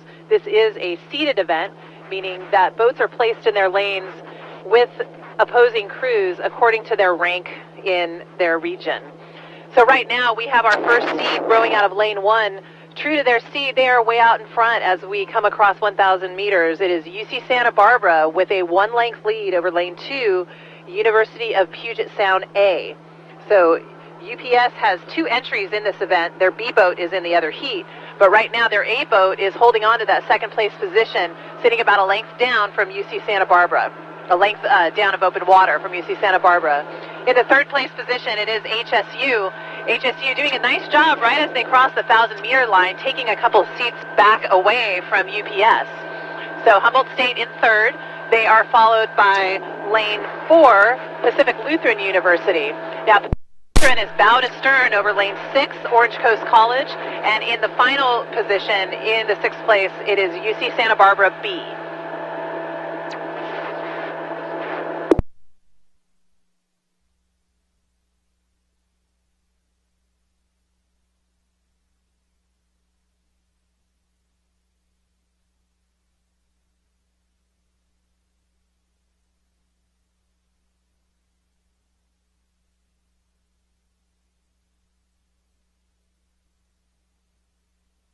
But with 750 meters to go, UC Santa Barbara A well out in front now, length and a half of open water between themselves and the University of Puget Sound. UPS moved a little bit farther ahead of HSU, sensing that they were trying to crawl back and take away a little bit of that lead. So UPS now with a full length over HSU. HSU with about a seat of open water over Pacific Lutheran. So Pacific Lutheran holding the 4th place spot. Orange Coast continues to have a 5th place positioning, 1 length behind PLU, and then back to them by about a length of open water is the second entry from UC Santa Barbara. Top 3 crews will advance to the grand finals. This will be the final race call for this heat. UC Santa Barbara A first across the line at 500 meters to go. They are followed by University of Puget Sound, and then Humboldt State, Pacific Lutheran, then Orange Coast College, and finally UC Santa Barbara B.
UC San Diego.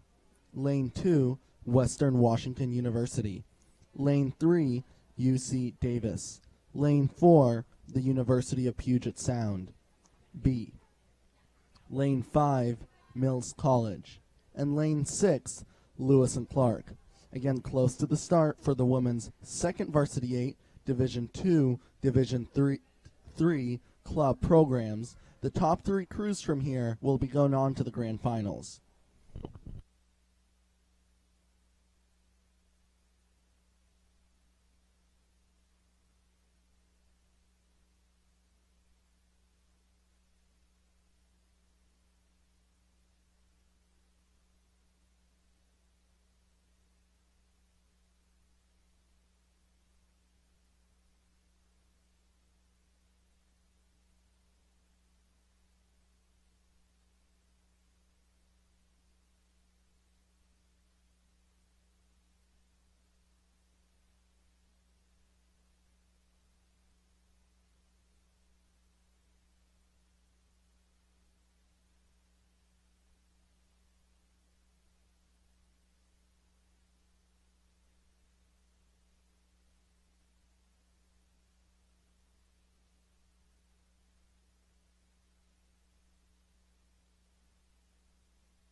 Ladies and gentlemen, the women's second Varsity 8, Division 2, Division 3 club programs is underway. They're passing the 500-meter mark. We'll get a race call from Adrian on the water.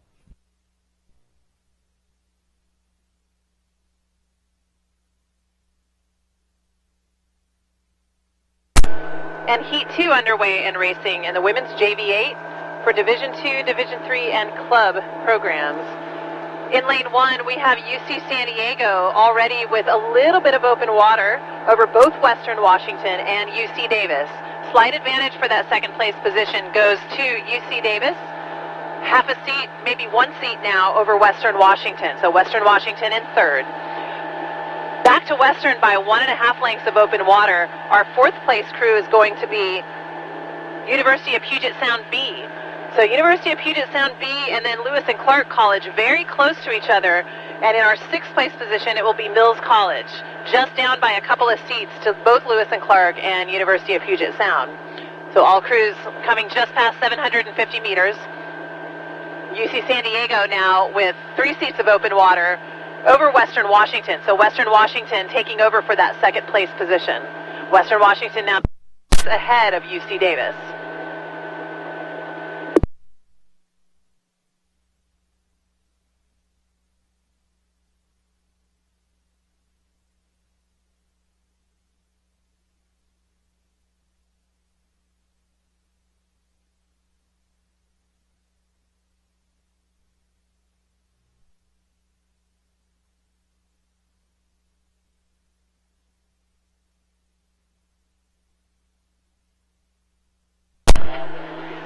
And 1,000 meters to go. It is UC San Diego, still with about a half a boat length of open water. But the really tight fight here is right between Western Washington and UC Davis. They're trading back and forth.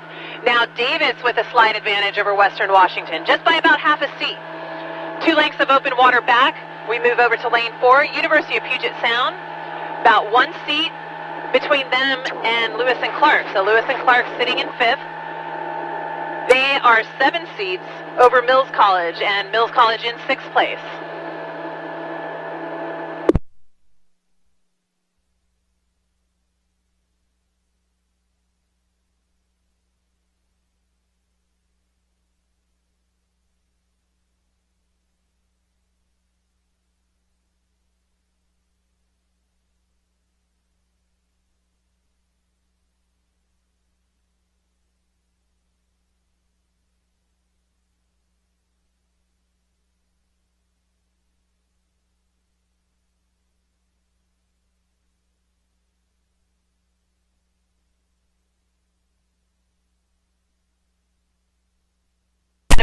Davis sitting in 3rd, but Western with 3 to 4 seats now over Davis as we come into the final 500 meters here of this heat. University of Puget Sound B still holding on to that fourth place spot with Lewis and Clark right on their tail. And Lewis and Clark now bow to stern over Mills College. So final race call here. Top three boats unofficially will be University of San Diego, followed by Western Washington, and then UC Davis.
Ladies and gentlemen, you're watching the finish for race number 26, the women's second varsity 8, Division 2, Division 3 club programs. First across the line, that's UC San Diego. Followed by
Ladies and gentlemen, the next race underway is race number 27. This is the men's second varsity 8, heat number 1.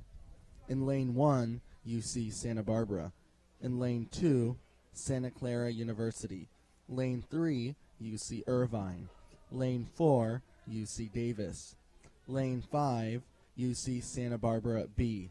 And lane 6, UC Davis B. That's the men's second varsity 8 now underway. We'll get a call from the water.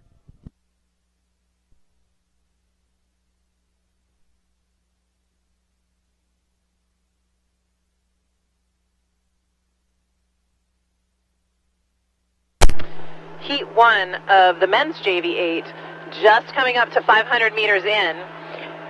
Our early leader here will be out of lane 2, Santa Clara. Santa Clara took a big jump right before the 500 meters, and they had been dead even with lane 1, UC Santa Barbara.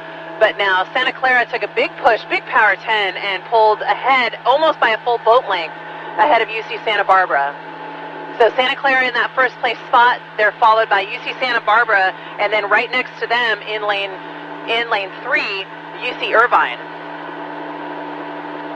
So top 3 boats duking it out, and then about a length of open water behind them. In the 4th place position, it is UC Davis. So UC Davis sitting with 3 seats over UC Santa Barbara B. And then in the 6th and final position, UC Davis B. So we've got 2 Santa Barbara boats, 2 Davis boats battling each other. We've got the A boats battling, and then we've got the B boats battling. And right now, going back to our leaders, Santa Clara now sitting just 4 seats above UC Santa Barbara. So UC Santa Barbara took back a couple of those seats. And Santa Barbara now 6 seats.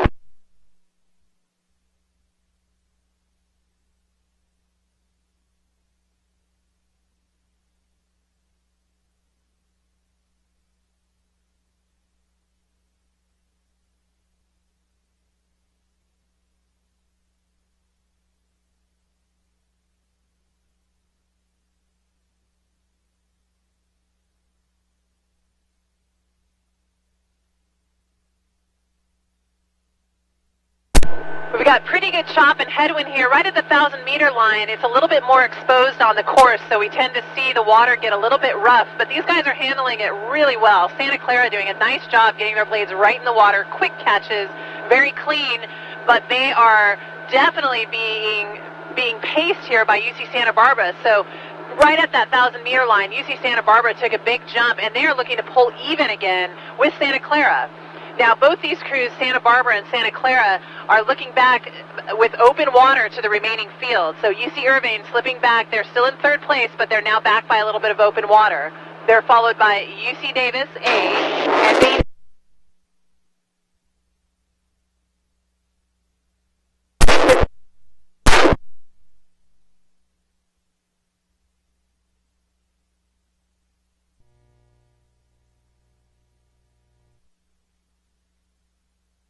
Barbara pulling ahead.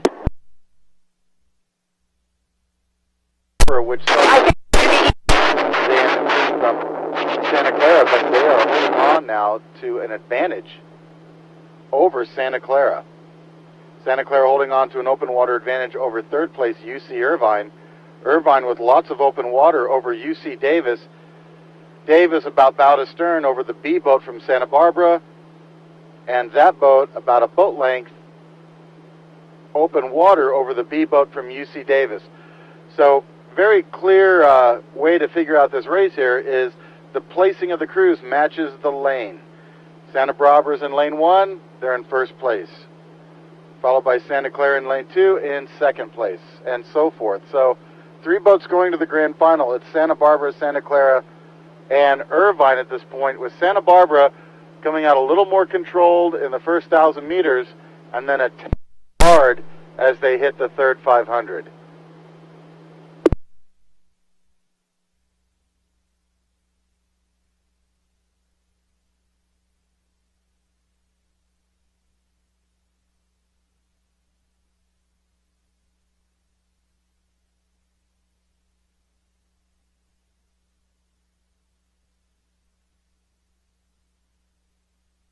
Santa Barbara now rowing at a 35.5, 36. Santa Clara just a little bit higher than that. Irvine also at a 35.5. So again, with 3 boats moving from this heat to the grand final, unofficially, in the lane assignment they're in, it's lanes 1, 2, and 3, Santa Barbara, Santa Clara, and Irvine, as UC Davis trails in 4th place, and they're fighting off the B boats from Santa Barbara, as well as their own program, the Davis B boat. Here comes that finish.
Ladies and gentlemen, now passing the 500-meter mark is the men's second varsity 8, heat number 2. In lane 1, UC San Diego. Lane 2, Orange Coast College. Lane 3, San Diego State. Lane 4, UCLA. Lane 5, UC San Diego B. And lane 6, UCLA B. That's the men's second varsity 8. They're now approaching 750 meters. We'll get a race call from Bob at the top of Rattlesnake Hill.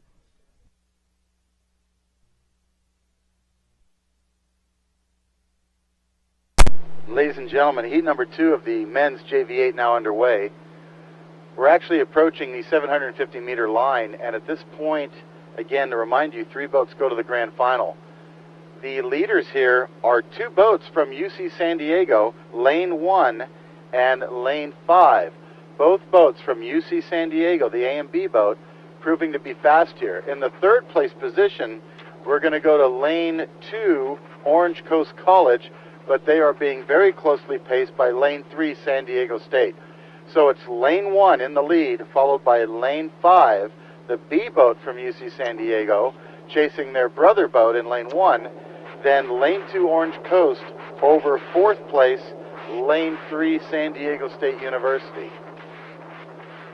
San Diego State has about a length over lane 4, UCLA, and then in the trailing position, the B boat from UCLA in lane 6. Everyone except the B boat from UCLA has cleared the halfway markers as they now move towards the finish line. But again, the 2 boats from UC San Diego in the lead, but the B boat from San Diego now facing a challenge from lane 2, Orange Coast.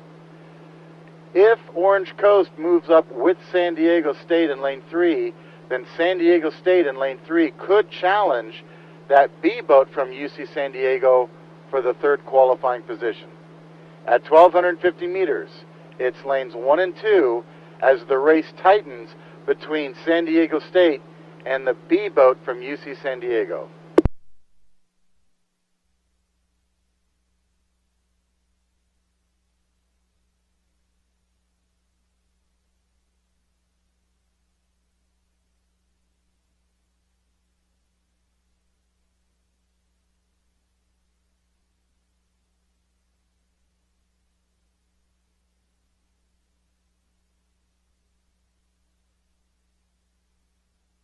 The B boat from UC San Diego still holding on to a slight advantage for 3rd place as the lane 1 A boat from UC San Diego continues to really power ahead, followed by Orange Coast in 2nd place.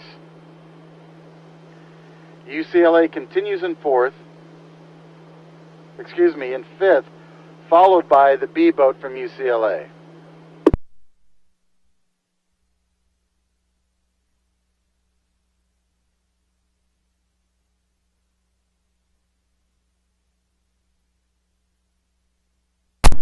All these crews are fighting a semi-direct headwind here. As the storm clears out, the winds are kicking up a little bit, and San Diego State is right in the thick of it with UCSD. They are separated now by about 7-8 seats, but San Diego State still within striking distance with 400 meters to go. Heat number 2 of the men's JV8s. 3 boats will go to the grand final. Lane 1 UC San Diego A boat comfortably out in front, followed by Orange Coast, and now the B boat from UC San Diego putting on a little more pressure on the stroke rate to stay ahead of San Diego State, as San Diego State tries really hard to catch them with 2:50 to go. UCLA A and B are the trailing boats.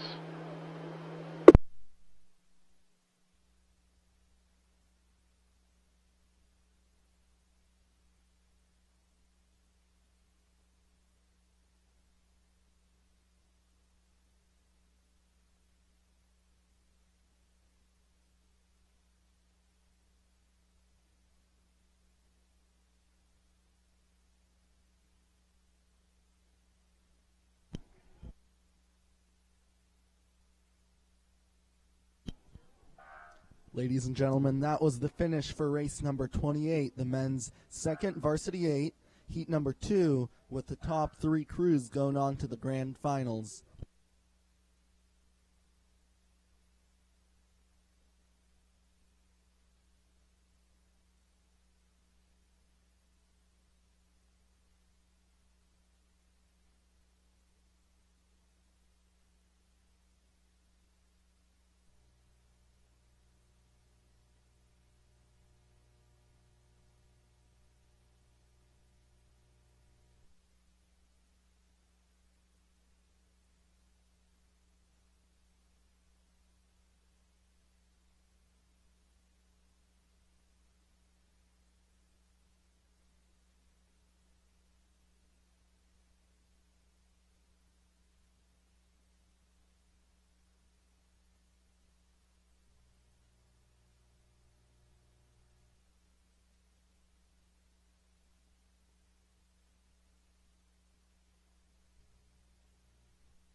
Ladies and gentlemen, the next race will be the women's second Varsity 8 Division 1 and Open programs. The crews have been led onto the race course and are getting aligned.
We have the official results for the men's second Varsity 8 heat number 1.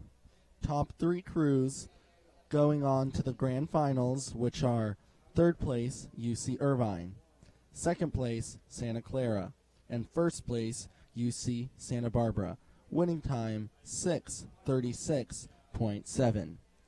And we've now had a start for the women's second Varsity 8 Division 1 and Open programs. In Lane 1, Sacramento State A. Lane 2, Stanford. Lane 3, St. Mary's College. Lane 4, San Diego State. Lane 5, University of Portland. Lane 6, Santa Clara. And Lane 7, Sacramento State B.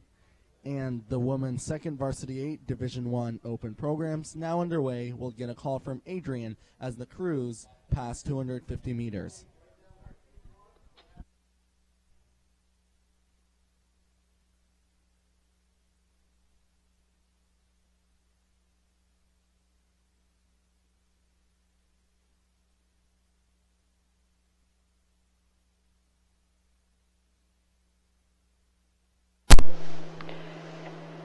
Heat 1 of the women's JV8, D1, and Open. There is only one heat for this particular event, so I think what's going on right now is that these guys are going to be racing for lanes. What we're looking at is 7 boats across, and in lane 2, Stanford is going to be our early leader coming across the line at 500 meters in.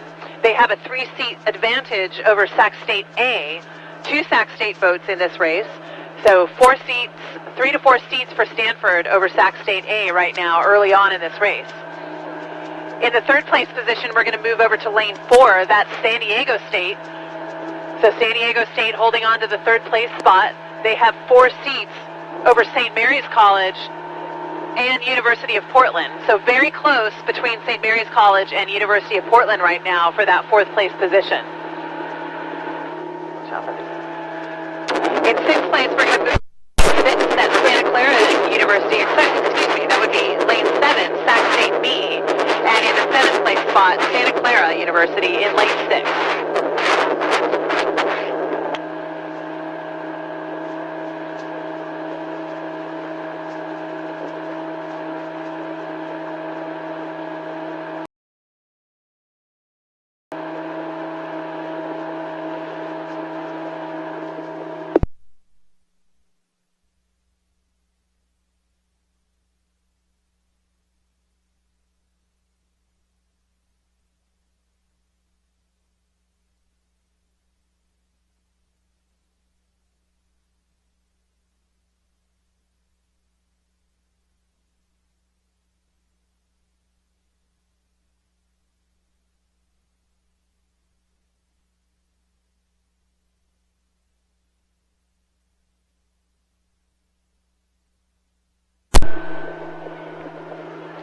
Go, Bob.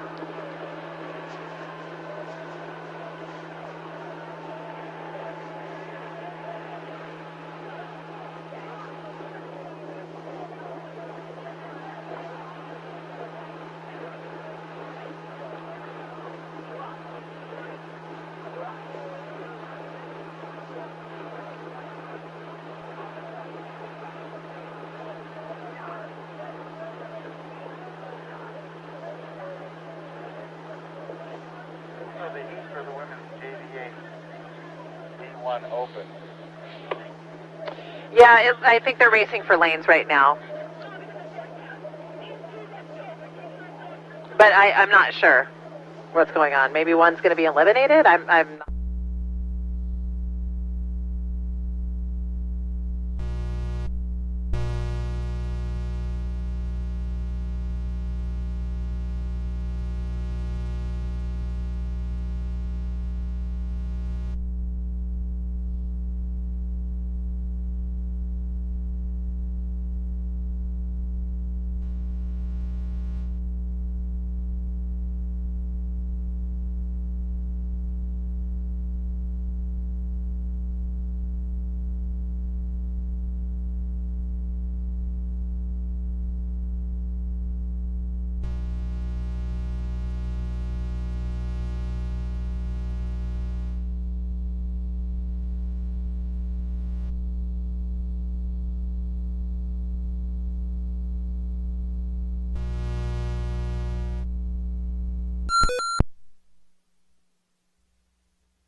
And the women's JV8 heat for Division 1 Open categories now coming into the last 500 meters. Thank you for that early race call, Adrian, and the commentary here as we see Stanford in lane 2 moving out into the lead by open water over the hometown team from Sacramento State University in lane 1. In third place, it's going to be lane number 4, San Diego State University, but they're in a close race with crews on either side of them, St. Mary's College and the University of Portland. In the outside, we go to the B boat from Sacramento State. They're in 6th place, and trailing is Santa Clara University women. This is the heat for the women's D1 Open category JV8s. And again, Stanford showing a strong performance here as they continue to move down the course, taking more open water from the remaining field. San Diego State has the closest race going on here as they try to hold off in lane 3 and University of Portland in lane 5. So here comes that finish as these crews fight the growing headwind here at Lake Natoma. These crews racing now for lane assignments later in the day. And again, the top 3 boats are Stanford, Sacramento State, and San Diego State.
Ladies and gentlemen, this last race, the women's second varsity 8, Division 1, and open programs, just a single heat, and that's racing for lanes, meaning what lanes each individual crew is in for the grand final tomorrow.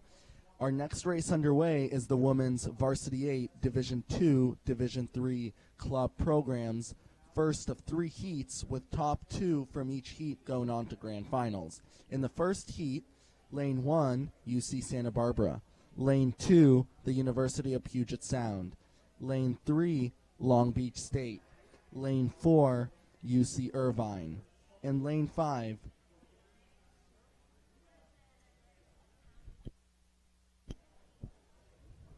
we turn it over to Adrian on the water for the race call.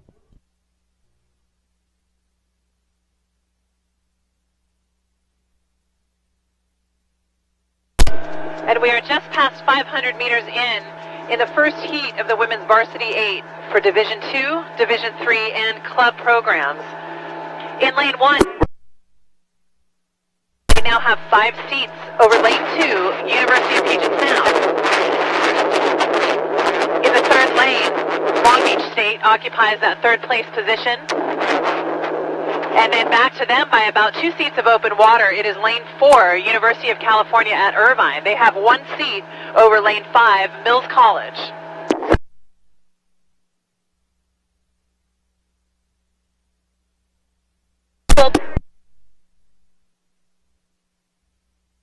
We'll pick it up again a little bit closer to 1,000 meters.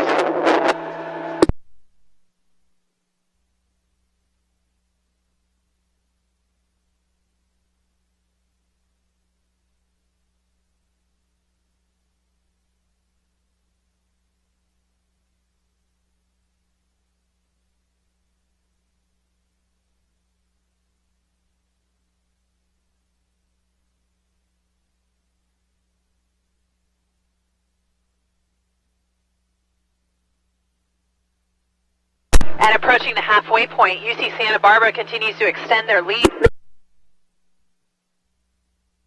over University of Puget Sound, and now UPS with nice racing here coming out of lane 5. They have overtaken the University of California at Irvine for that 4th place spot. Mills moving 4 seats over Irvine, and actually pushing their bow a little bit onto the stern deck of the Long Beach State boat. So nice racing, very aggressive here coming out of the Mills College boat in lane 5. But the race is already halfway done here for UC Santa Barbara. Really nice job with a little bit of open water between themselves now and University of Puget Sound.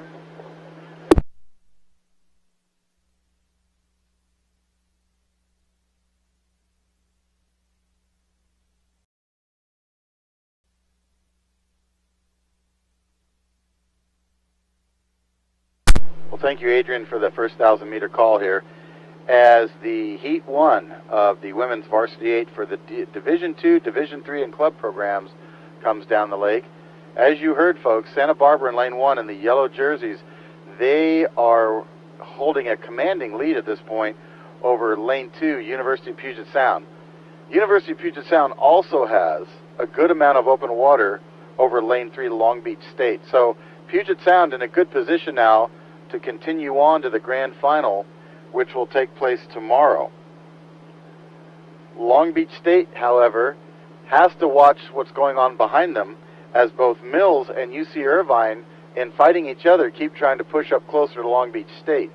So that has implications for the petite final, but right now the top 2 boats remain unchanged, Santa Barbara and Puget Sound.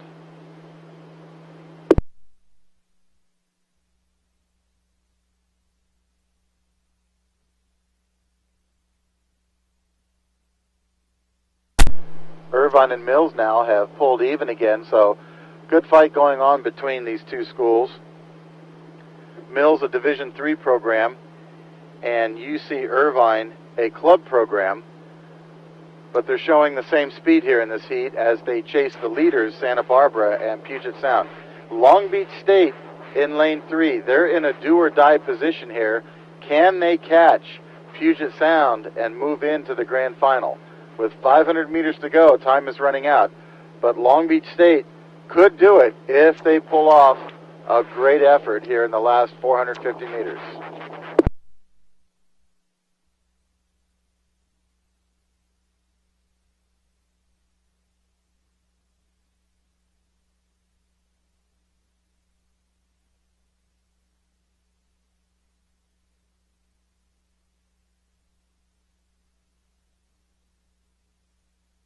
.300 meters to go for Santa Barbara and Puget Sound, both in a comfortable qualifying position. Long Beach State kind of by themselves, but on the outside, there goes Mills again. Really tough fighting crew in that Mills boat here as they've been battling Irvine all the way down the course. They took the lead, then Irvine got it back, and now Mills once again put their bow ball ahead of Irvine. So great racing between those two programs here at Lake Natoma. 100 meters to go for Santa Barbara, and behind them Puget Sound, unofficially going to the grand final. This is heat number 1 of the women's varsity 8s for Division 2, Division 3, and club programs.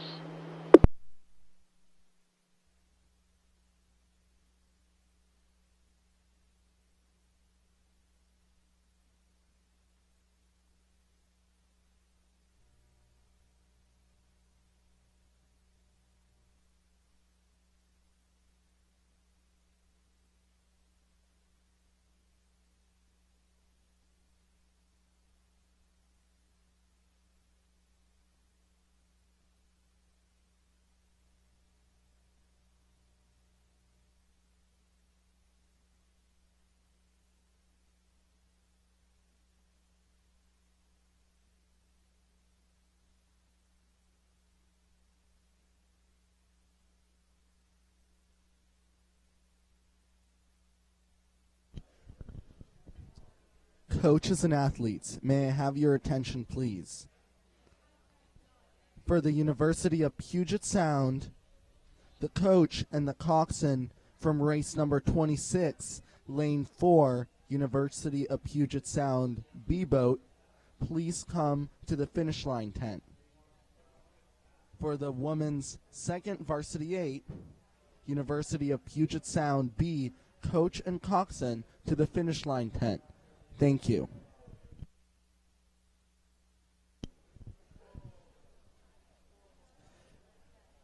May I have your attention, please? If you've lost a key to your van, please come claim it at the finish line tent. Thank you.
Ladies and gentlemen, now underway is race number 31, the women's Varsity 8, Division 2, Division 3 club programs, heat number 2.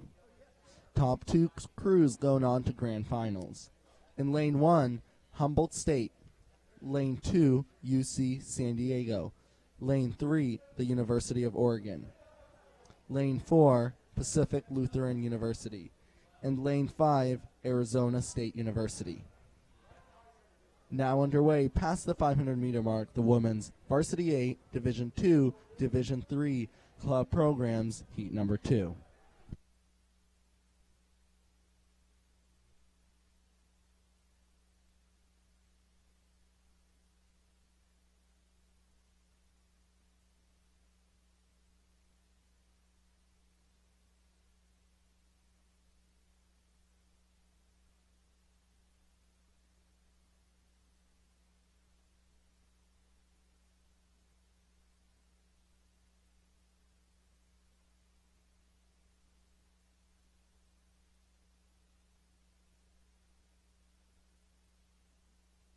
And we're picking up this call a little bit farther into the race, just past 750 meters in. In our first place position, it is Humboldt State rowing out of lane 1. They have a pretty commanding lead coming into the halfway point with open water between themselves. Diego. UC San Diego sitting bow to stern over lane 4, Pacific Lutheran University. So Pacific Lutheran sitting in third with 4 seats over lane 3, University of Oregon. In the 5th and trailing position, it is Arizona State. They're back by several lengths of open water.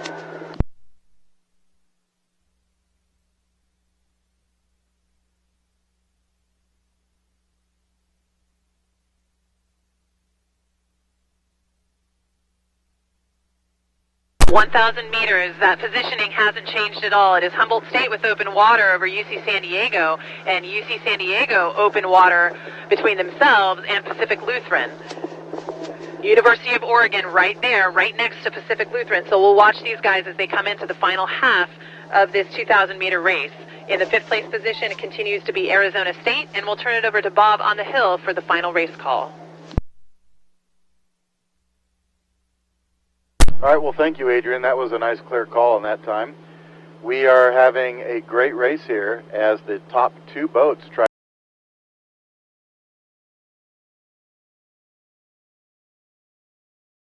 They're moving out with a lot of authority.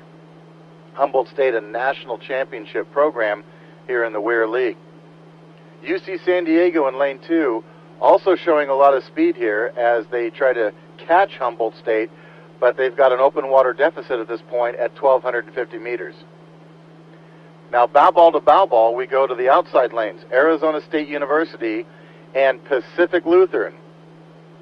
Pacific Lutheran from the northwest and Arizona State from the southwest, so that's a real battle there between 2 regions here for 3rd place in heat number 2 of the women's Varsity 8 race for the Division 2, 3, and club programs. Trailing position continues the University of Oregon.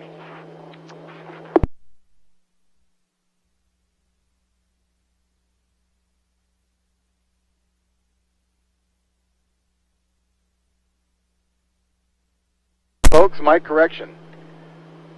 That is Arizona State in the trailing position. It's the University of Oregon and Pacific Lutheran who are having a very even fight here in this race. So, my mistake on that.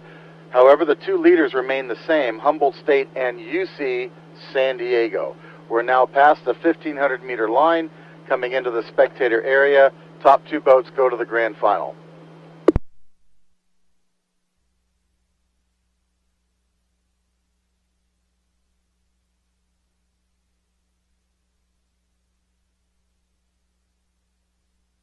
Humboldt State rowing at 36.5 strokes per minute.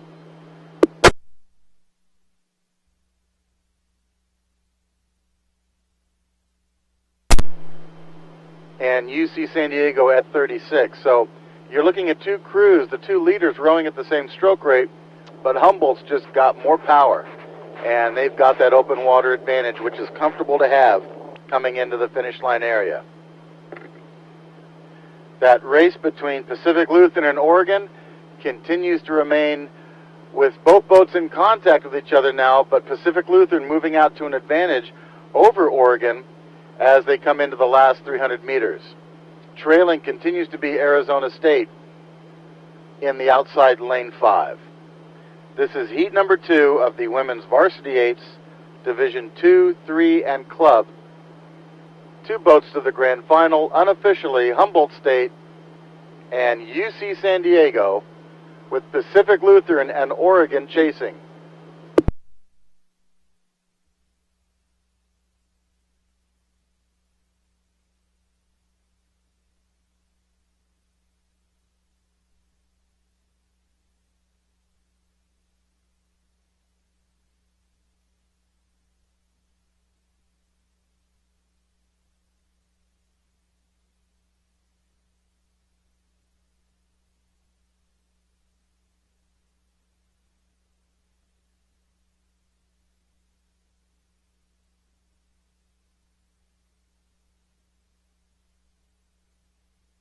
And we have had 2 boats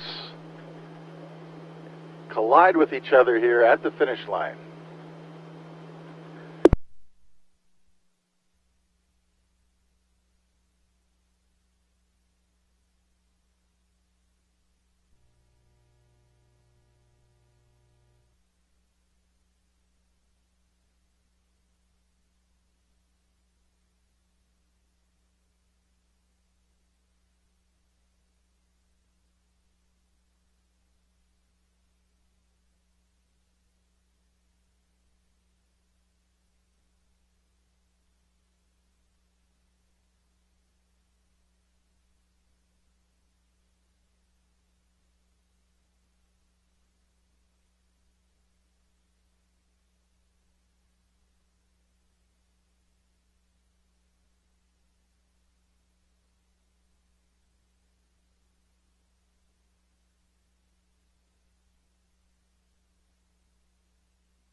Disconnected.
Ladies and gentlemen, now on the race course and almost 500 meters into the race, the women's Varsity 8, Division 2, Division 3 club programs, heat number 3.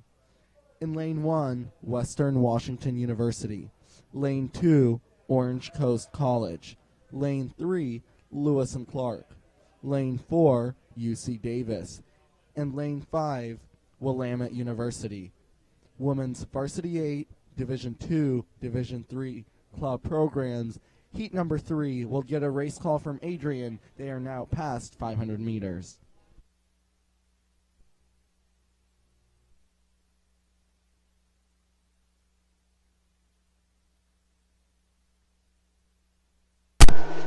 And we are just past 500 meters in Heat 3 of the Women's Varsity 8 for D2, D3, and club programs. We've got a really great fight here going on between lanes 1 and lane 2, Western Washington and Orange Coast College. Right now I'm going to give a very...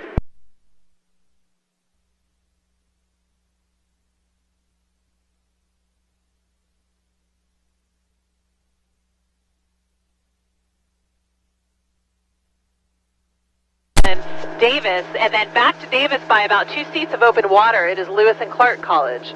And in the 5th place position, rowing out of lane 5, Willamette University. Back to Lewis and Clark by about 2 lengths of open water. But back to our leaders as we come up to 750 meters in. Orange Coast now has 1 full seat over Western. Both boats seem to be right at the same stroke rate, pacing each other side by side. And here goes Western. They are now pulling even again with Orange Coast.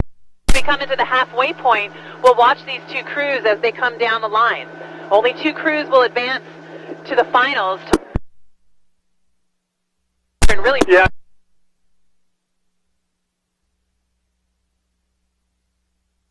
Davis.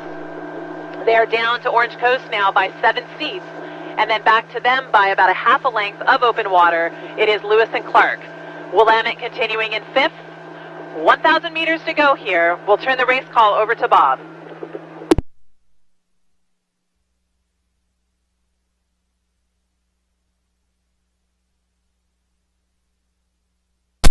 From atop of Rattlesnake Hill, Western Washington continues to command their lead in this heat. Orange Coast in lane 2 is definitely a threat, but on the outside in lane 4, you heard about UC Davis. Now, UC Davis is in a position to take on Orange Coast and move up into a qualifying position, but they're still down by at least a boat length, if not a seat open water at this point at 1,250 meters. Lewis and Clark College in the bright orange unisuits, they continue in 4th place with the 5th place boat from Willamette University in lane 5.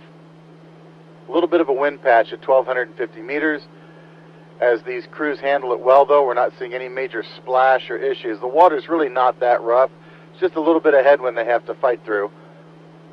But lane 1, Western Washington, continues with a bow to stern advantage over Orange Coast. Orange with about 7 seats over UC Davis, who's in 3rd place. Davis with almost a boat length open water now over Lewis and Clark in 4th, and trailing is Willamette. We'll give you the next call after 15 minutes.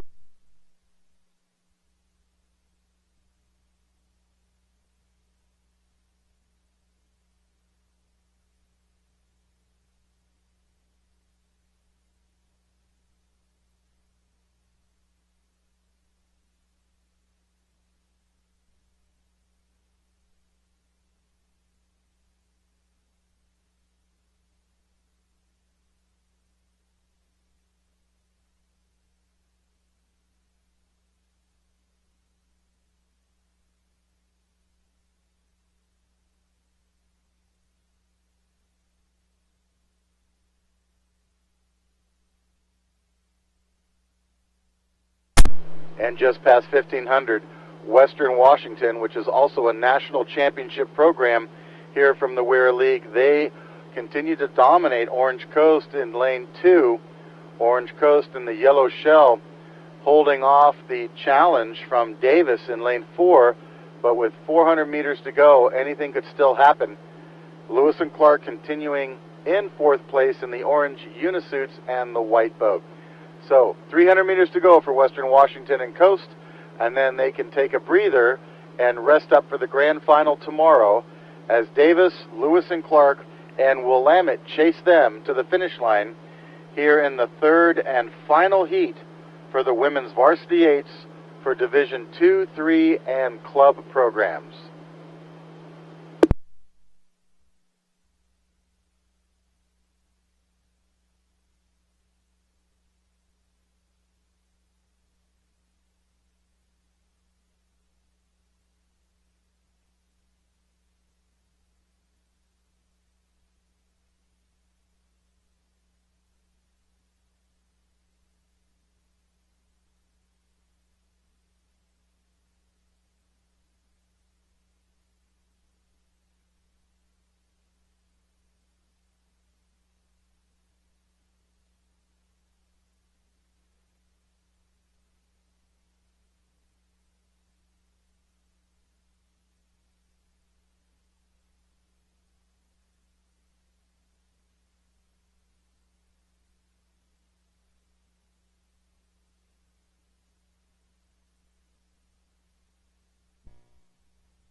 Ladies and gentlemen, now underway down the race course, the first of 2 heats. This is race number 33, the men's varsity 8s.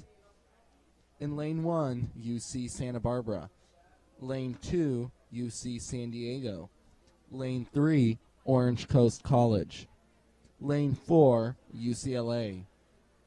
Lane 5, the University of Southern California. Lane 6, the University of Puget Sound. And Lane 7, Lewis and Clark College. Again, men's varsity 8, heat number 1, headed down the race course. Top 3 crews will be going on to grand finals. We'll get a race call from Adrian at 500 meters in.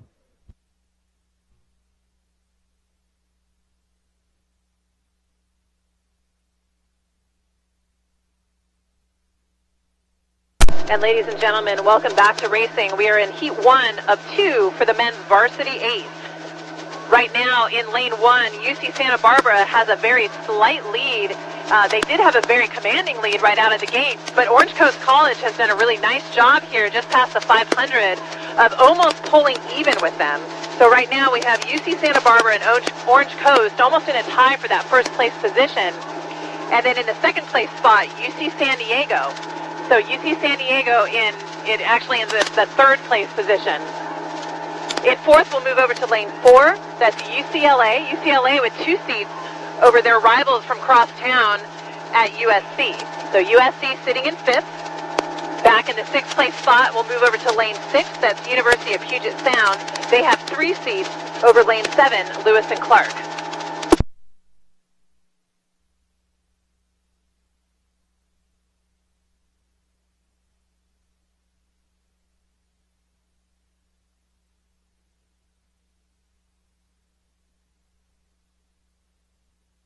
And all boats now approaching the halfway markers. Orange Coast College has now pulled up 2 seats over UC Santa Barbara. So UC Santa Barbara sitting bow to stern over UC San Diego. UC San Diego in 3rd. They are sitting bow to stern over UCLA. UCLA in 4th. They're sitting 8 seats over USC. And USC is a half a boat length of open water over University of Puget Sound, bow to stern, holding on to that 7th place position. All boats now past 1,000.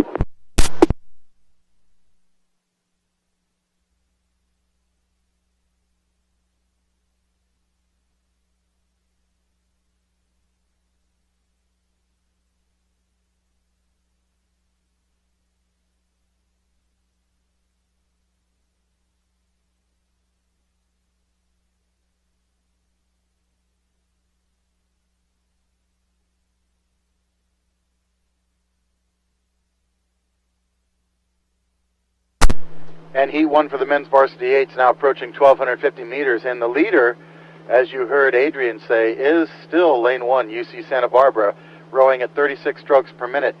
UC San Diego in lane 2 also at 36 strokes per minute. But even though they're matching the speed of Santa Barbara right now, it's simply a case where Santa Barbara got out of the starting blocks faster, and they've held on to that margin. They've added a little bit to it, but both crews moving through the water at pretty much the same speed right now, so it was just a good move on Santa Barbara's part to get out early and then hold on to that lead. Chasing Santa Barbara in 2nd place is Orange Coast. Orange Coast bow to stern over 3rd place, UC San Diego. UCLA continues in 4th place, and they have a fight on their hands with their Southern California rivals, University of Southern California, as they come into the last 500 meters in lanes 4 and 5.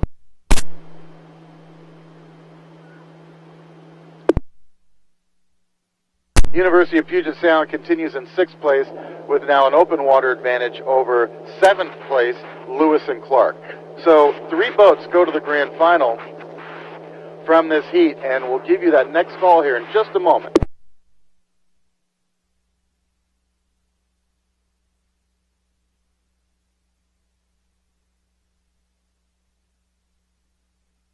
Santa Barbara, Orange Coast, and then UC San Diego. Those are your top 3 boats. UC San Diego holding off UCLA.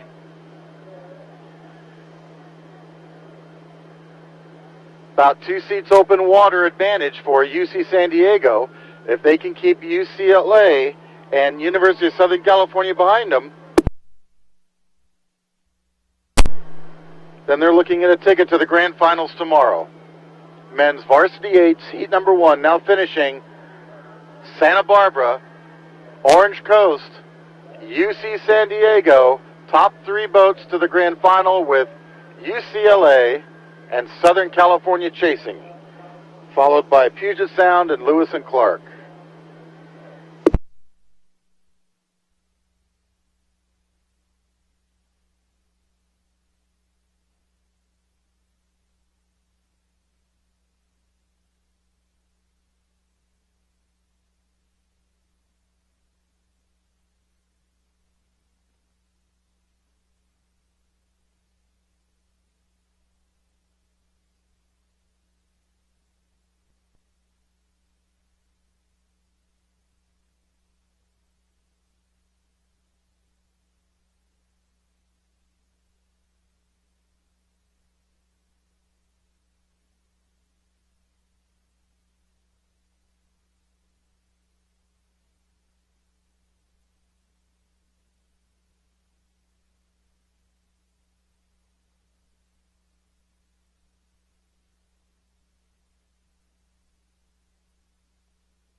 And now underway is race number 34, the men's varsity 8, heat number 2. Just as in the first heat, we have 7 boats in this heat, with top 3 going on to the grand final. In lane 1, UC Irvine. Lane 2, Santa Clara. Lane 3, Washington State. Lane 4, Western Washington. Lane 5, San Diego State University. Lane 6, UC Davis. And Lane 7, Sonoma State University. The men's varsity 8, heat number 2, now approaching 500 meters, will get a race call from Adrian.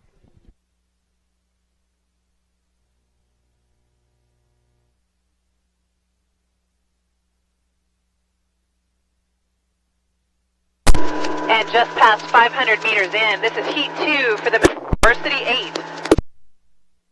Already with a commanding lead, rowing out of lane 1. UC Irvine doing a really nice job making a commanding lead with already open water over lane 3, Washington State.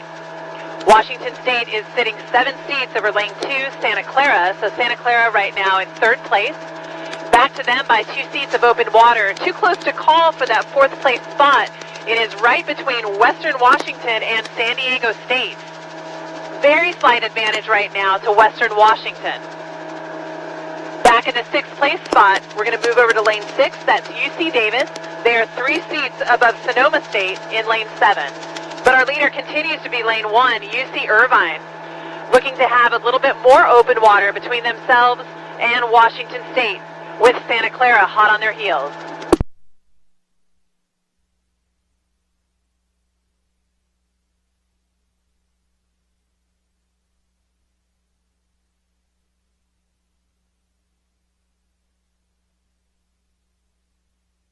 And as we approach 1,000 meters to go, UC Irvine continues with the lead, opening up a little more open water between themselves and both Washington State and Santa Clara. Santa Clara really making a nice jump here, attempting to pull even with Washington State by the halfway markers. Top 3 boats with open water between themselves and the rest of the field. Western Washington in 4th now with 5 seats over San Diego State. So San Diego State sitting in 5th. Back to them by about a quarter of a boat length of open water. It is UC Davis. UC Davis sitting 1 seat over Sonoma State.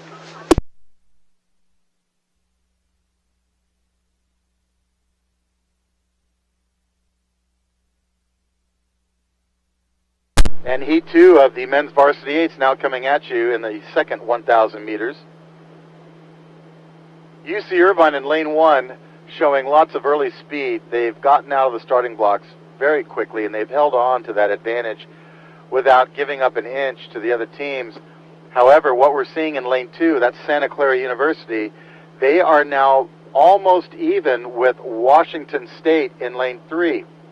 Now both Santa Clara and Washington State, they're both still in the qualifying position. So as long as they keep the other 4 boats behind them, they're going to the grand final. But this is more than that for Santa Clara. They want to show Washington State that they're going to take them on, and then they'll do it again in the grand final. So Santa Clara being very scrappy and tough here in this headwind, and they have now pulled even with Washington State just before 1,500 meters, while Irvine continues in the lead with open water advantage.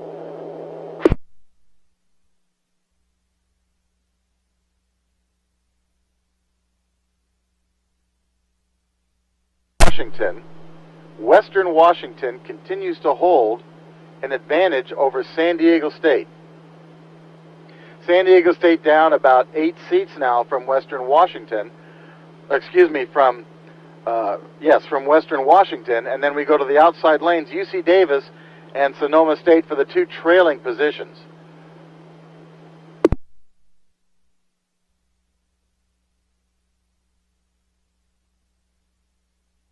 UC Irvine now coming into the last 350 meters, the spectator area.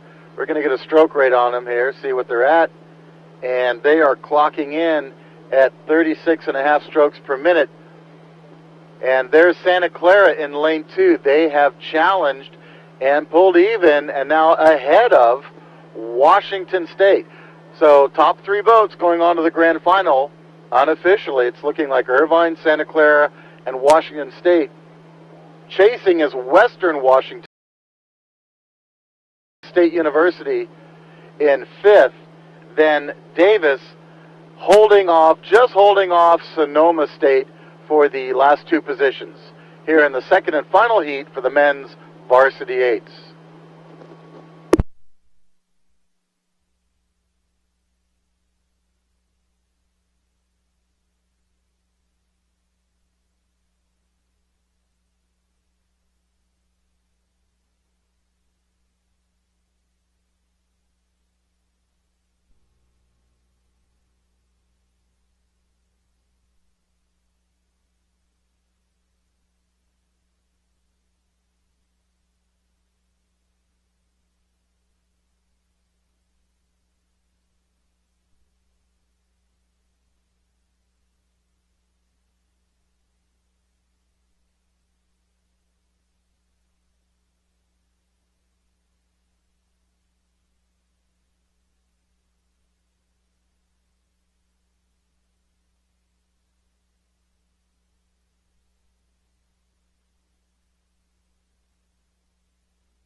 Ladies and gentlemen, we've had a start. This is race 35, the women's varsity 8, Division 1 and open programs. We have 2 heats total, so top 3 out of 4 from each of these heats go on to grand finals.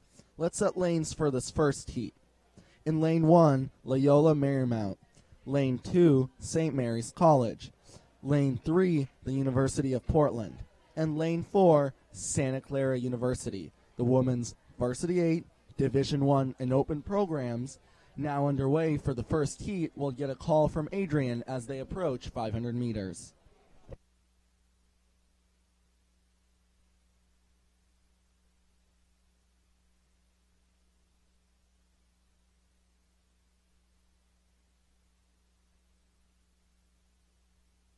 And racing is underway in Heat 1 of the women's varsity 8 for Division 1 and open programs.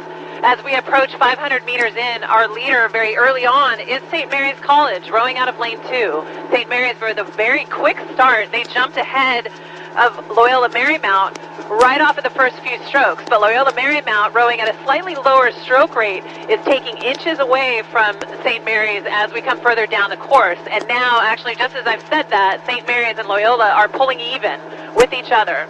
In the third place position, we move over to lane 3, University of Portland.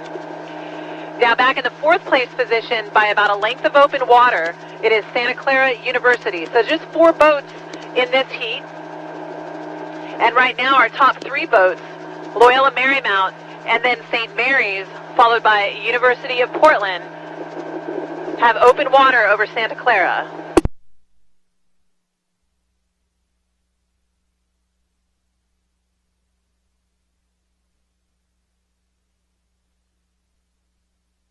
So despite that very aggressive, quick start, St. Mary's has slipped back to that second place position, and Loyola Marymount is just inching their boat further afield of over St. Mary's, and then back to St. Mary's by 1 length.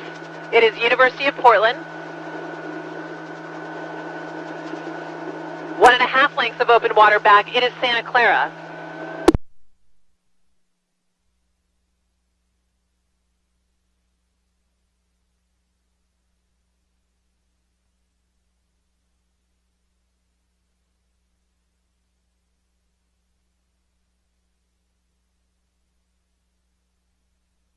Good race call here by the St. Mary's coxswain. She's looking straight across at that Loyola boat as they approach the halfway markers. St. Mary's took a big jump there, but then Loyola has matched that call, and boy, did their boat just take off. So St. Mary's had pulled even with Loyola for just a few strokes, but then Loyola answered, and now they're back out front in the lead. And now, because of that aggressive push, both St. Mary's and Loyola have open water on University of Portland. So back by about 2 seats to St. Mary's. University of Portland sitting in that third place spot, and then 2 lengths of open water back. WIRA continues in 4th.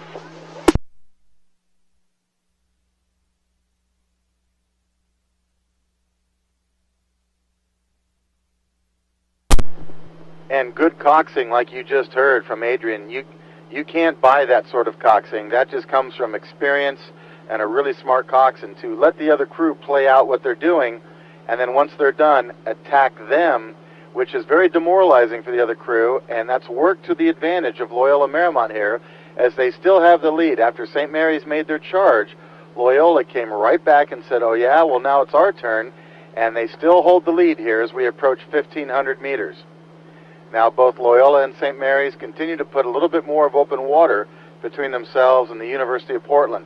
University of Portland still in a qualifying position here to go on to the grand final tomorrow, as they have lots of open water behind them all the way back to the 4th place Santa Clara boat. The Santa Clara boat rowing cleanly, just not matching the speed of these top 3 crews. As we come into the last 500 meters in about, it will continue to be lane 1 Loyola in the lead, followed by St. Mary's and then University of Portland.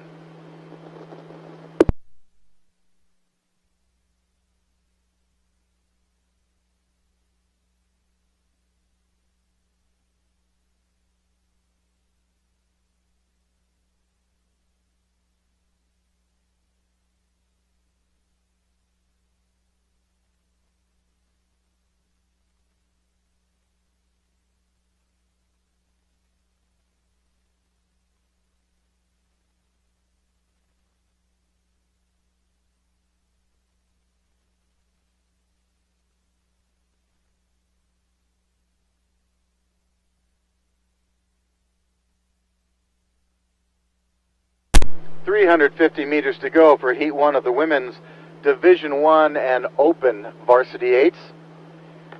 Loyola now with a little bit more of an advantage. They keep taking a little bit of extra water every stroke, but like I said, they've had a very strong race plan and some really smart coxing coming from their boat as they continue to hold off St. Mary's and University of Portland. Santa Clara continuing to trail. They've had a clean race as well as they come into the last 350 meters. This is Heat number 1 now finishing. 3 boats to the grand final unofficially. Loyola, St. Mary's, and the University of Portland.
Ladies and gentlemen, now headed down the race course is the last heats for today.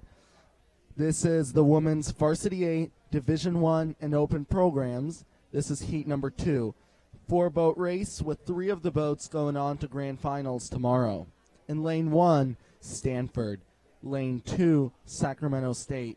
Lane 3, Seattle University. And lane 4, San Diego State University.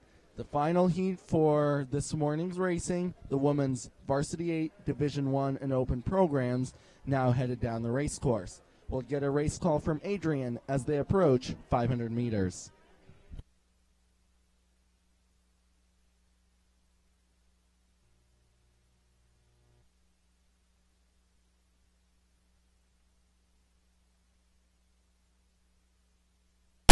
Heat 2 of the women's Varsity 8 for Division 1 and Open programs, just past 500 meters. And we've got lane 1 Stanford already out to a significant lead with 5 seats over Sacramento State. Sacramento State in second place bow to stern over both lanes 3 and 4. That would be Seattle and San Diego State. So San Diego State and Seattle right next to each other, too close to call. It'll shake out as we get a little further down the course. But Stanford doing a nice job here, just very patient, just taking inches with every stroke. 750 meters in, Stanford with a 6-seat lead over Sacramento State, and Sac State with about 1 seat of open water over both Seattle and San Diego State. Still dead even between those two boats.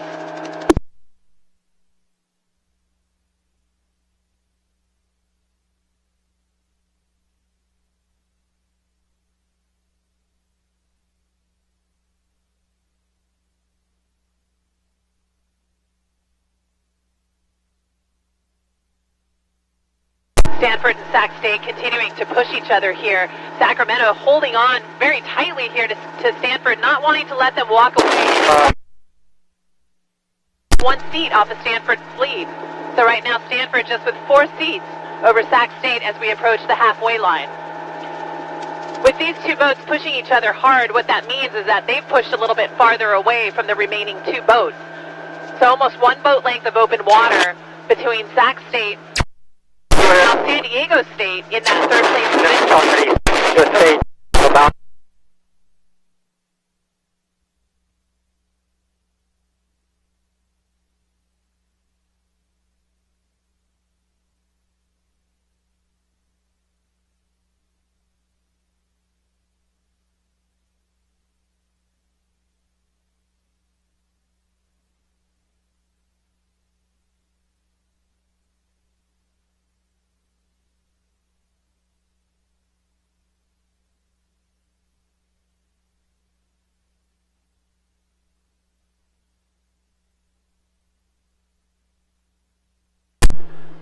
Now approaching.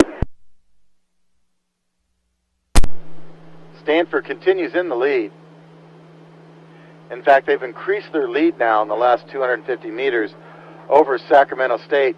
Together, they have put more open water between themselves and the 2 remaining boats from Seattle and San Diego State.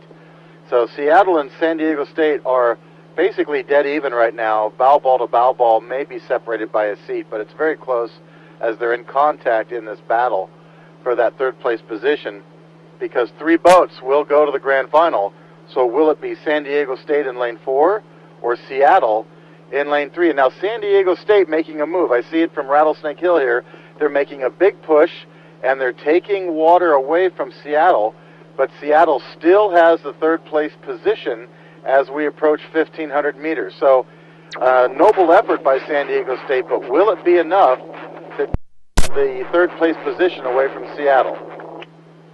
Stanford in lane 1 continues to widen their lead over the team from Lake Tantoma, Sacramento State. Sacramento State still with comfortable open water between themselves and Seattle. The race to watch here are lanes 3 and 4, Seattle and San Diego State, as they just now hit 1,500 meters. One of those 2 boats will get the 3rd place position and go to the grand final.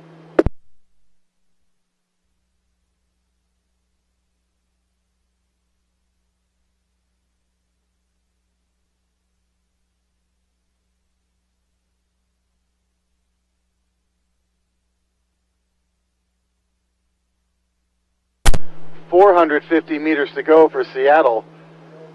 Seattle is doing a good job here as they hold off.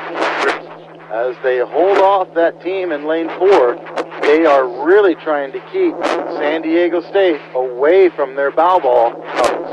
Psychological advantage still for Seattle here as they fight hard. Stanford in the lead, followed by Sacramento State, then Seattle with the red and white. San Diego State in the far lane 4. These are the women's Division I and Open 8s. Heat number 2 now finishing. This is the last of the heats, so it's a do or die moment here for the crews in the last 250 meters. Seattle still holding on.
We're almost at a start here.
Ladies and gentlemen, we've had a start, and for the rest of the afternoon, we'll be having petite and third level finals. This first one is the men's novice lightweight 4 petite final.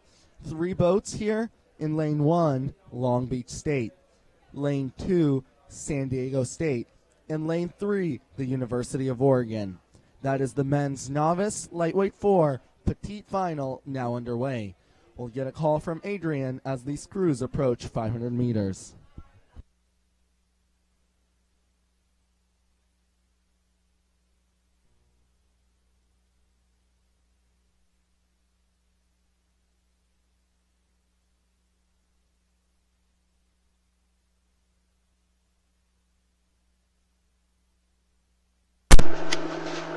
We are in the first of many finals for the afternoon. This is the petite final for the men's novice lightweight 4. Just 3 boats on the course, but still very good competitive racing.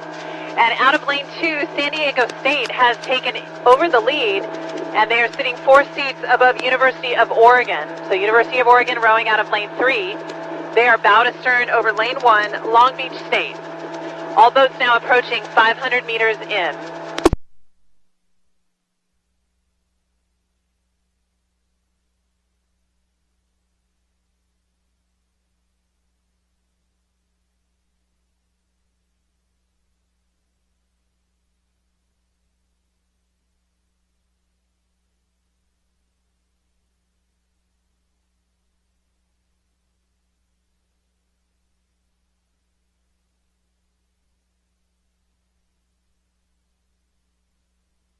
And in this petite final, San Diego State doing a really nice job here, trying to open up a little bit more of a lead over Oregon. Oregon rowing well. Win here, and it's come through the halfway point of this race. Again, it's one of the more exposed areas of the course, so they're playing to be efficient through the water. Now back by about a length of open water in that third place spot, it is Long Beach State. Long Beach rowing out of lane 1. And Oregon doing a nice job, just taking a couple of seats away from San Diego State's lead.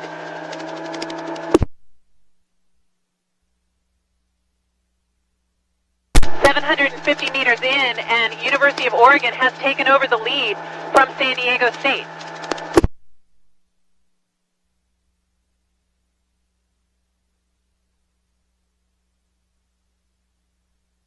It's now a 1 to 2 seat lead for Oregon as we come to the halfway point. Long Beach continuing in third.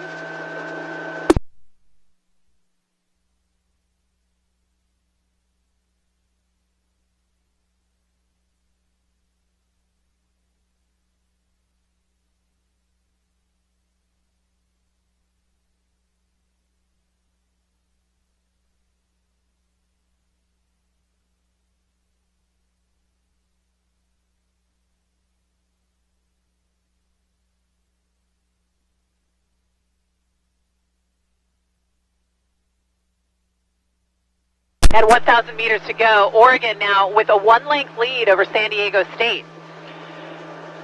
Continuing in third place, it is Long Beach State, and we'll turn it over to Bob for the remainder of the call. This is the petite final for the men's novice lightweight 4. Well, thank you, Adrian. This is an exciting race between Oregon and San Diego State in lanes 3 and 2. As they fight between themselves here in the petite final for the men's novice lightweight 4, they have to contend not only with the fact that they're in their first year of rowing and they're learning how to race, but they're also fighting a bit of a headwind now on Lake Natoma. Little wind patches sweeping across the lake here and there. But Oregon handling it very well here as they continue to slowly push away from the Aztecs of San Diego State. San Diego State with a comfortable open water advantage between themselves and Long Beach State. We're talking about 3 or 4 boat lengths at this point. It's pretty comfortable. We're going to give you another call right before 1500, but again, these are the novice lightweight men from each program in the petite final. That's the second level final. Each rower weighs no more than 160 pounds.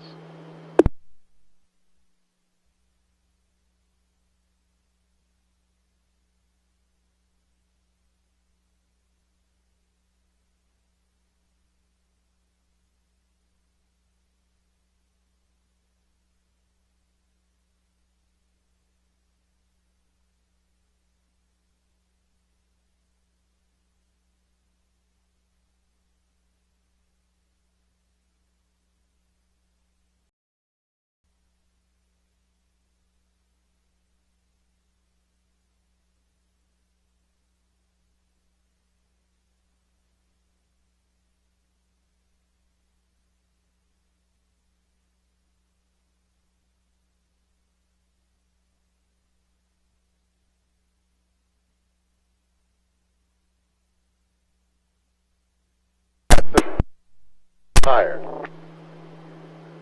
Men's novice lightweight 4 now past the 1500 meter markers, and again Oregon is understroking San Diego State and yet still pulling away from them. So that's a lot of power and composure in the Oregon boat here in the petite final as they approach the spectator area.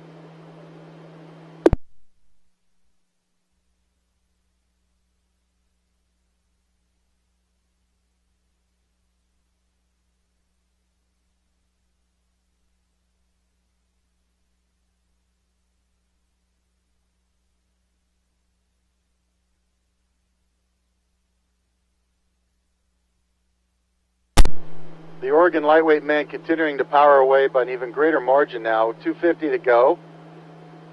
They've been opening up their lead ever since the 1250 meter mark as they keep taking water away from the Aztecs here in the petite final for the novice men's lightweight 4.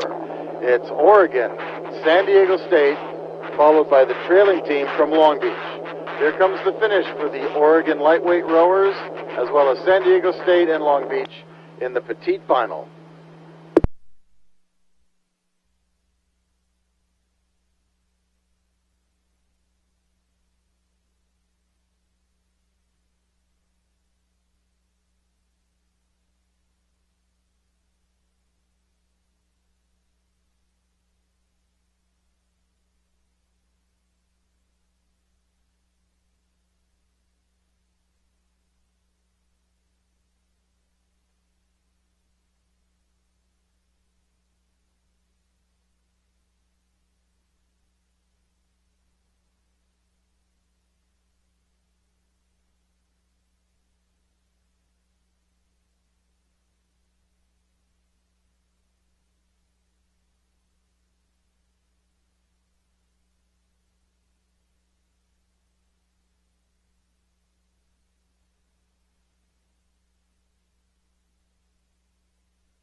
And that was the finish for race 37, the men's novice lightweight 4.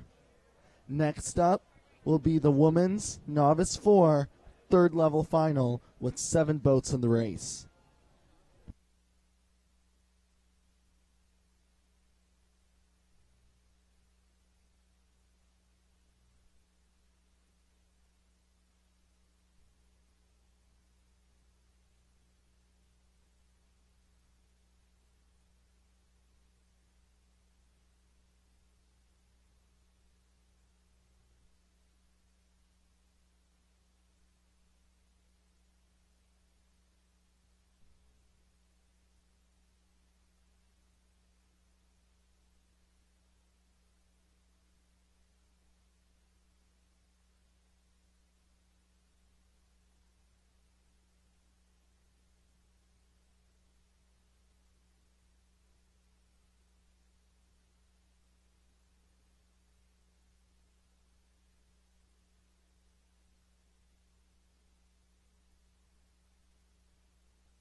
And racing is underway in the third level final for the women's novice 4.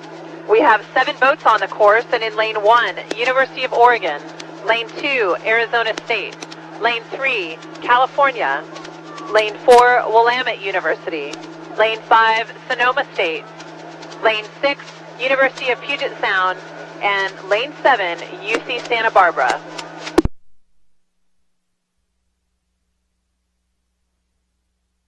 All boats are now past 500 meters, and our leader right now with a 4-seat lead is Sonoma State. So they're rowing out of lane 5. They have a 4-seat lead over California. California sitting in second with 4 seats over Arizona State. Arizona State has 1 length over Willamette University, and Willamette sitting 2 seats over University of Oregon. So University of Oregon sitting in the 5th place position. They're being paced very closely by lane 6, University of Puget Sound. And in the 7th place position, we'll move over to lane 7, UC Santa. Great job here, now with open water over the remaining field. So Sonoma with a half a length of...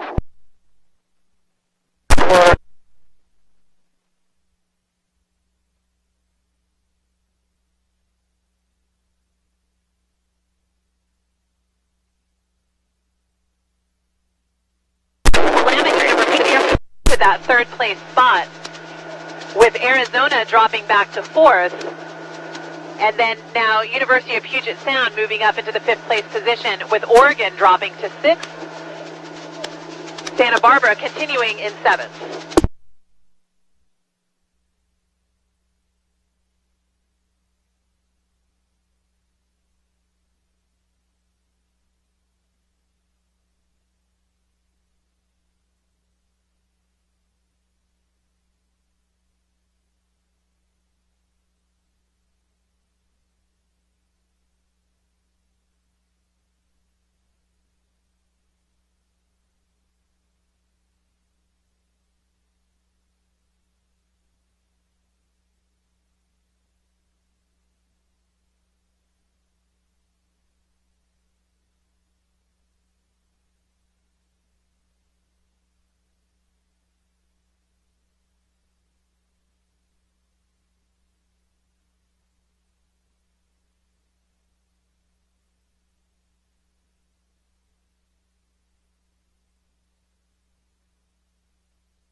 And so the women's novice 4 petite final now coming into the second 1,000 meters.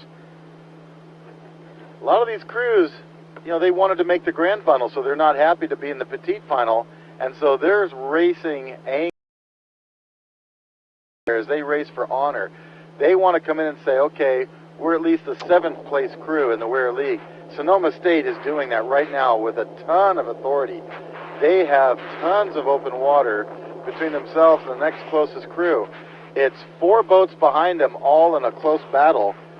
Right, you know, behind Sonoma is Oregon, Arizona State, California, and Willamette University. They're all in contact with each other here, fighting for that 8th place position overall here at the WIRA Championship. Going to the outside, we have University of Puget Sound, and then trailing is UC Santa Barbara. Oregon continues to push up. Early race, they were a little slower than the other crews, but they are now really moving up closer to that 2nd place position. They almost have it. They've almost taken it away from Willamette here, as Willamette and California really fight each other. But Oregon trying to catch the crew from Sonoma in lane 5.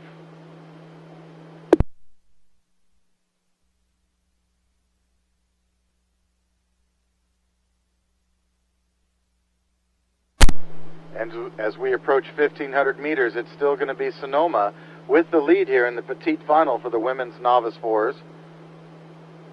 Followed very closely for that 2nd place position between Oregon and lane 4 Willamette. Behind Willamette, you have Arizona State, in the pink or salmon colored boat ahead of California in lane 3. And then we go to the outside lanes, University of Puget Sound in 6th place, followed by Santa Barbara with the bright yellow unisuits in lane 7 on the outside.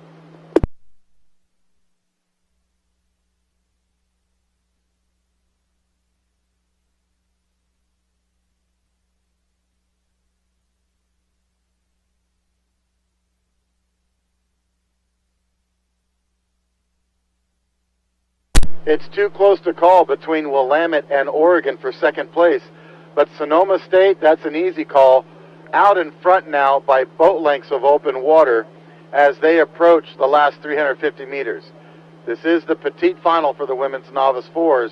It's Sonoma, then Willamette, Oregon, followed by a close race behind them between Arizona State and California, and then going to the outside lanes of Santa Barbara in the trailing position, followed by Puget Sound in 6th. So here comes that finish.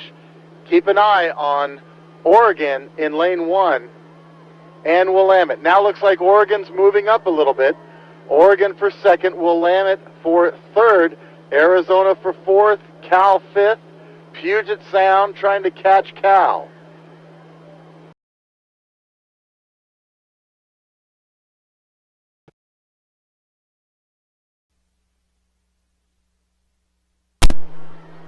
And it is Oregon taking the 2nd place position here in the petite final as Willamette tries to hang with them.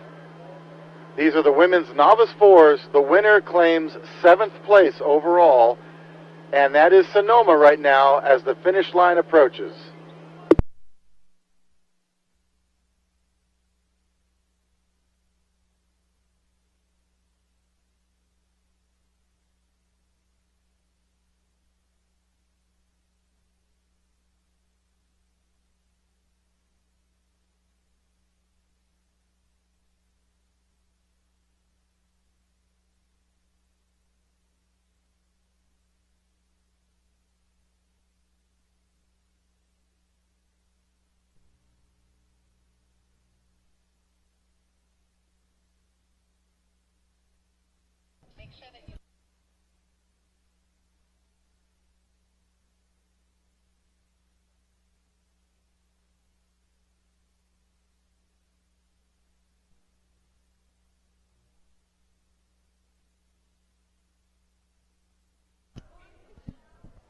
And that was the finish for the women's novice 4 third level final. Next up will be the petite final for the women's novice 4s. 6 boats here. In lane 1, Washington State. Lane 2, University of Portland. Lane 3, Sacramento State. Lane 4, UC Davis. Lane 5, Mills College. And lane 6, Humboldt State University. The women's novice 4 petite final. We're waiting for the start.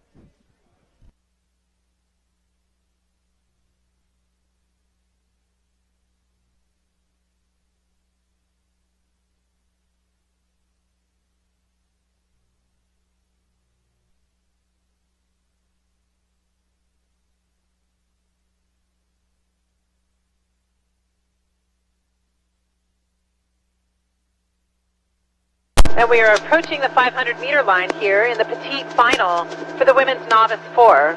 We've got 6 boats on the course, and right now our early leader is coming out of lane 1. That's Washington State. So Washington State will their bow first across the line at 500 meters in. They'll be followed by lane 4, Sacramento State. Excuse me, that would be UC Davis. That would be UC Davis in lane 4. So UC Davis in the 2nd place position. There are 4 seats over Sacramento State. Sacramento State rowing out of lane 3. And then in the 4th place spot, moving over to lane 2, University of Portland. Back in the 5th place position, lane 5, Mills, has a 1 length of open water lead over lane 6, Humboldt State.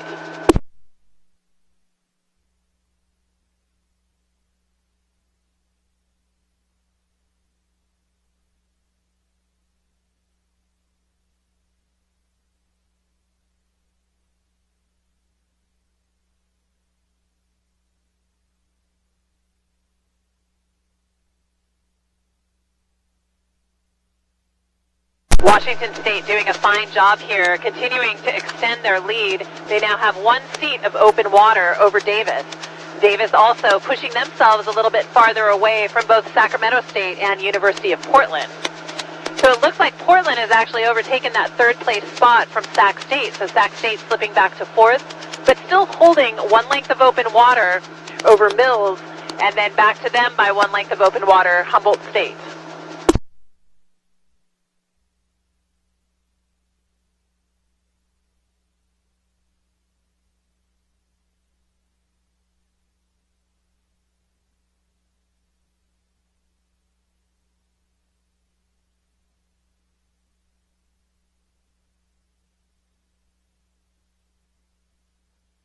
Nice race moves here by University of Portland.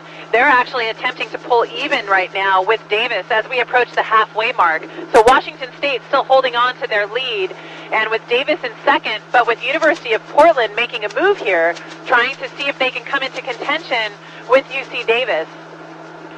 So as this is the petite level final, these crews are aiming for the top 7, for a top 7 spot by finishing first. So by finishing first in this race, they will claim 7th place overall for the women's novice 4s. 1,000 meters to go. Washington State holding on to the lead. University of Portland and Davis almost even with each other. Sacramento State now in 4th place, back by a little bit of open water to University of Portland. Mills continuing in 5th with Humboldt State in 6th.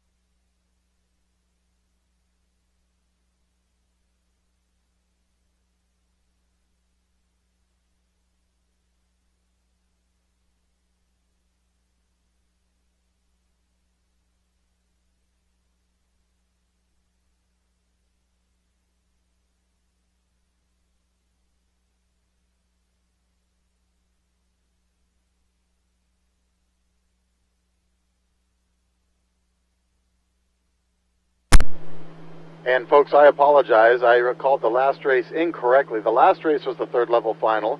This is the petite final. The winner of this race claims 7th place overall. That leader right now continues to be lane 1, Washington State University. They're novice women's 4 in the lead, and they've been holding on to that for quite some time now. In that 2nd place position, it's out in lane 4, UC Davis. UC Davis being closely paced by lane 2, University of Portland. These top 3 boats now approaching 1,500 meters here in the petite final for the women's novice 4.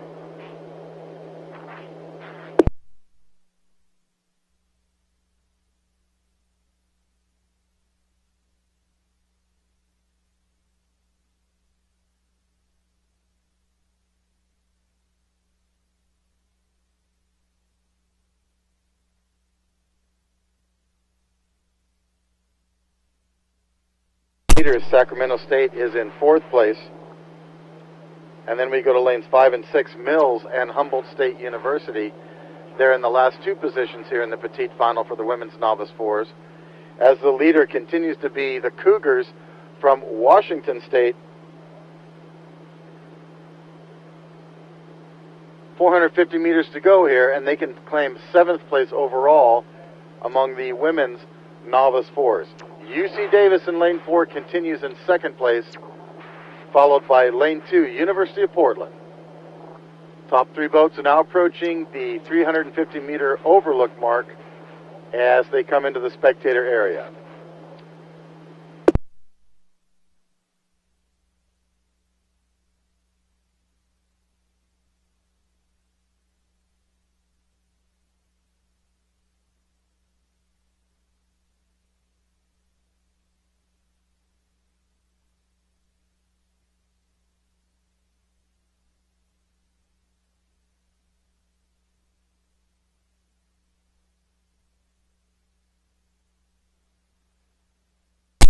250 meters to go for Washington State. They're all by themselves, rowing out there in the front with a big open water advantage over second place UC Davis in the petite final for the women's novice fours. University of Portland in third, holding off Sacramento State.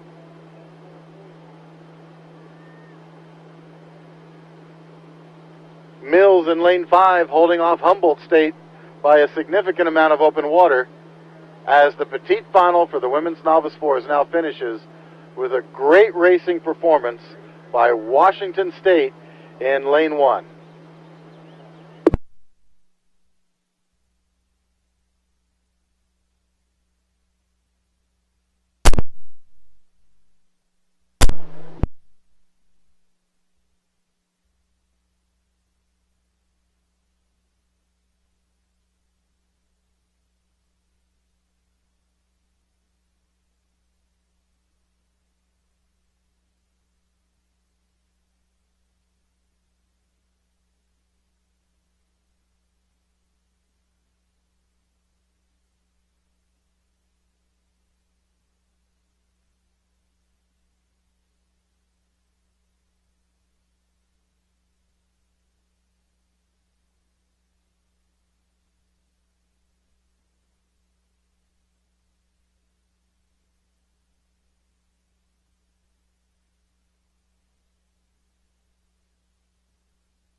Samantha McFeely, please come to the finish line. Samantha McFeely, please come to the finish line.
Ladies and gentlemen, the next race will be race 40, the men's novice 4 third level final.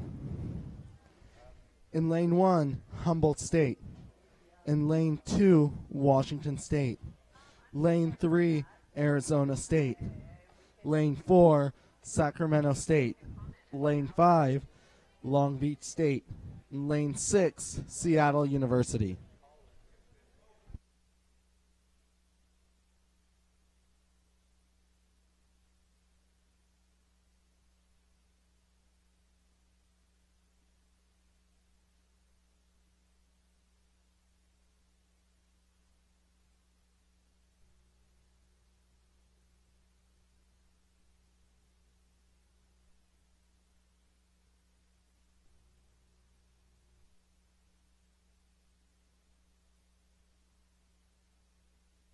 Racing is well underway here in the third level final for the men's novice 4. All these crews contesting for the spots of 13, through 18 in the Novice 4 category. Very, very competitive out here, and lots of contact in between boats as we progress down the course. Already at 750 meters, and Humboldt State out of lane 1, rocking the hot pink trow, doing a really nice job here of holding off the remaining 5 boats. So Humboldt State in the lead. They are followed about 2 seats down by Arizona State out in lane 3. So Humboldt State with the lead, followed by Arizona State, and then back to them by 1 length is lane 4, Sacramento State. Sac State with 1 length over lane 2, Washington State. Our 5th place crew is lane 6, Seattle University, and Seattle with 1 boat length over Long Beach State, rowing out of lane 5. So again, this is the 3rd level final. With boats now approaching 1,000 meters to go.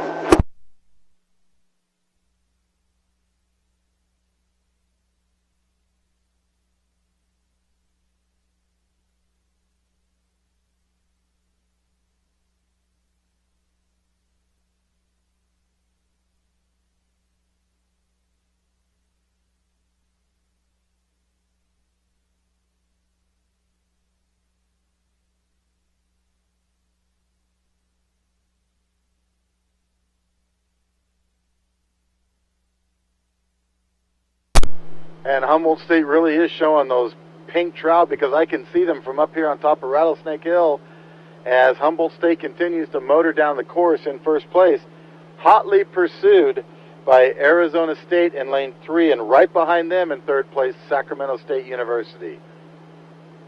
This 3rd level final for the men's novice 4 is showing a lot of good racing intensity.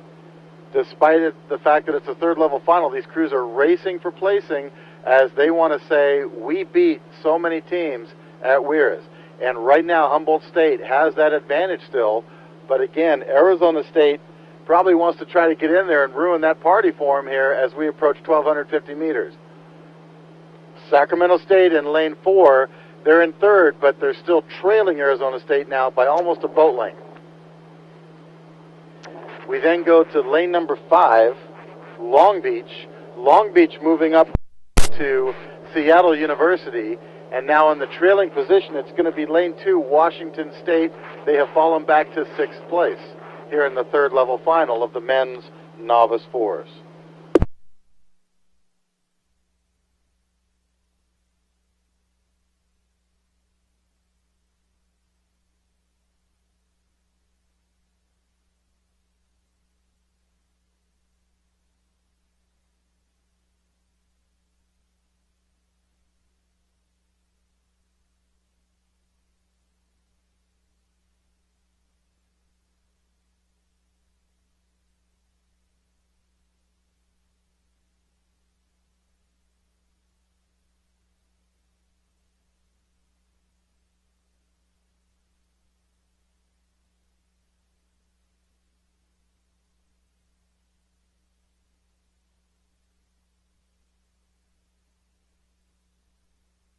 And at 1,500 meters for the 3rd level final for the men's novice 4s, it is still Humboldt State in lane 1 with that lead, followed by Arizona State in lane number 3. Right next to them, Sacramento State from right here at Lake Natoma. They have put their bow ball up closer to the bow of that Arizona State boat, and Sacramento State is still pushing, and it looks like they're going to really close the gap here in the next about 10-15 strokes. So it could end up with Arizona State and Sac State fighting for that 2nd place position, with Long Beach trying to join in as well on the outside.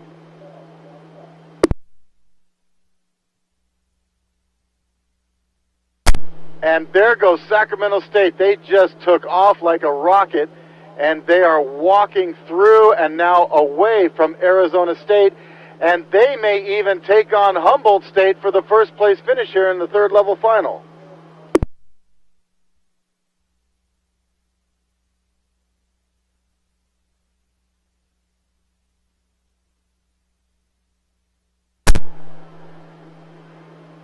A little bit of a problem there in the Sac State boat, but they still have the 2nd place position as Humboldt hangs on for 1st in the hot pink trowel, as you heard Adrian say.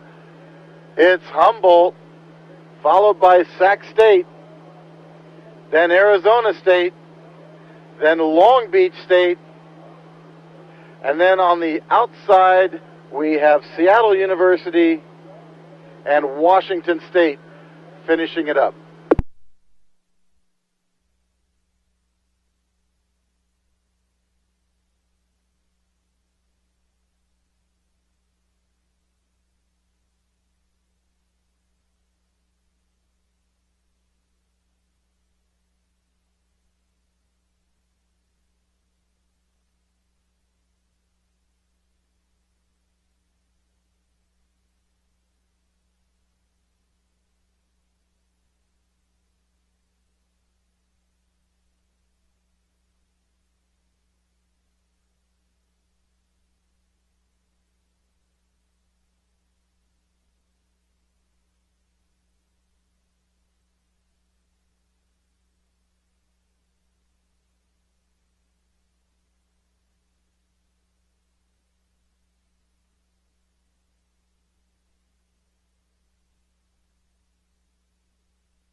Our next race will be number 42, the women's pair petite final, with just 2 votes.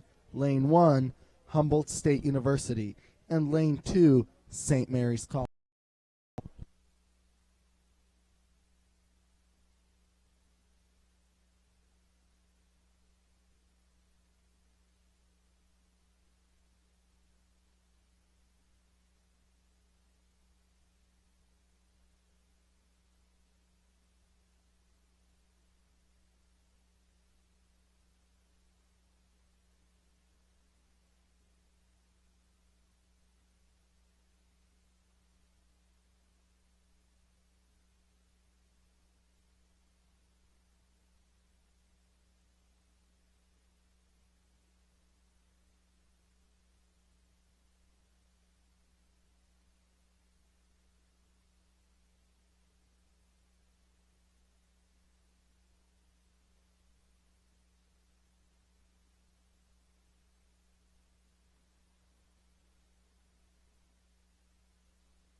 Boats approaching 500 meters here in the petite final.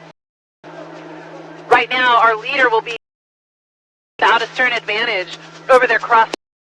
Out astern over lane 1, University of Puget Sound. University of Puget Sound is holding on to that third college. So Orange Coast College in 4th, and 4 seats above Lewis and Clark in 5th. They're bowed astern over our 5th place crew, and that is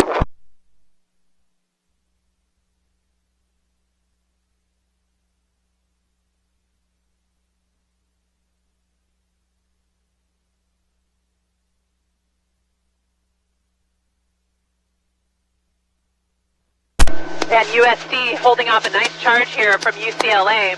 Pushing each other so hard between USC and UCLA, they have pushed themselves a little bit further ahead of the remaining field.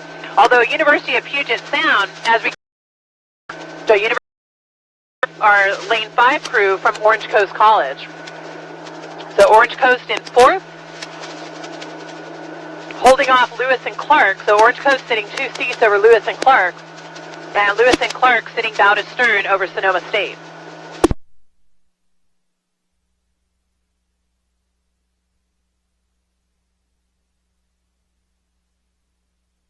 Looking at a little gust of wind here as we come to the halfway point. USC still sitting ahead of UCLA, but now just by 2 seats.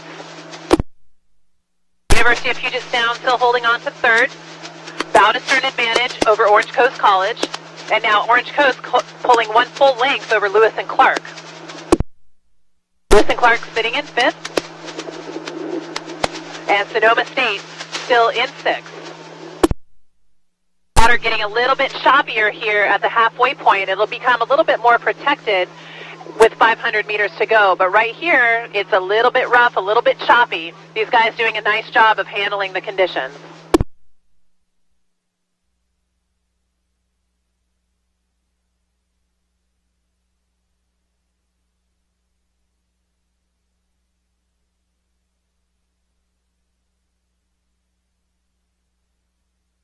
Just got a little bit closer. Orange Coast being steered now by the referees as they try to separate Orange Coast from Lewis and Clark in lanes 4 and 5. But what we saw was Southern California, which was leading here over UCLA, they had, it looked like a crab on starboard side, and the boat slowed down a little bit, and now UCLA has taken advantage of that, and now it's UCLA in the lead.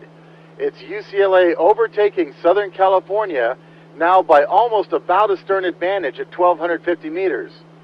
So for the petite final of the men's novice 4, it's UCLA, followed by Southern California, and then Puget Sound.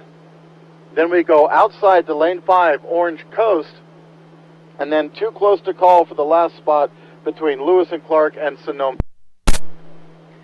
UCLA was just laying patiently right near behind the team from Southern California, and as soon as they caught that crab, they made a move and they took water, and they've held on to it ever since. Southern California down about 1 seat open water to UCLA at 1,500 meters.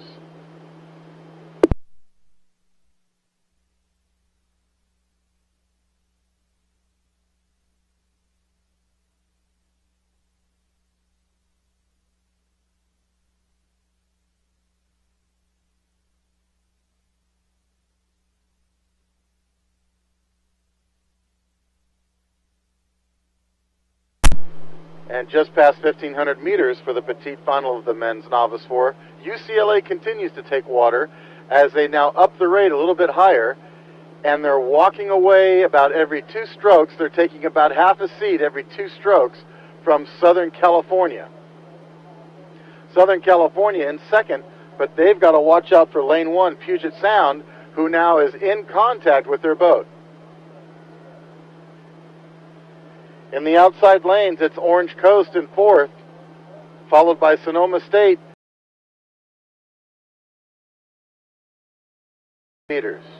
This is the petite final for the men's novice 4, now finishing with UCLA taking the lead away from everyone, and Southern California fighting off a Puget Sound boat close to the shore.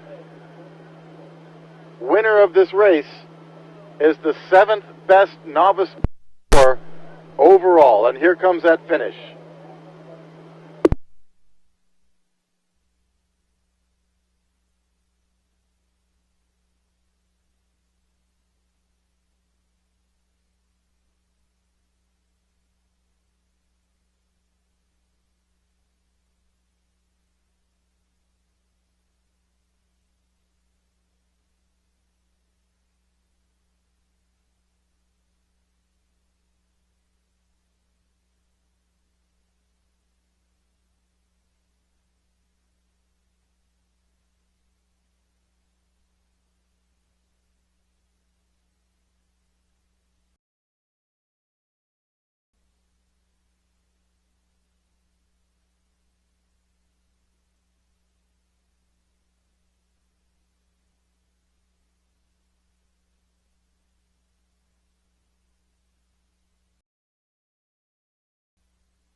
Ladies and gentlemen, we've had a start. We are now at event 42. This is the women's pair petite final. Just 2 boats here. Lane 1, Humboldt State, and lane 2, St. Mary's College.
And we'll give a quick update here on the petite final for the women's pair. They are well past 500 meters in.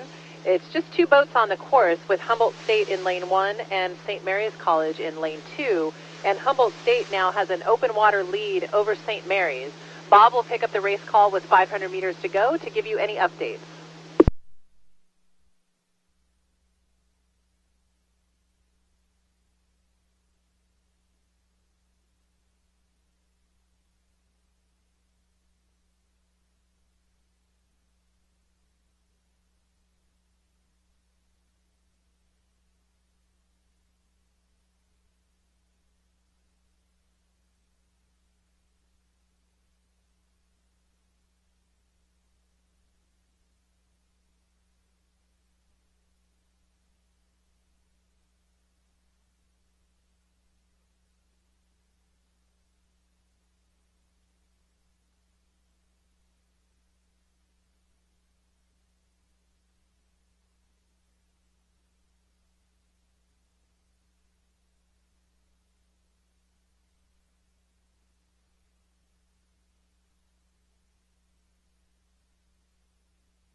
At 1,000 meters for the petite final of the women's pair, Humboldt State in the lead with a sizable lead of about 6 boat lengths over St. Mary's College.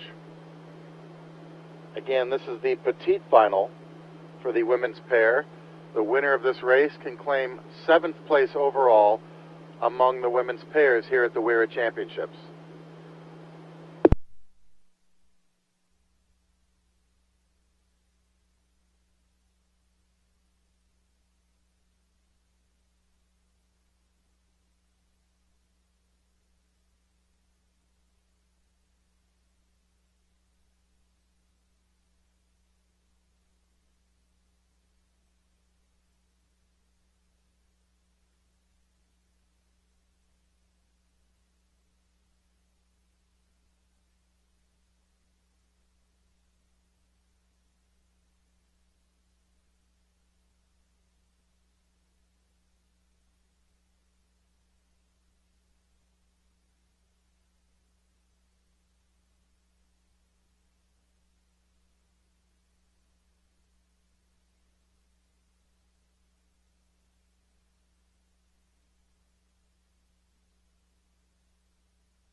And the petite final for the women's pair, now at 1,500 meters.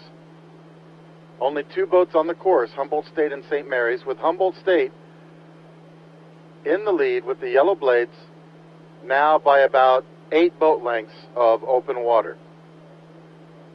Winner of this race can claim 7th place overall among the women's pair.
Ladies and gentlemen, next will be the men's pair, the third level final, with 4 boats in this race.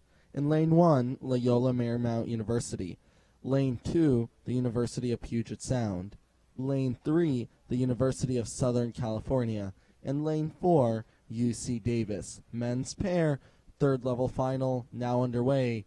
Off the start line already, they're pretty spread out. We'll get a call from Adrian as they pass 500 meters.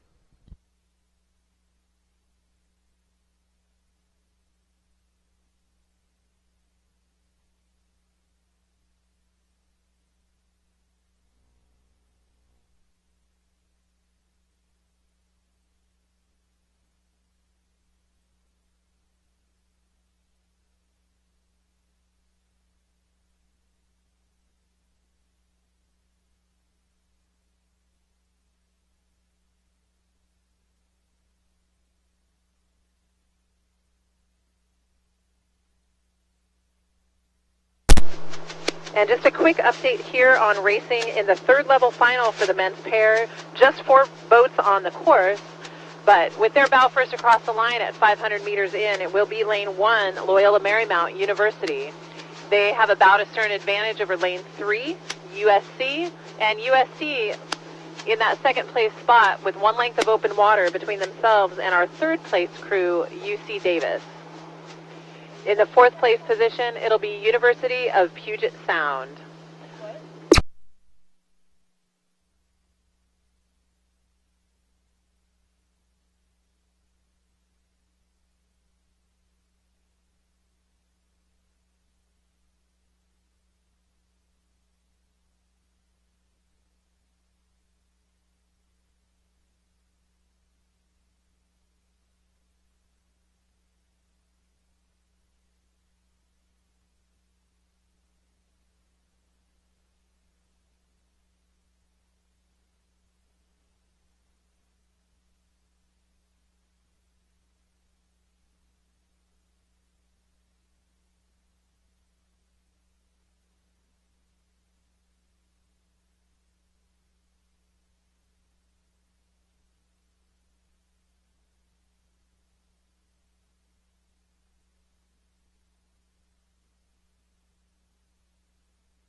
The third level final for the men's pair, now at 1,000 meters, or the halfway markers. The leader continues to be lane 1 Loyola Marymount, with several boat lengths of open water between themselves and the second place pair from University of Southern California. The Trojans have plenty of open water between themselves and the third place crew in lane 4, UC Davis. And the trailing team is lane 2, University of Puget Sound. That is the race call at the halfway markers for the third level final of the men's pair.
And here's the race call for the third level final of the men's pair.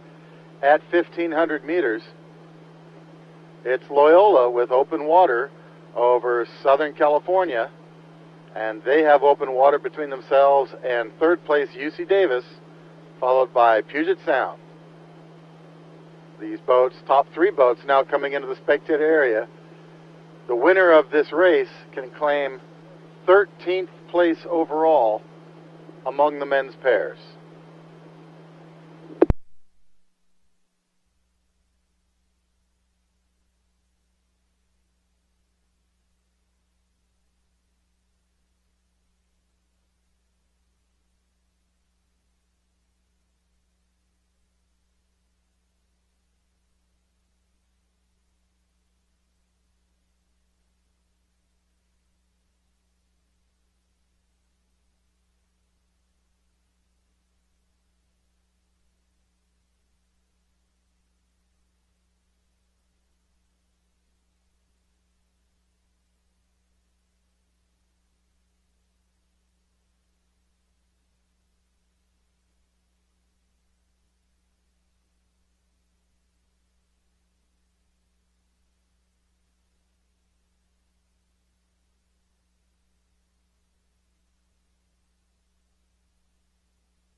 And racing is well underway. Here in the petite final for the men's pair, we have 6 boats on the course.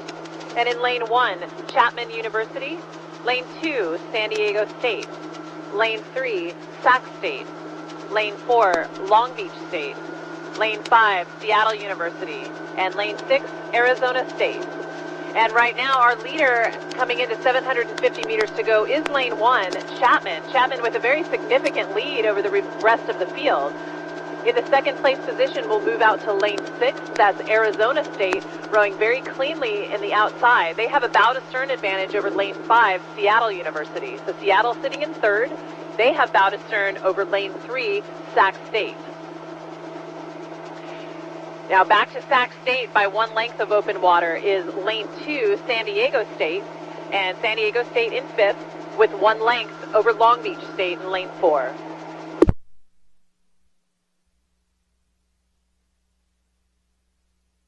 All boats now approaching 1,000 meters to go. Chapman University in the lead, followed by Arizona State, and then Seattle.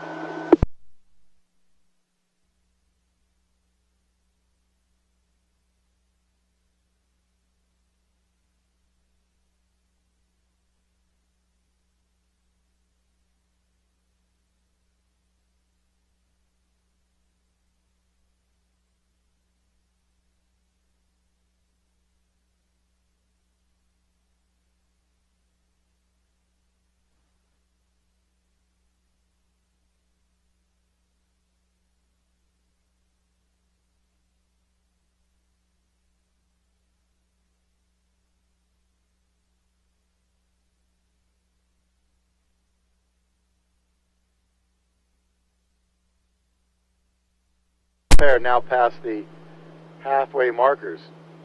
Again, this is the petite final for the men's pair past the halfway markers. And the early leader continues to lead this race. That's Chapman in lane 1. Chapman, a smaller school down in Southern California, but they're not looking small right now with boat speed as they dominate this petite final for the men's pairs with lots of open water. The only boat close to them is lane 6, Arizona State. They're on the outside, but Arizona State has their hands full with Seattle University right next to them. So those two boats, Arizona State and Seattle University in tandem, are both chasing the leader, Chapman, in lane 1. In 4th place, we go to lane number 3, Sacramento State. Then back to San Diego State in lane 2. And then trailing is Long Beach State in lane 4. The men's pairs in the petite are now approaching 1,500 meters. And again, the race that we're going to watch closely is between lanes 5 and 6, Arizona State and Seattle University, as the boat from Seattle University is making a push right now, and they're taking water from Arizona State, so they're getting closer to the bow ball of Arizona State here in the petite final, but Chapman continues by themselves out in front.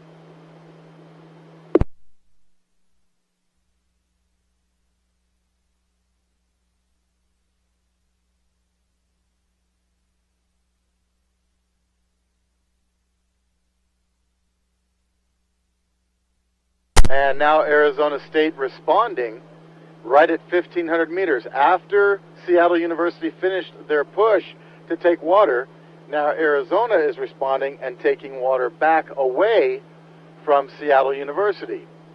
Meanwhile, Chapman is rowing a beautiful course just right down the middle of their lane. That's always going to make a pair race faster, being that there's no coxswain in the boat. So the bowman of that Chapman boat doing a super job keeping his boat on the fastest line possible.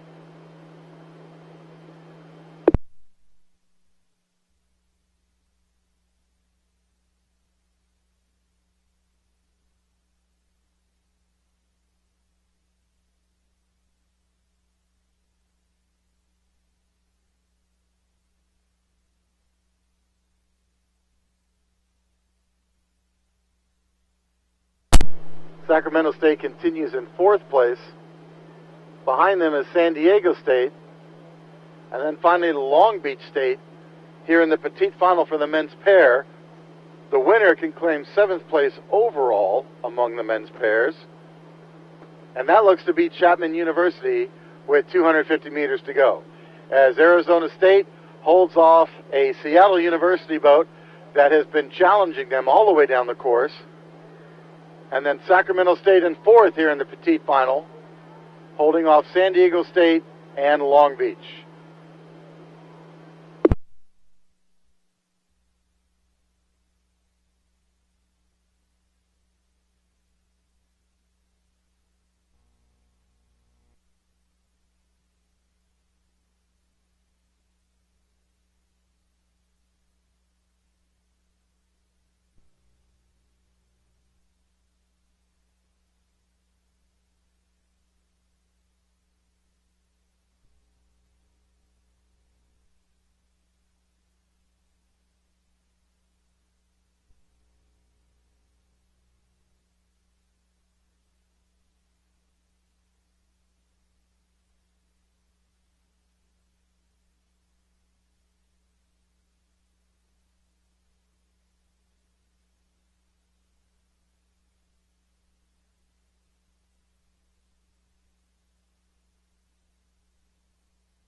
And ladies and gentlemen, we have the petite final racing on the course right now. This is the men's lightweight 4.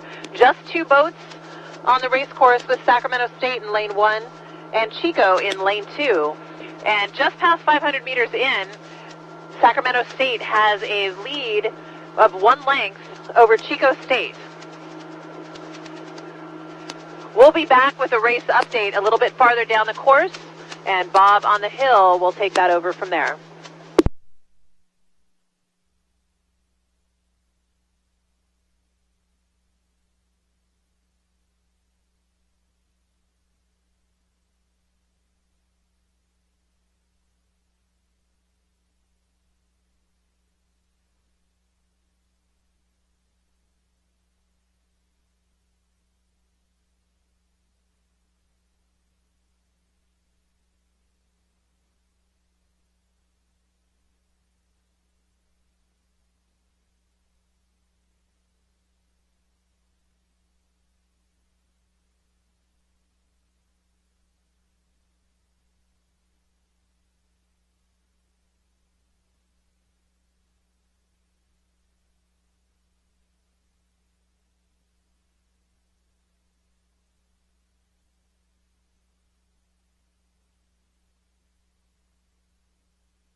And the petite final for the men's lightweight 4, now past 1,250 meters. Only 2 boats on the course. The winner of this race can claim 7th place overall among the men's lightweight 4s. Each of these rowers weighs only 160 pounds maximum in order to qualify as a lightweight. And the leader is Sacramento State University in lane 1. Sacramento State with about 2 boat lengths of open water between themselves and the 2nd place team from Chico State University. Both boats now approaching 1,500 meters. Again, this is the petite final, or the 2nd level final, now coming into the spectator area with Sacramento State leading Chico State.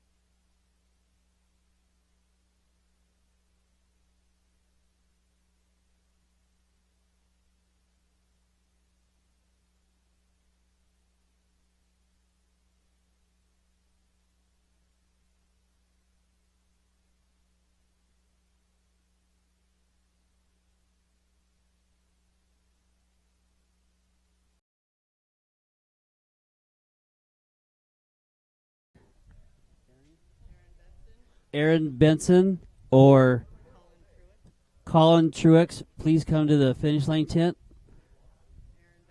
Aaron Benson or Colin Truex, please come to the finish line tent.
Gentlemen, crews are getting 4, Division Oregon. Lane 2, UC Davis. Lane 3, Chapman University. Lane 4, Washington State University. And Lane 5, Mills College. Women's Varsity 4, D2, D3 club programs now underway. We'll get a call from Adrian as these crews approach 500 meters.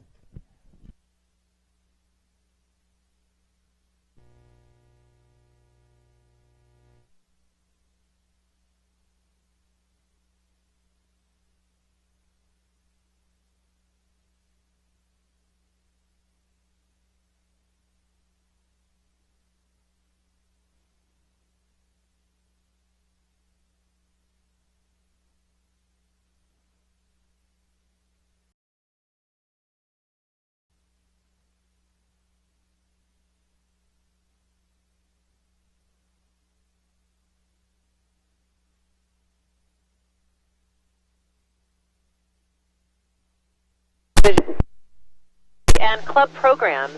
We have 3 boats that are very close to each other here as we approach 500 meters in. And right now I'm going to give a slight advantage to lane 4, Washington State. So Washington State with a slight lead over both UC Davis and University of Oregon. But very close, those 3 boats to each other. But back to them by a couple lengths of open water are our 4th and 5th place crews, Mills College and Chapman University. So Chapman rowing out of lane 3, Mills rowing out of lane 5.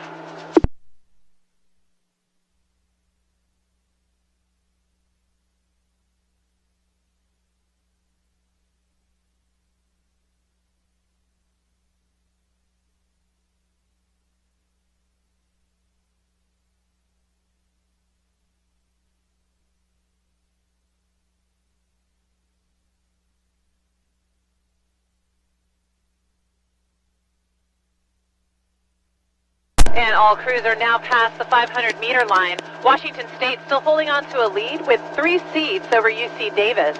And UC Davis with their stern deck sitting on the bow deck of the University of Oregon boat.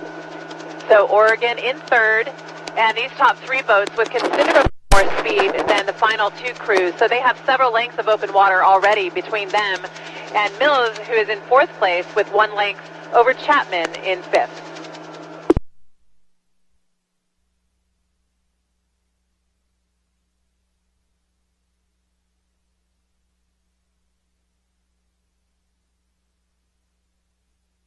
Coxswain here from the Washington State boat. She's looking across at the coxswain from the Davis boat because Davis is making a big move here and actually pulling ahead of Washington State. 750 meters in, and Davis has overtaken the lead from Washington State. 2 seats of open water separates Davis and Washington State from University of Oregon. So Oregon still sitting in 3rd. Mills still in 4th, Chapman in 5th. Boats now approaching 1,000 meters to go.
And the petite funnel for the women's varsity 4 now past 1,000 meters, with the leader continuing to be UC Davis, who has overtaken Washington State in lane 4. So it's Davis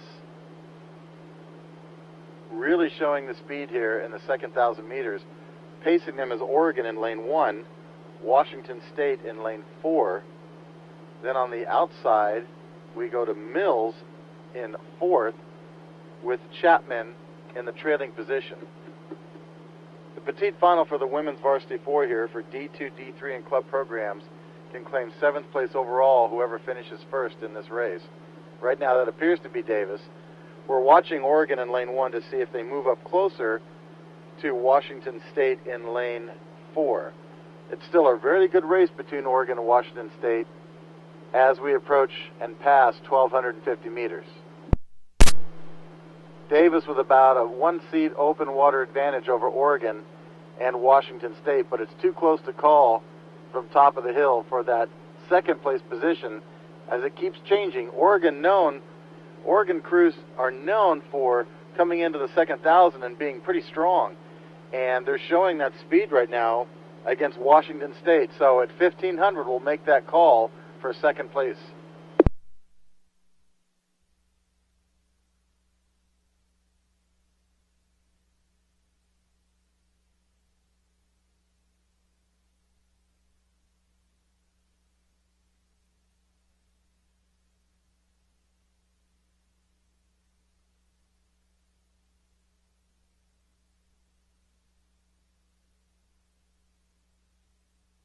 And Oregon has moved into the second place position behind Davis.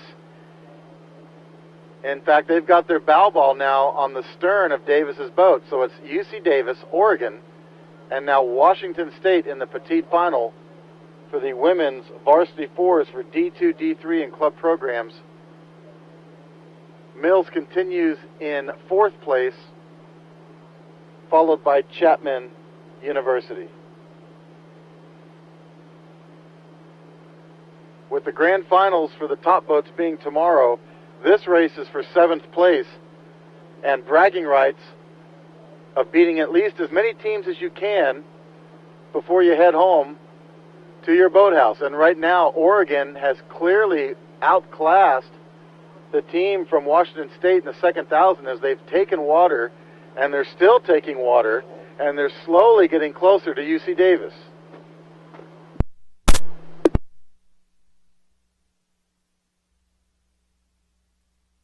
Davis with about a stern advantage over Oregon, 250 meters to go. Washington State falling back a little bit more. Mills still in 4th, followed by Chapman University.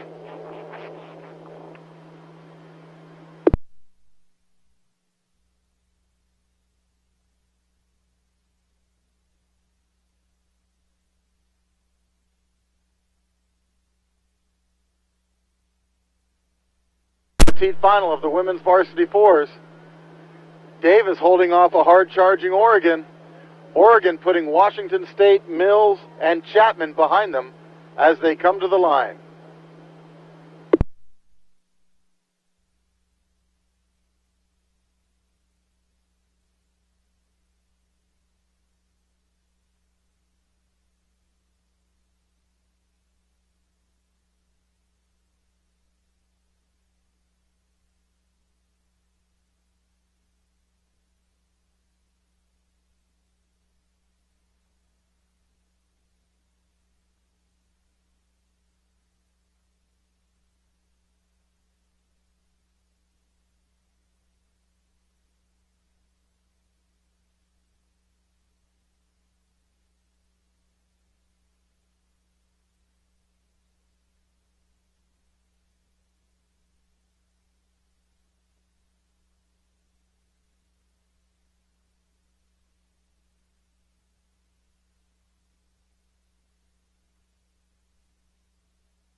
Ladies and gentlemen, we've had a start. This is the men's Varsity 4 Petite Level Final. In Lane 1, the University of Puget Sound. Lane 2, Long Beach State. Lane 3, UC San Diego. Lane 4, the University of Southern California. Lane 5, Orange Coast College. And Lane 6, Seattle University. 6-boat race, the men's Varsity 4 Petite Level Final now underway. We'll get a race call from Adrian as these crews are now approaching 500 meters.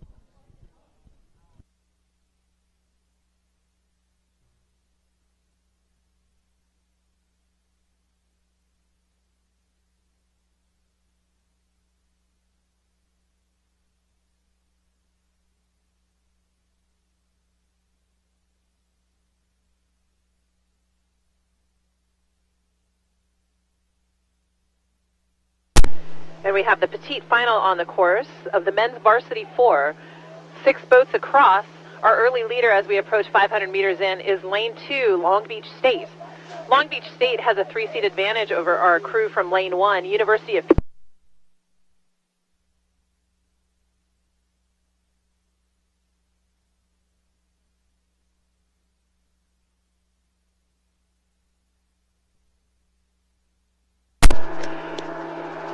In our third place position, we're going to move to the outside lane, which is lane 5, and then very close to them in fourth place is USC.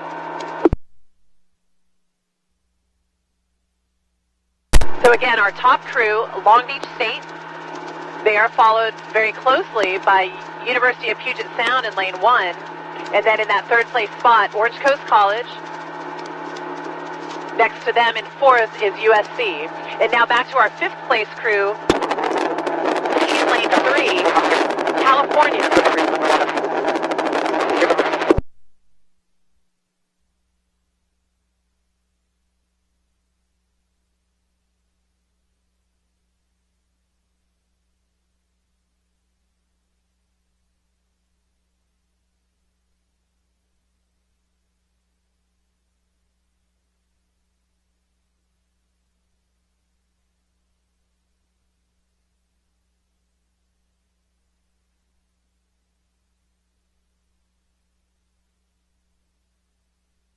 The halfway mark. Long Beach State continuing to hold on to a 3-seat advantage over University of Sound. Orange Coast College 1 length back of University of Puget Sound. And Orange Coast USC, so USC occupying that 5th place position.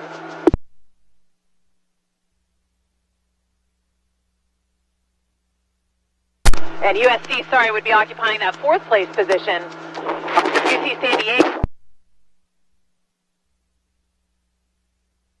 Seattle still in 6th. Go. This is the petite final for the men's Varsity 4.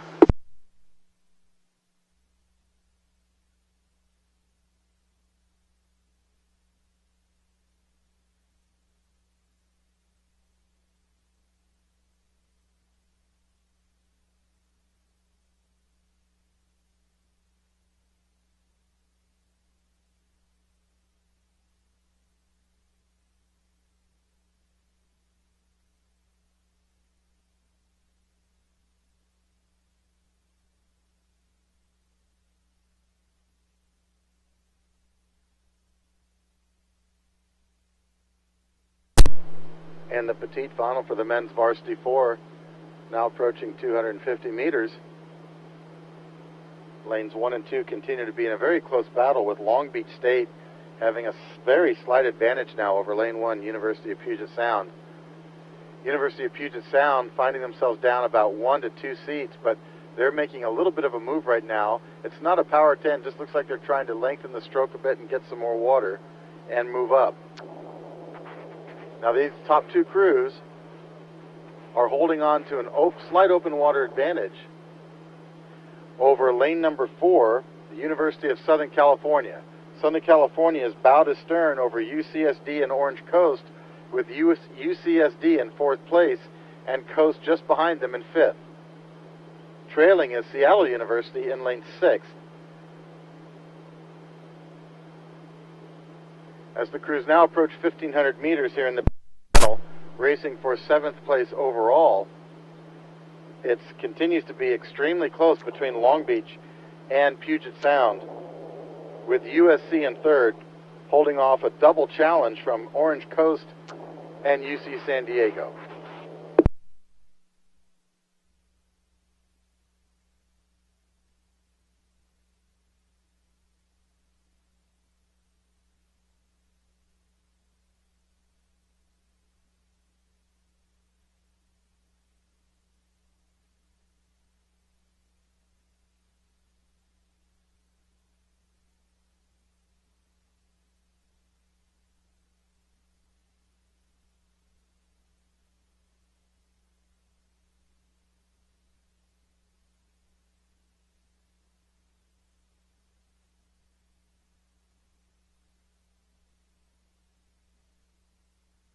Meters, it's still Long Beach. Long Beach just holding off UPS along the shore, but Southern California chasing hard. UC San Diego in 4th, holding off the team from Orange Coast in 5th, and then Seattle in the trailing position.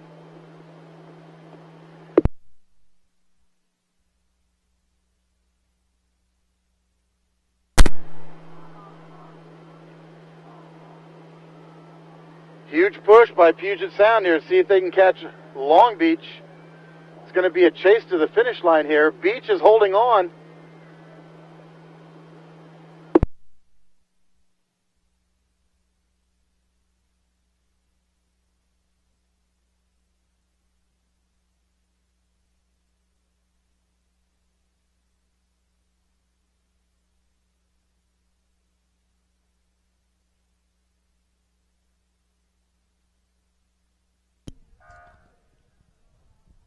And that was the finish for the men's Varsity 4 Petite Level Final.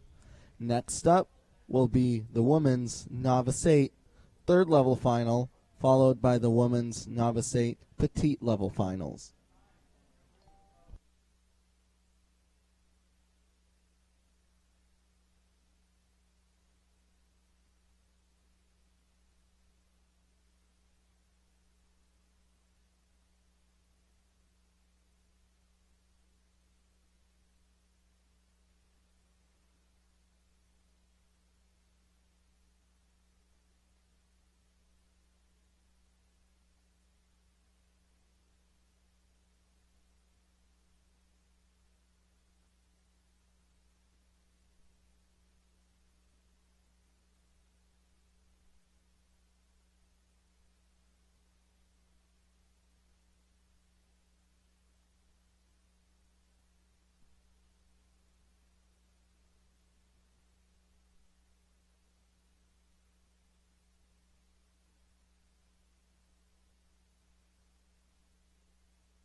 Ladies and gentlemen, and we've had a start. This is the Women's Novice 8 third level final.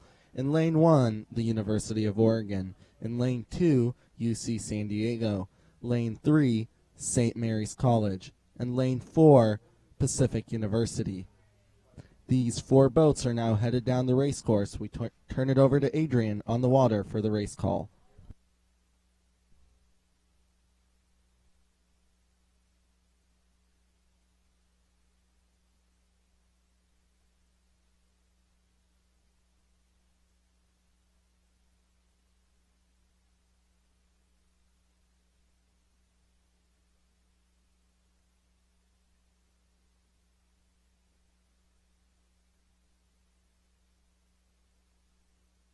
All right, and we are into the third level final for the women's Novice 8 with 4 boats on the course.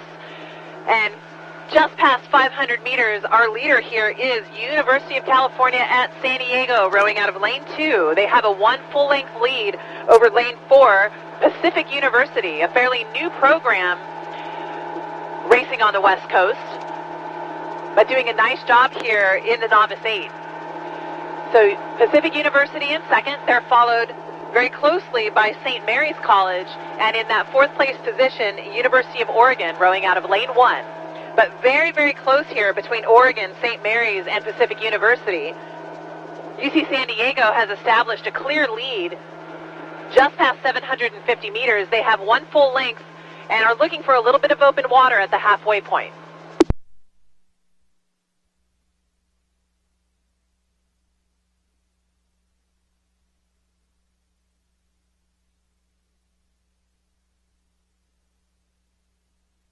The fight and the fury of novice racing, we can hear the coxswains really getting aggressive here as they come into this big headwind at the halfway point. UC San Diego is still sitting right there with 1 length lead, still no open water for them. I see the coxswain calling for it, but Pacific University and St. Mary's are being very aggressive and trying to take back a little bit of UC San Diego's lead. And right now, Pacific University has slipped back to that 3rd place position. St. Mary's now sitting 1 seat above Pacific University. Pacific sitting 2 seats above University of Oregon. 1,000 meters to go, and it is still UC San Diego out in front.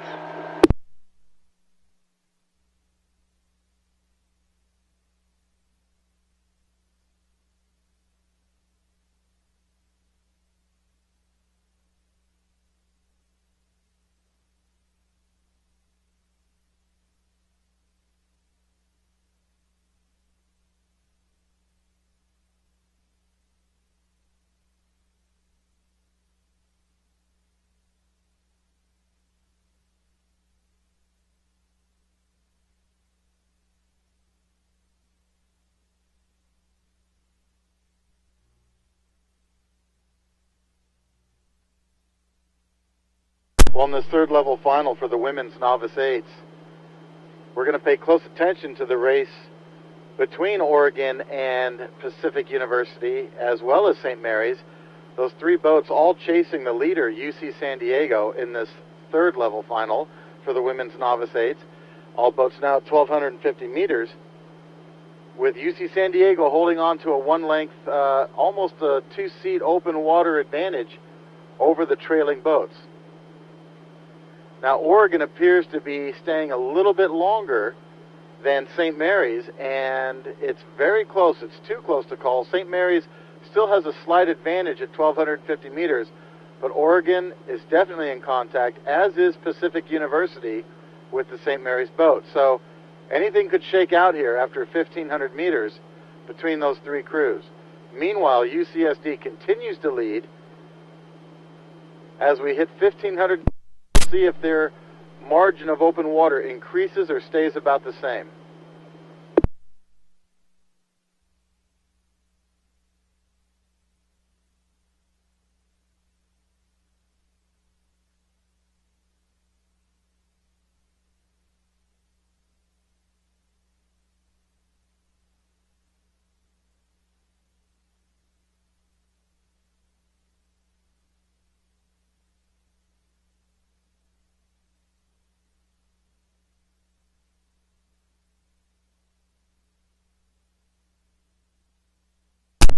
And now just past 1,500 meters, the Oregon crew has overtaken St. Mary's College for that second place position here in the third level final. So it's UC San Diego, followed by Oregon, then St. Mary's College, and finally the newest team of the league, Pacific University.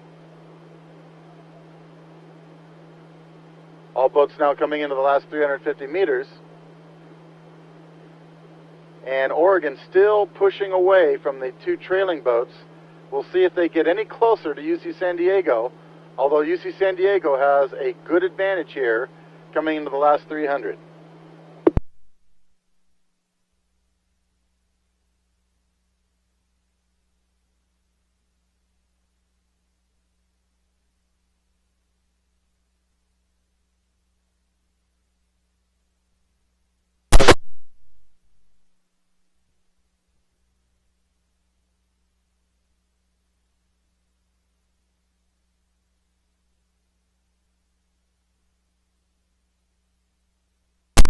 And UC San Diego still holding on to their first place position here in the women's Novice 8 third level final, as Oregon extends their lead over St. Mary's by about a stern advantage, and St. Mary's holding off by about 7 seats Pacific University, a D3 program that's new to the WIRA League. Here comes the finish. It's all about UCSD, followed by Oregon, for the third level final of the women's Novice 8s.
Ladies and gentlemen, race number 49, the women's Novice 8 Petite Final, is now underway. In Lane 1, University of Portland. Lane 2, Loyola Marymount. Lane 3, California. Lane 4, Long Beach State. Lane 5, Humboldt State University. And Lane 6, UC Santa Barbara. The women's Novice 8 Petite Final now headed down the race course. We turn it over to Adrian on the water for the race call as these crews are almost at 500 meters.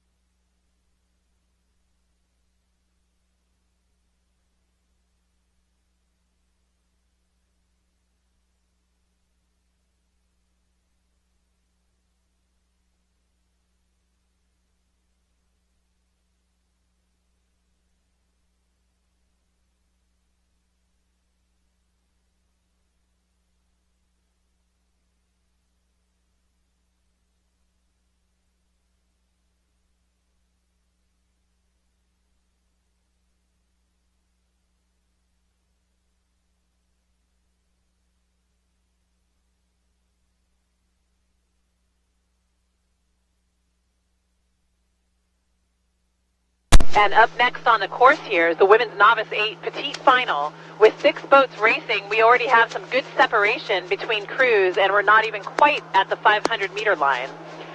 Out in front from lane 3, it is University of California Lightweights. They have a 7-seat advantage over lane 2, Loyola Marymount. So Loyola Marymount in second with 6 seats over lane 1, University of Portland. Portland in third. In the 4th place position, we move to the outside lane, UC Santa Barbara. UC Santa Barbara down to University of Portland by about 3 seats. And they have 3 seats over lane 4, Long Beach State. Long Beach State sitting 3 seats over our 6th place crew, Humboldt State.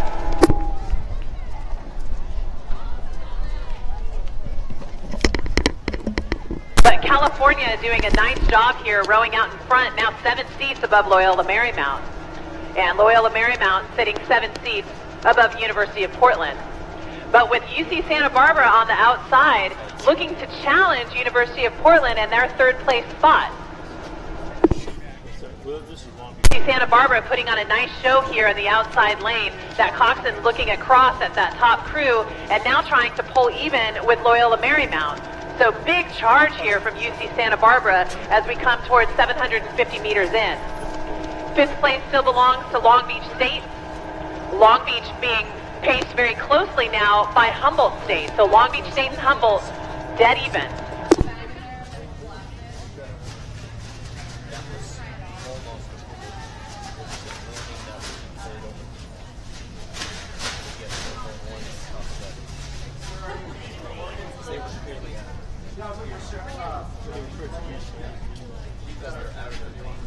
California still holding on to now a 5-seat lead. Loyola Marymount taking back a few of those seats that UC Santa Barbara had taken away.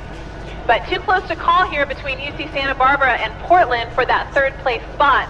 I'll let Bob take it over from the hill at the halfway point, see if we can shake out a little bit more separation between crews. Our 5th place still belongs, now it belongs to Humboldt State, just about a half seat to maybe 1 seat over Long Beach State.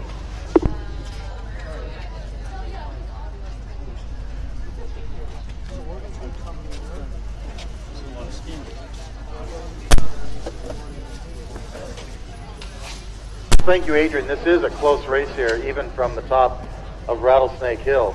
It's a situation where California in lane 3 has a lead, but they're being chased very closely by lanes 2 and 3. University of Portland, Loyola Marymount, with Loyola being in second.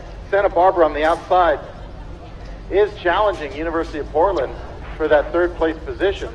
So it's still too close to call as these crews pace one another just past the 1,250 meter line. The 2 trailing boats continue to be Humboldt State and Long Beach, with a slight advantage going to Long Beach now, just ahead of Humboldt, but only by about a seat or 2. Very close between them. California in lane 3 continues to push away from Loyola, maybe a seat every 3rd to 4th stroke. It's not by a huge margin. And Loyola has a lot on their hands as lane 1, University of Portland, and lane 6 they're both right there challenging them. So this is a great petite final race for the 7th place position overall among the women's novice 8s. We're now approaching 1,500 meters.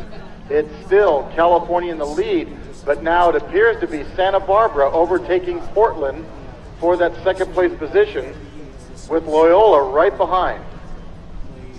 Hey, quiet.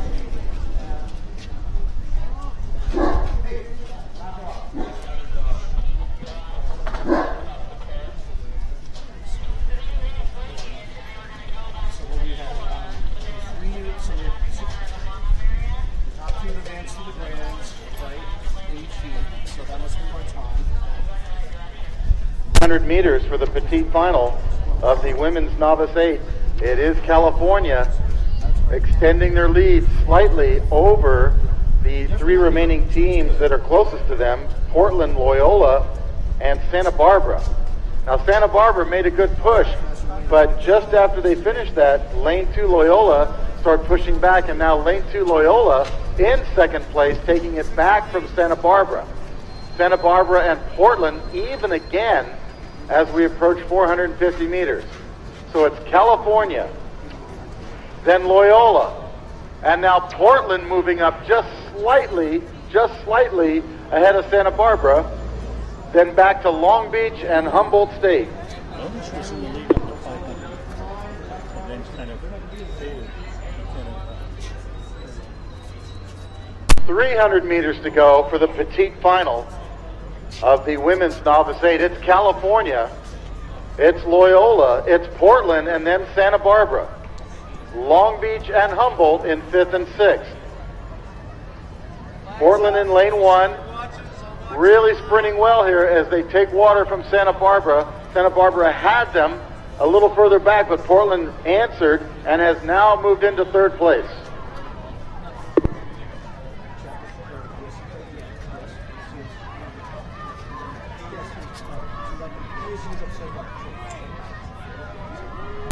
Here comes the finish for the petite final, the women's novice 8. It's California, Loyola, Portland, with Santa Barbara chasing, then Long Beach over Humboldt.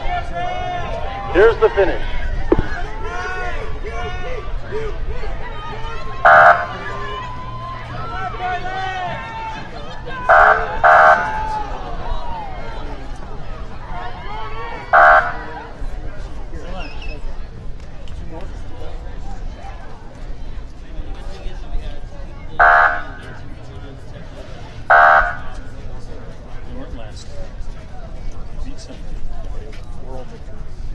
Ladies and gentlemen, the finish for the women's novice 8 petite final, unofficially, that was California in 1st, Loyola Marymount in 2nd, and very closely followed by about a Baudet, the University of Portland.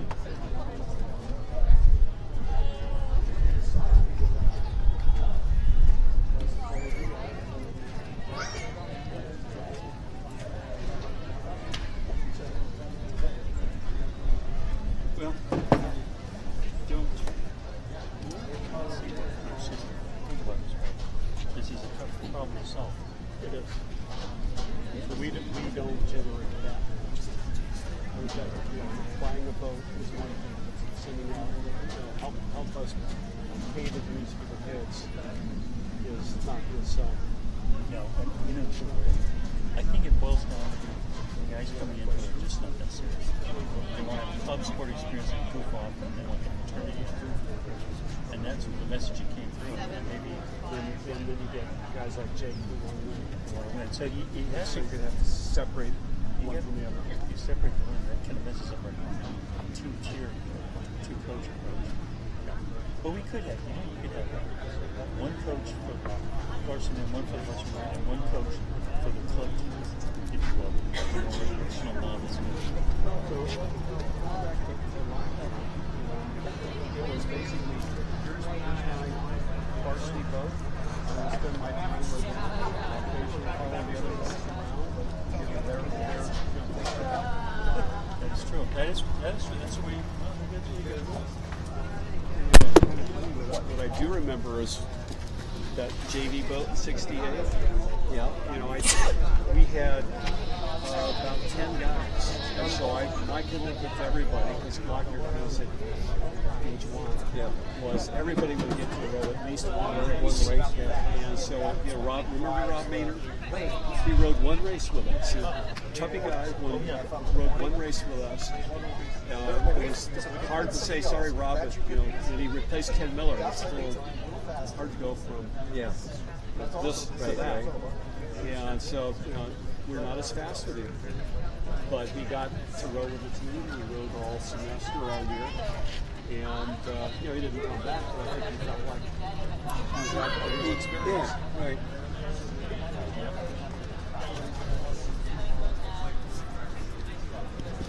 Ladies and gentlemen, now headed down the race course is race 50, the men's.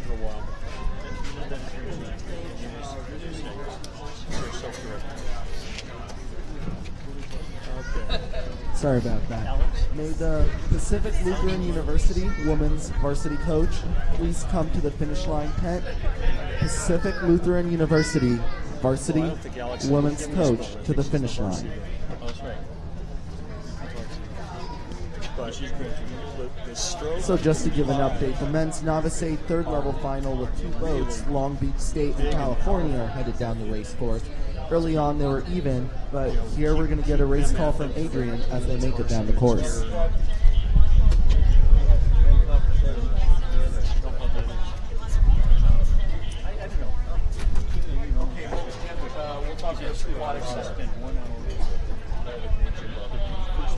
The men's Novice 8, just 2 boats on the course. Well, and right now, California has a 1-length advantage over Long Beach State. So, of the Cal boat on the bow deck, Long Beach State boat. They're out of the boat. Crews coming across 750 meters. Both boats rowing a very controlled race, measured stroke rate, but trying to be very competitive.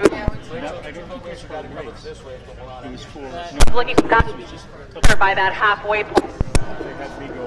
We'll check back with an update in about 500 meters. So we reached a match a little bit. Put a little pressure on it. In fact, that was. Yeah. Oh yeah, he's out of the boat. He's up. Oh wait, he's getting back in. I was told later in the park. No, it's a younger guy. Oh, there's 2 guys. Yeah. He's younger? Oh, so part of the deal was, then I lose, essentially the JV boat out of the deal. So at the end of the day, I was happy to stay in the JV. It was a much better boat with a much better group of people. Yeah, that was a good boat. That was a good match. Yeah. Obviously, I was excited after that. Yeah, well, let's see, almost everybody did come back. LaViolet, I think, maybe has been the only one that didn't come back. I think so. Think so? Is this it? There's one more race. Good question. I don't know. Any more races after this race coming down? I don't know. Well, he's done.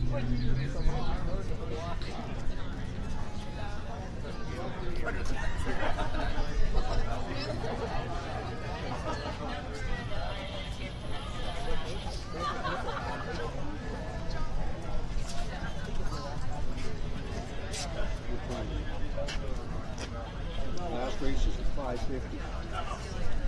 So there should be. Was that Long Beach Cal just last? Yeah. It just went by 2. So there's 4 more races. Okay. Got that 4 more. There's only.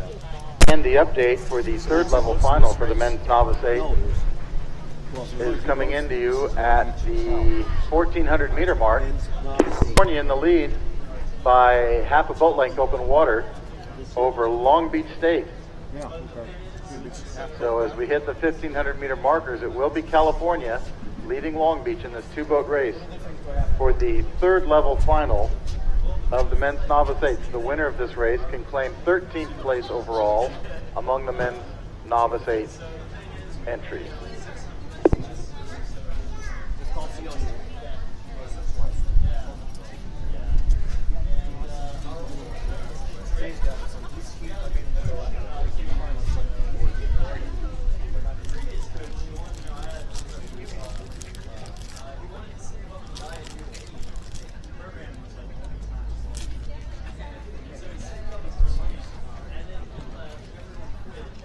Here's Jonathan. Oh, yeah.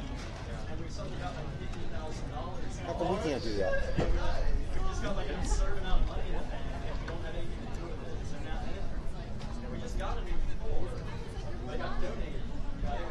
Okay, Long Beach, I think. Yeah, they're falling off. Well, that's it. You're strong 500 meters.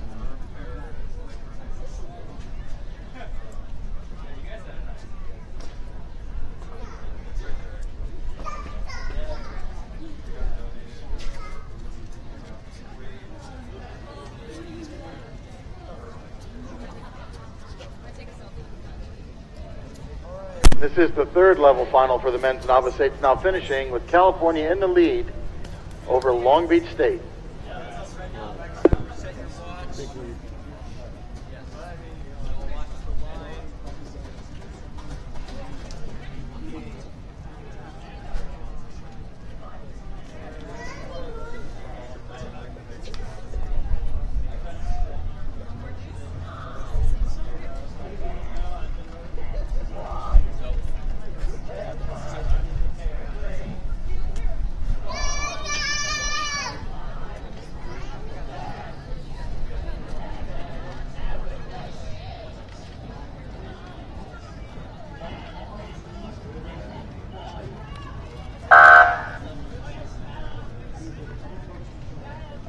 in more.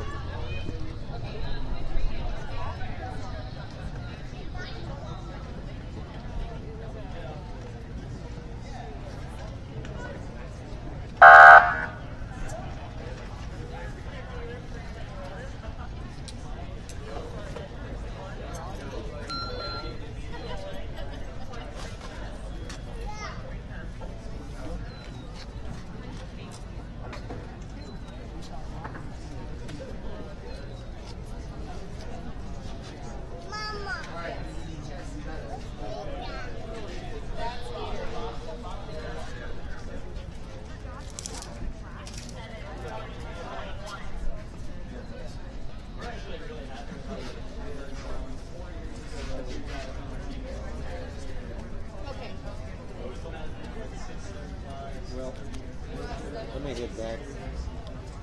What's the plan for this evening? Let's find a decent place to have dinner. All right. Maybe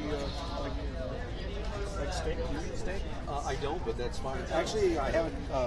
Back up. Good fish I, house? no, steak would be fine. I generally don't eat steak except if I go to somebody's house, they say that I eat it. I haven't had one probably in 6 months, so that would be fine if you want. For dinner tonight? I'm thinking about heading back. Yeah, we. So, what do you want to do this evening? What's the plan this evening? Let's go to dinner somewhere. Yeah, okay. And we're good. Okay, well, I know we're out back Steakhouse, but probably everybody in the world will be there. I don't know about other places. We should probably ask at the desk. Well, Brandon tells me everybody goes to Caterpillar, so if we go to Outback, we won't be running into everybody. It's whatever the I'm not sure he said everybody goes to Caterpillar. It's their tradition for referees to go to Caterpillar. That's what he said. It's upscale. Brandon's still smiling.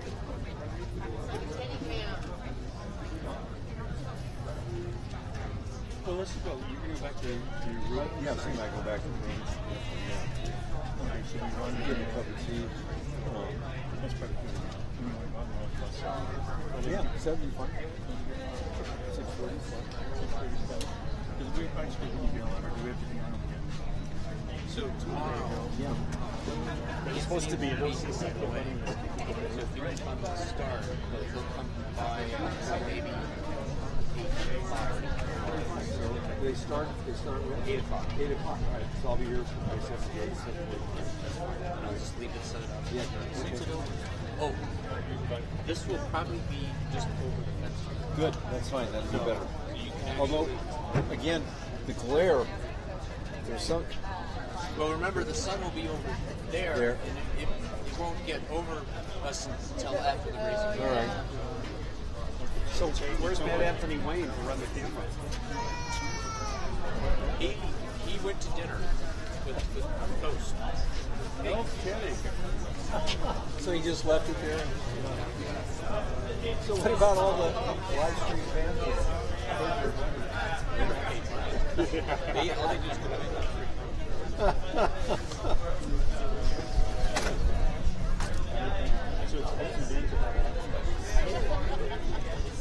So I will check out that field.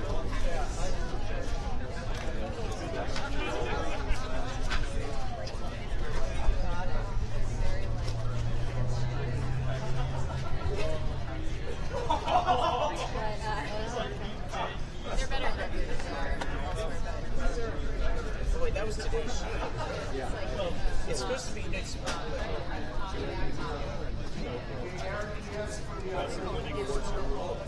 What they're doing, May I have your attention, please? May the women's varsity coach from Pacific Lutheran University please come to the finish line tent. Pacific Lutheran University varsity coach to the finish line tent.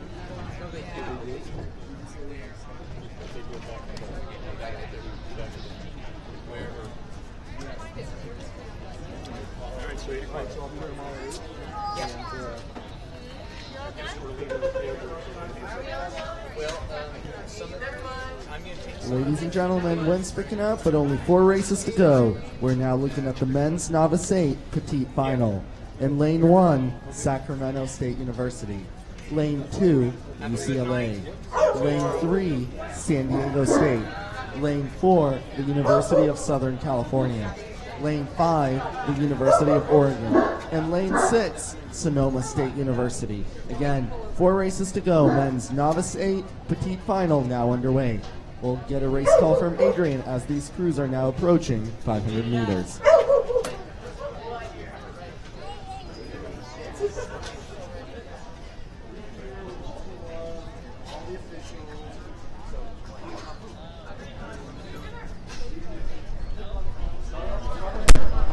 And currently underway and approaching 500 meters, the petite level final for the men's Novice 8.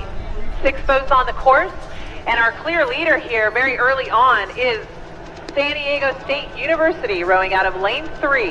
San Diego already with 1 full boat length over lane 4, USC, and lane 2, UCLA. In 4th place, we're going to move over to lane 1, that's Sacramento State. Sac State with 4 seats over lane 5, University of Oregon. And our 6th place position, back by about a half length of open water, it is Sonoma State. So it is Sonoma State in 6th. But San Diego State here trying to pull clear of the other boats, looking for a little bit of open water at 750 meters in.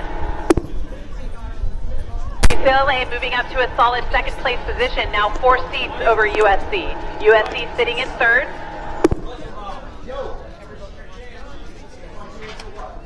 Sac State in 4th, down to USC just by about 2 seats.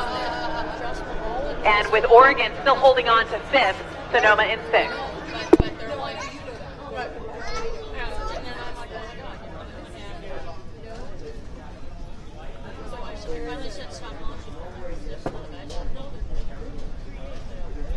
San Diego State showing some really good ratio here for a novice boat.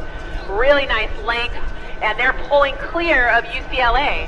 Just before the halfway point, they're looking for that open water, and there they have it, about 1 seat of open water for San Diego State coming into the halfway point over UCLA. UCLA holding on to 2nd over USC. So UCLA by 1 length over USC, USC in 3rd. Sacramento State continuing to hold on to 4th, but that coxswain from Sac State needs to look across at University of Oregon because they have pulled even with Sac State. Sonoma State continuing in 6th. 1,000 meters to go here, petite final of the men's Novice 8. We'll turn it over to Bob on the hill for the remaining call. And thank you, Adrian, for that exciting call. This is a great race here for the petite final of the men's Novice 8. And that leading crew, San Diego State, big changes going on in that program because they're rowing better here and looking great with their ratio and the control. So good things going on down there at the Aztec Boathouse. They continue to take water away from the remaining field. UCLA next to them, they're losing water to San Diego State, about a seat every 4 strokes. And then we go to a good race between lanes 1 and 4, Sacramento State and USC. But Oregon, which made a push to move up next to lane 1, Sacramento State, they're still in the hunt here. Trailing continues to be Sonoma State. We're going to get some stroke rates now on that San Diego State boat. Clocking them in on my Seiko stopwatch here. They're at 32.5 strokes per minute. They're understroking the rest of the field, but staying ahead of it. So that's a sign of good power coming out of that boat. Now UCLA just made a push as I was taking the stroke rate, and they've taken back a few seats from San Diego State. And now lane 1, Sacramento State, pulling up a little closer to USC in lane 4. USC and Sac State both pushing away a little bit now from Oregon in lane 5, with Sonoma continuing to trail. Top 5 boats have passed the 1,500 meter line.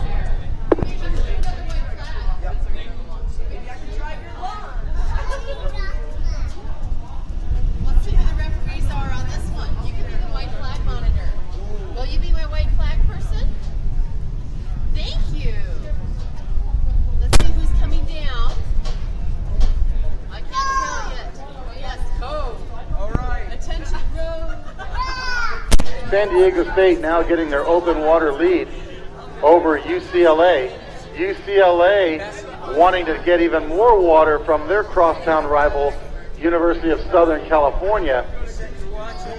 So it's stretching out a little bit here, but Oregon's still in the hunt here as they try to move up and take on Sacramento State here in the petite final of the men's novice eights. The winner of this race can claim 7th place overall among the men's novice eights.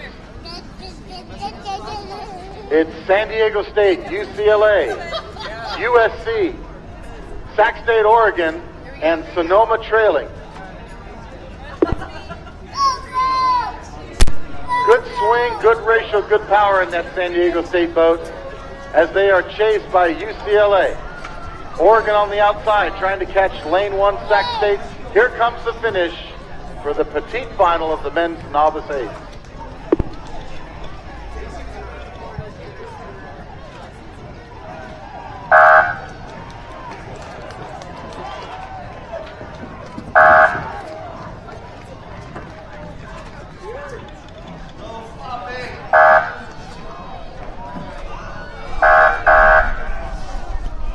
Ladies and gentlemen, that was the finish. The men's novice 8 petite finals, seeing a strong charge from these eights today. 3 more races to go. Next one, women's varsity 8, Division 2, Division 3 club programs, 3rd level final.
Ladies and gentlemen, 3rd to last race of the day. This is the women's varsity 8, Division 2, Division 3 club programs, 3rd level final. These boats are approaching 500 meters. Let's set lanes here.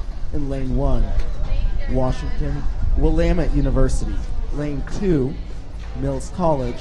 And lane 3, Arizona State University. Again, women's varsity 8, D2, D3 club program boats. 3rd level final past 500 meters. Let's get a race call from Adrian.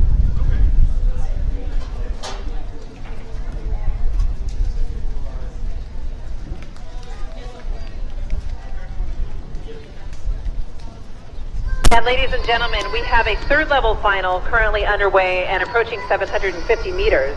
3 boats on the course here in the women's varsity 8 for D2, D3, and club programs.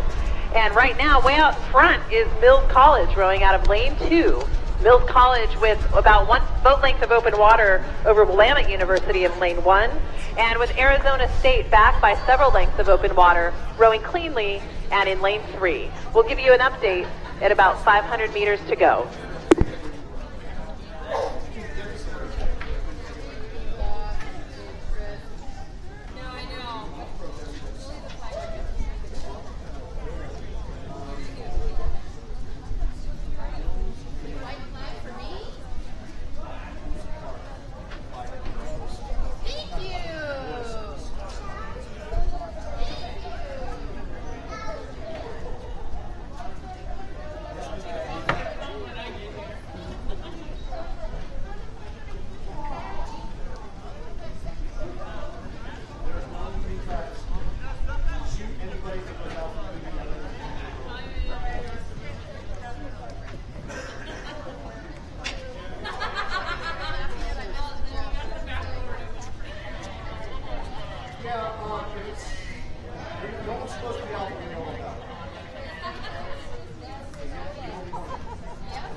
And the third level final for the women's varsity 8 division 2, 3 and club programs, now past 1,250 meters.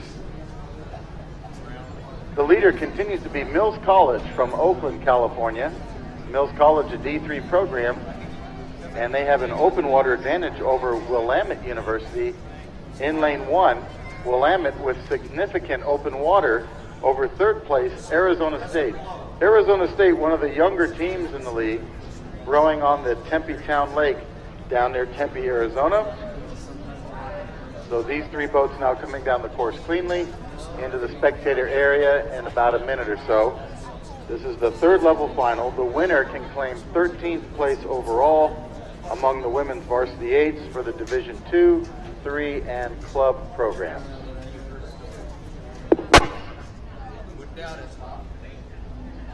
Okay. 52, varsity 8, Division 2, 3 club, third final. 3 lanes. Almost done. Passing 500.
Ladies and gentlemen, 2 races left in the day, and we're now looking at sculling boats where each rower now has 2 oars in each hand, and these are the women's doubles.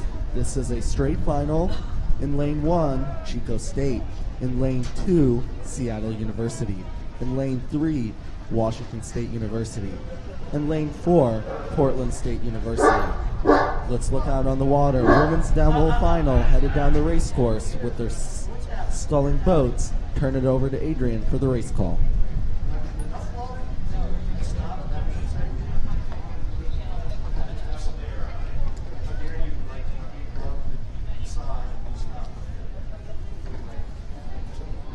And ladies and gentlemen, we have 2 final races that are on the course. One that's in the starting blocks, getting ready to race, and one that's currently at 500 meters. And this is a new event for the WIRA Championships. This is the double, which is a sculling boat for those of you that are new to the sport of rowing. A double is a 2-person boat where each person has 2 oars. Again, no coxswain, steering with the power of the blades. And these ladies all doing a fine job here. A lot of coaches these days are now doing a lot of cross-training in rowing with sculling. So one of the small boats besides the single that's used to test an athlete's proficiency in the water. And it definitely helps to shine their technique. So right now we've got 4 boats on the water. Chico State in lane 1, Seattle in lane 2, Washington State in lane 3, and Portland State University in lane 4.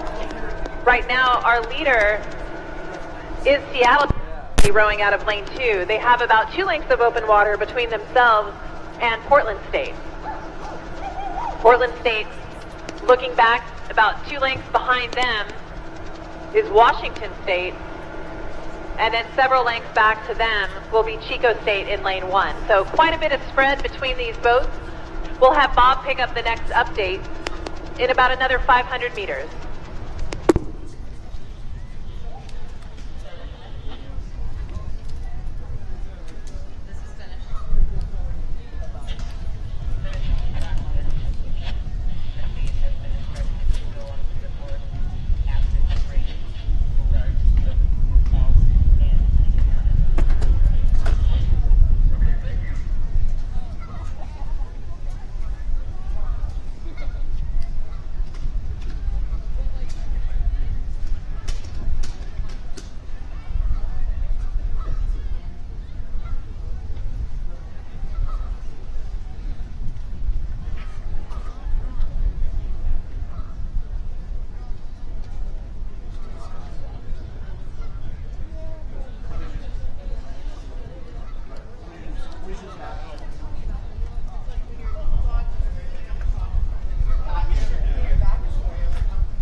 And the women's double coming down the course now, passing 1,200 meters. It is great to see this event now included in the WIRAs.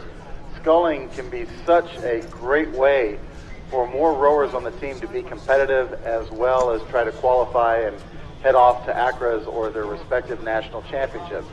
Sculling is just good all around. It also helps with national team athletes who are headed that way. So here we are seeing it for the first time at WIRAs, and it's a great thing. The leader, as you heard, is going to be way out in front. That's Seattle. Seattle followed by outside lane Portland State University. They're in second place. Then back inside to Washington State, and then finally Chico State in the trailing position. So pretty spread out here. As we approach 1,500 meters, there's a lot of open water between every single boat. But again, the leader is Seattle, followed by Portland State, then Washington State, and then Chico State. So as they come into view, you'll see one boat with a lot of open water, then another boat with a lot of open water coming on by. But here come the women's doubles. First time you're seeing history as they come into the spectator area.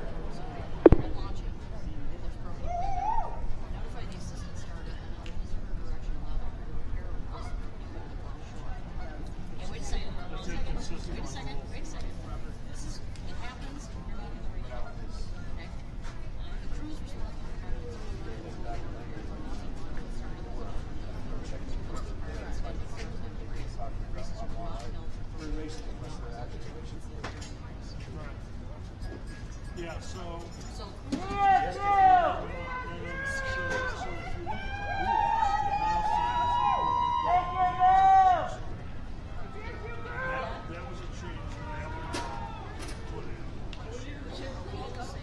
And I could hear the Seattleton yelling way down there on the beach up here on Rattlesnake Hill. And that is Seattle out in front. So they're doing a super job here, looking like they've been rowing a double for a long time as they come down the course. Portland State in second, followed by the Cougars from Washington State, and then Chico State from here in California in the fourth place position. Well, you want to call Bob and have him get you out that 8 it's behind you. And then Brooks with 8 also racing up after the last race, right?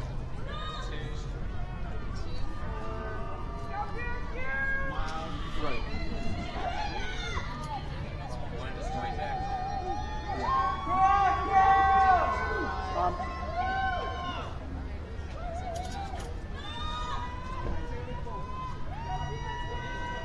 They're not, all right, I'm looking. I don't see anyone set to launch, but I will go look.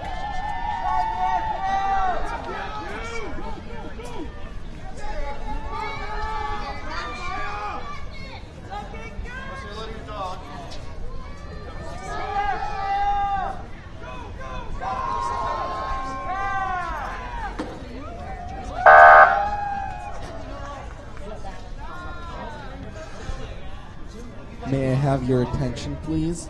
Long Beach State University men's varsity coach, please come to the finish line tent.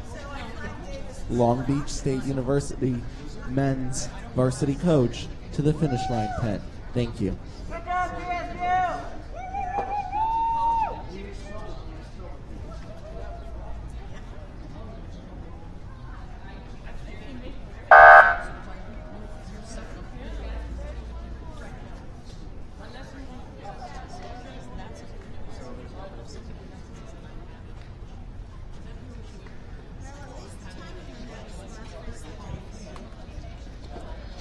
One more. Keep it up or out. Keep it out. Looking at your dog.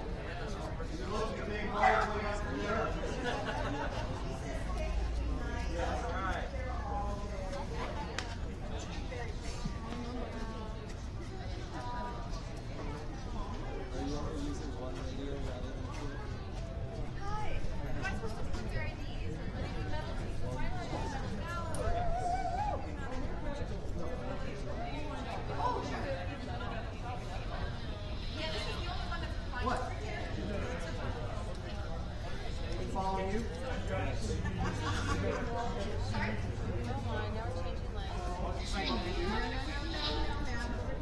She wants to fly. Yeah, no, I flagged Davis, and then, and I lost my flag and went flying off. Just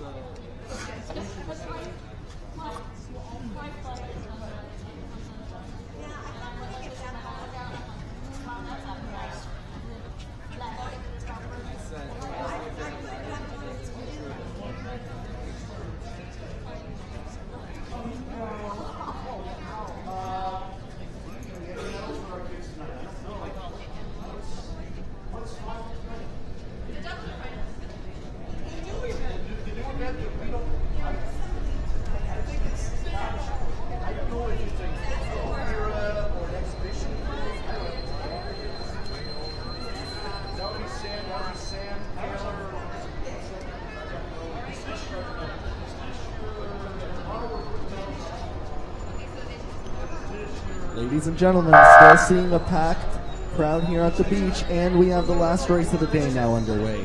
This is the men's double against sculling boats and a new event here to the WIRA Championships. The straight grand final here in lane 1, UC Santa Barbara. In lane 2, Sacramento State. Lane 3, Seattle University. Lane 4, UCLA. Lane 5, Orange Coast College. And lane 6, Washington State University. Last race of the day, the men's doubles now headed down the race course.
Over the radio.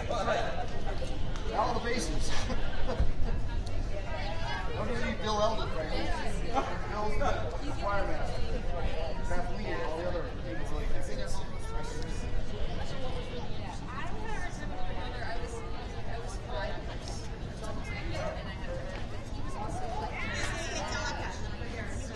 What?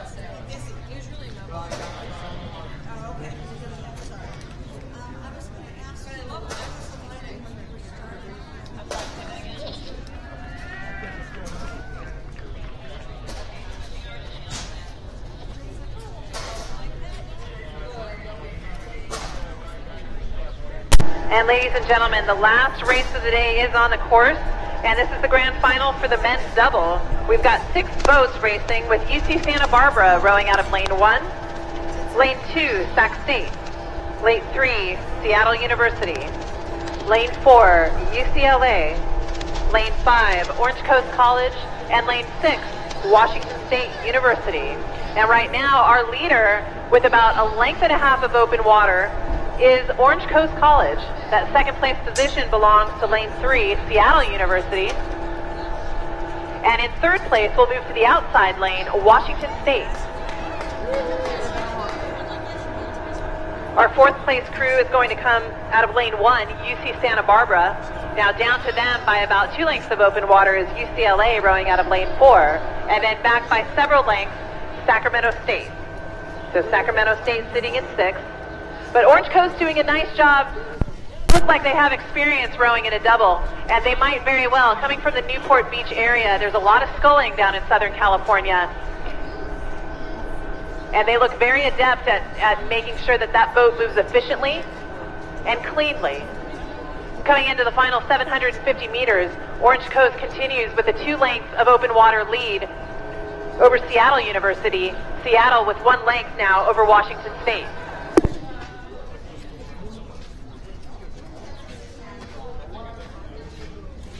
UC Santa Barbara continuing in 4th.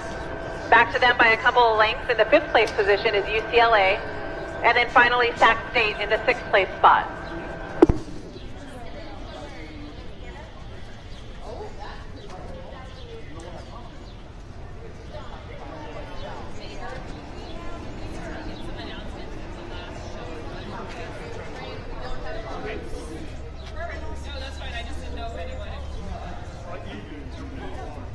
top three boats here, Orange Coast College, Seattle University, and Washington State, all rowing very well for programs that primarily prioritize the sweep rowing. These guys are doing a really great job of making these boats move nicely, coming into the final 500 meters and coming into the spectator area. It is Orange Coast College all by themselves out in front. Seattle University doing a nice job staying ahead of Washington State. And UC Santa Barbara there along the shore, holding into that fourth place position, well ahead of UCLA in fifth, Sac State in sixth. Final race call here for the men's double. Again, first time it's contested here at the WIRA Championships. Orange Coast College for the gold, followed by Seattle University, and then Washington State.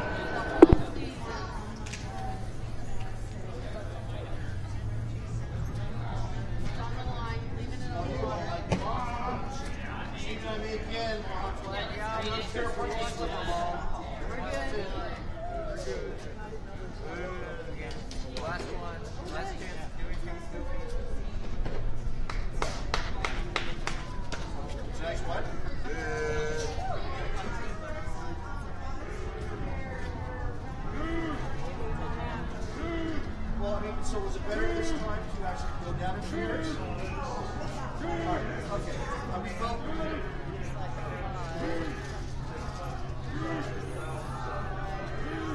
usually we don't finish, we actually race you guys, some of you guys need the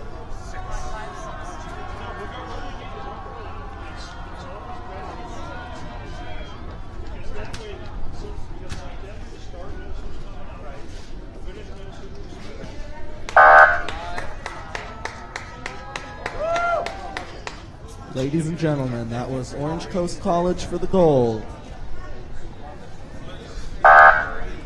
Seattle University for the silver. And on the outside, Washington State University for the bronze. That was a grand final event, a new event here for the WIRA Championships, the men's double grand final. And that concludes the racing for the first day of the 2015 WIRA Championships. We have a few public service announcements. Would the Long Beach State University men's varsity coach please come to the finish line tent? Long Beach State University men's varsity coach to the finish line tent. Attention spectators and parents. If your car is parked in the overflow event parking lot, the last shuttle will be leaving next to the finish line tent at 6:30. The last shuttle to the overflow lot will be leaving here at 6:30. Thank you.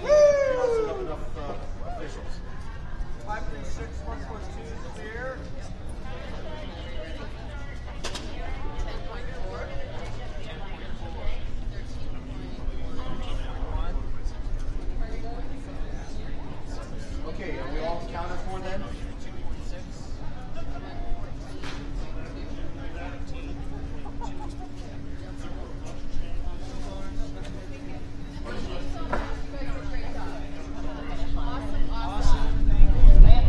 Like, we didn't need to be here.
if we could please ask all teams to pick up your trash and restack your chairs. Attention all teams, if you could please pick up your trash and restack your chairs under your tents. Thank you.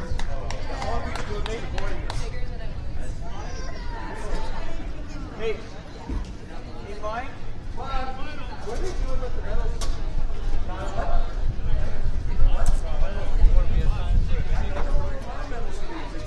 It's one of those things where if this is a WIRA exhibition, I don't do that.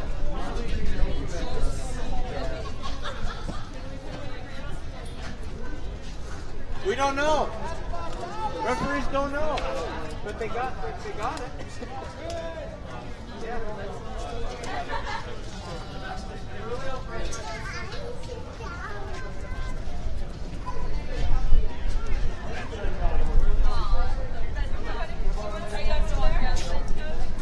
So tomorrow?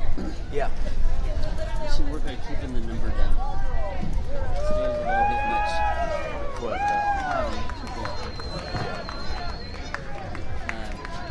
You just want one or two? Yeah. Too many people.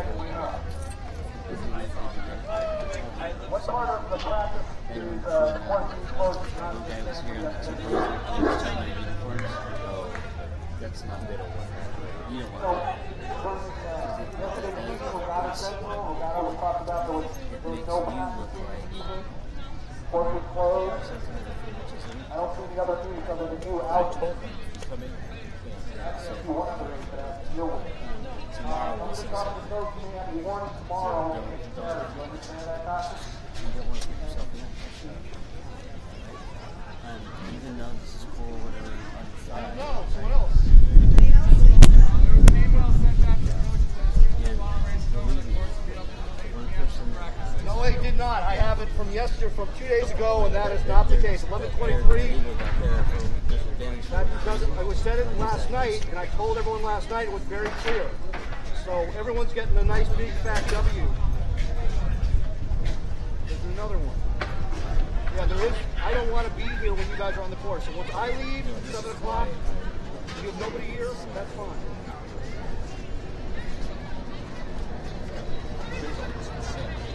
Yeah. Thompson, when you're done, clean up.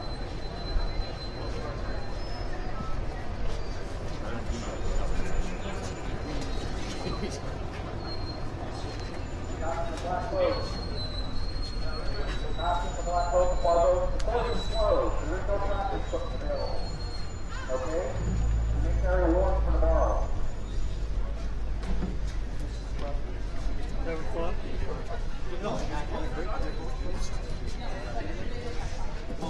This was post. Post will be like there's an email when you don't get it. Like, this last night. Yeah. Post codes, the coach. Attention, attention. The last shuttle bus will run at 6:30. The last shuttle bus to overflow will run at 6:30.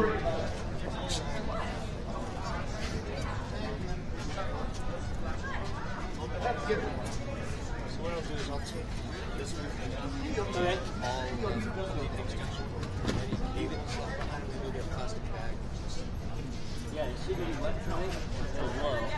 Or else my stuff.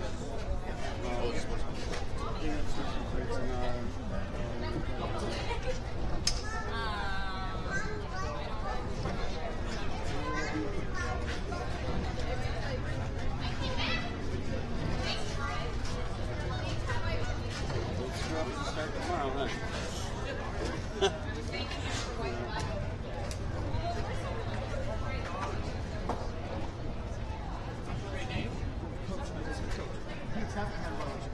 So your feet go good all day?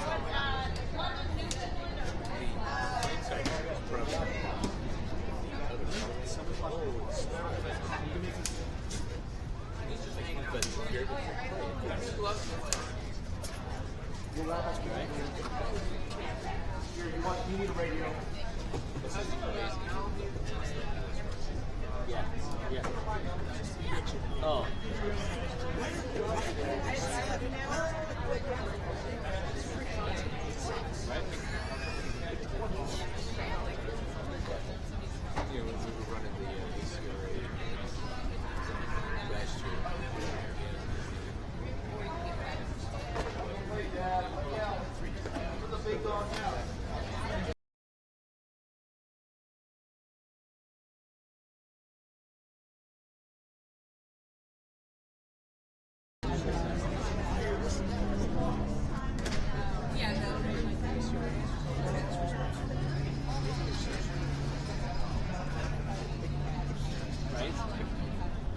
is no cookies.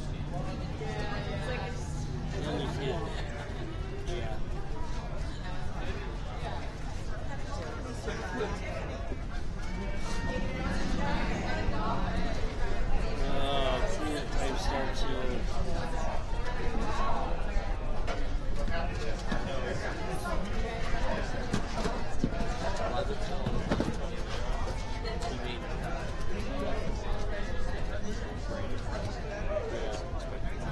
Yeah, right. And it's just like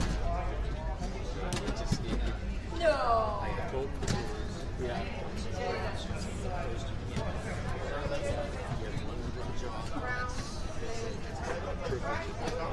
Right?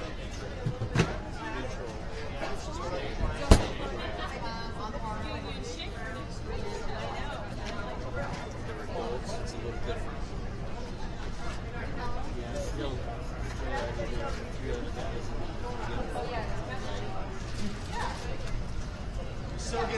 He's so getting the sweater. Right? You know, that's right. Someone's gonna make, yeah. Someone's gonna put that. You know that happens.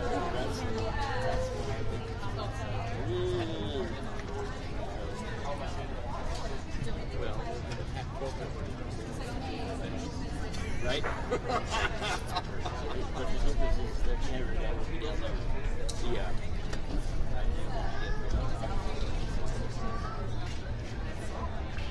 Yeah, that's a whole other thing.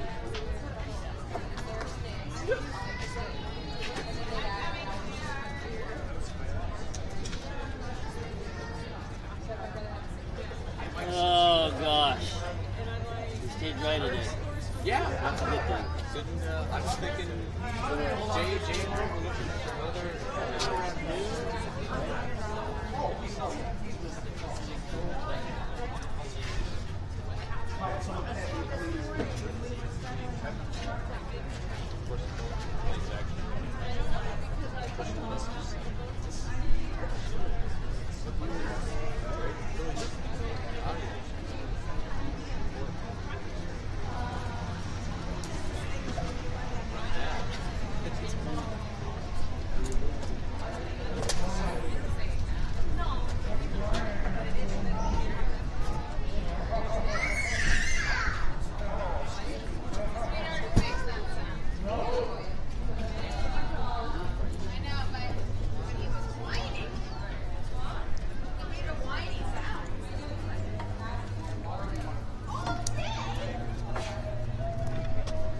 This is taped. Are you trying to? No, I was just trying to get it.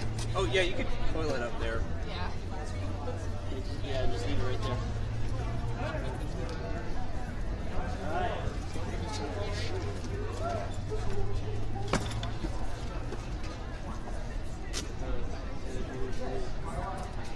Hey, Rich.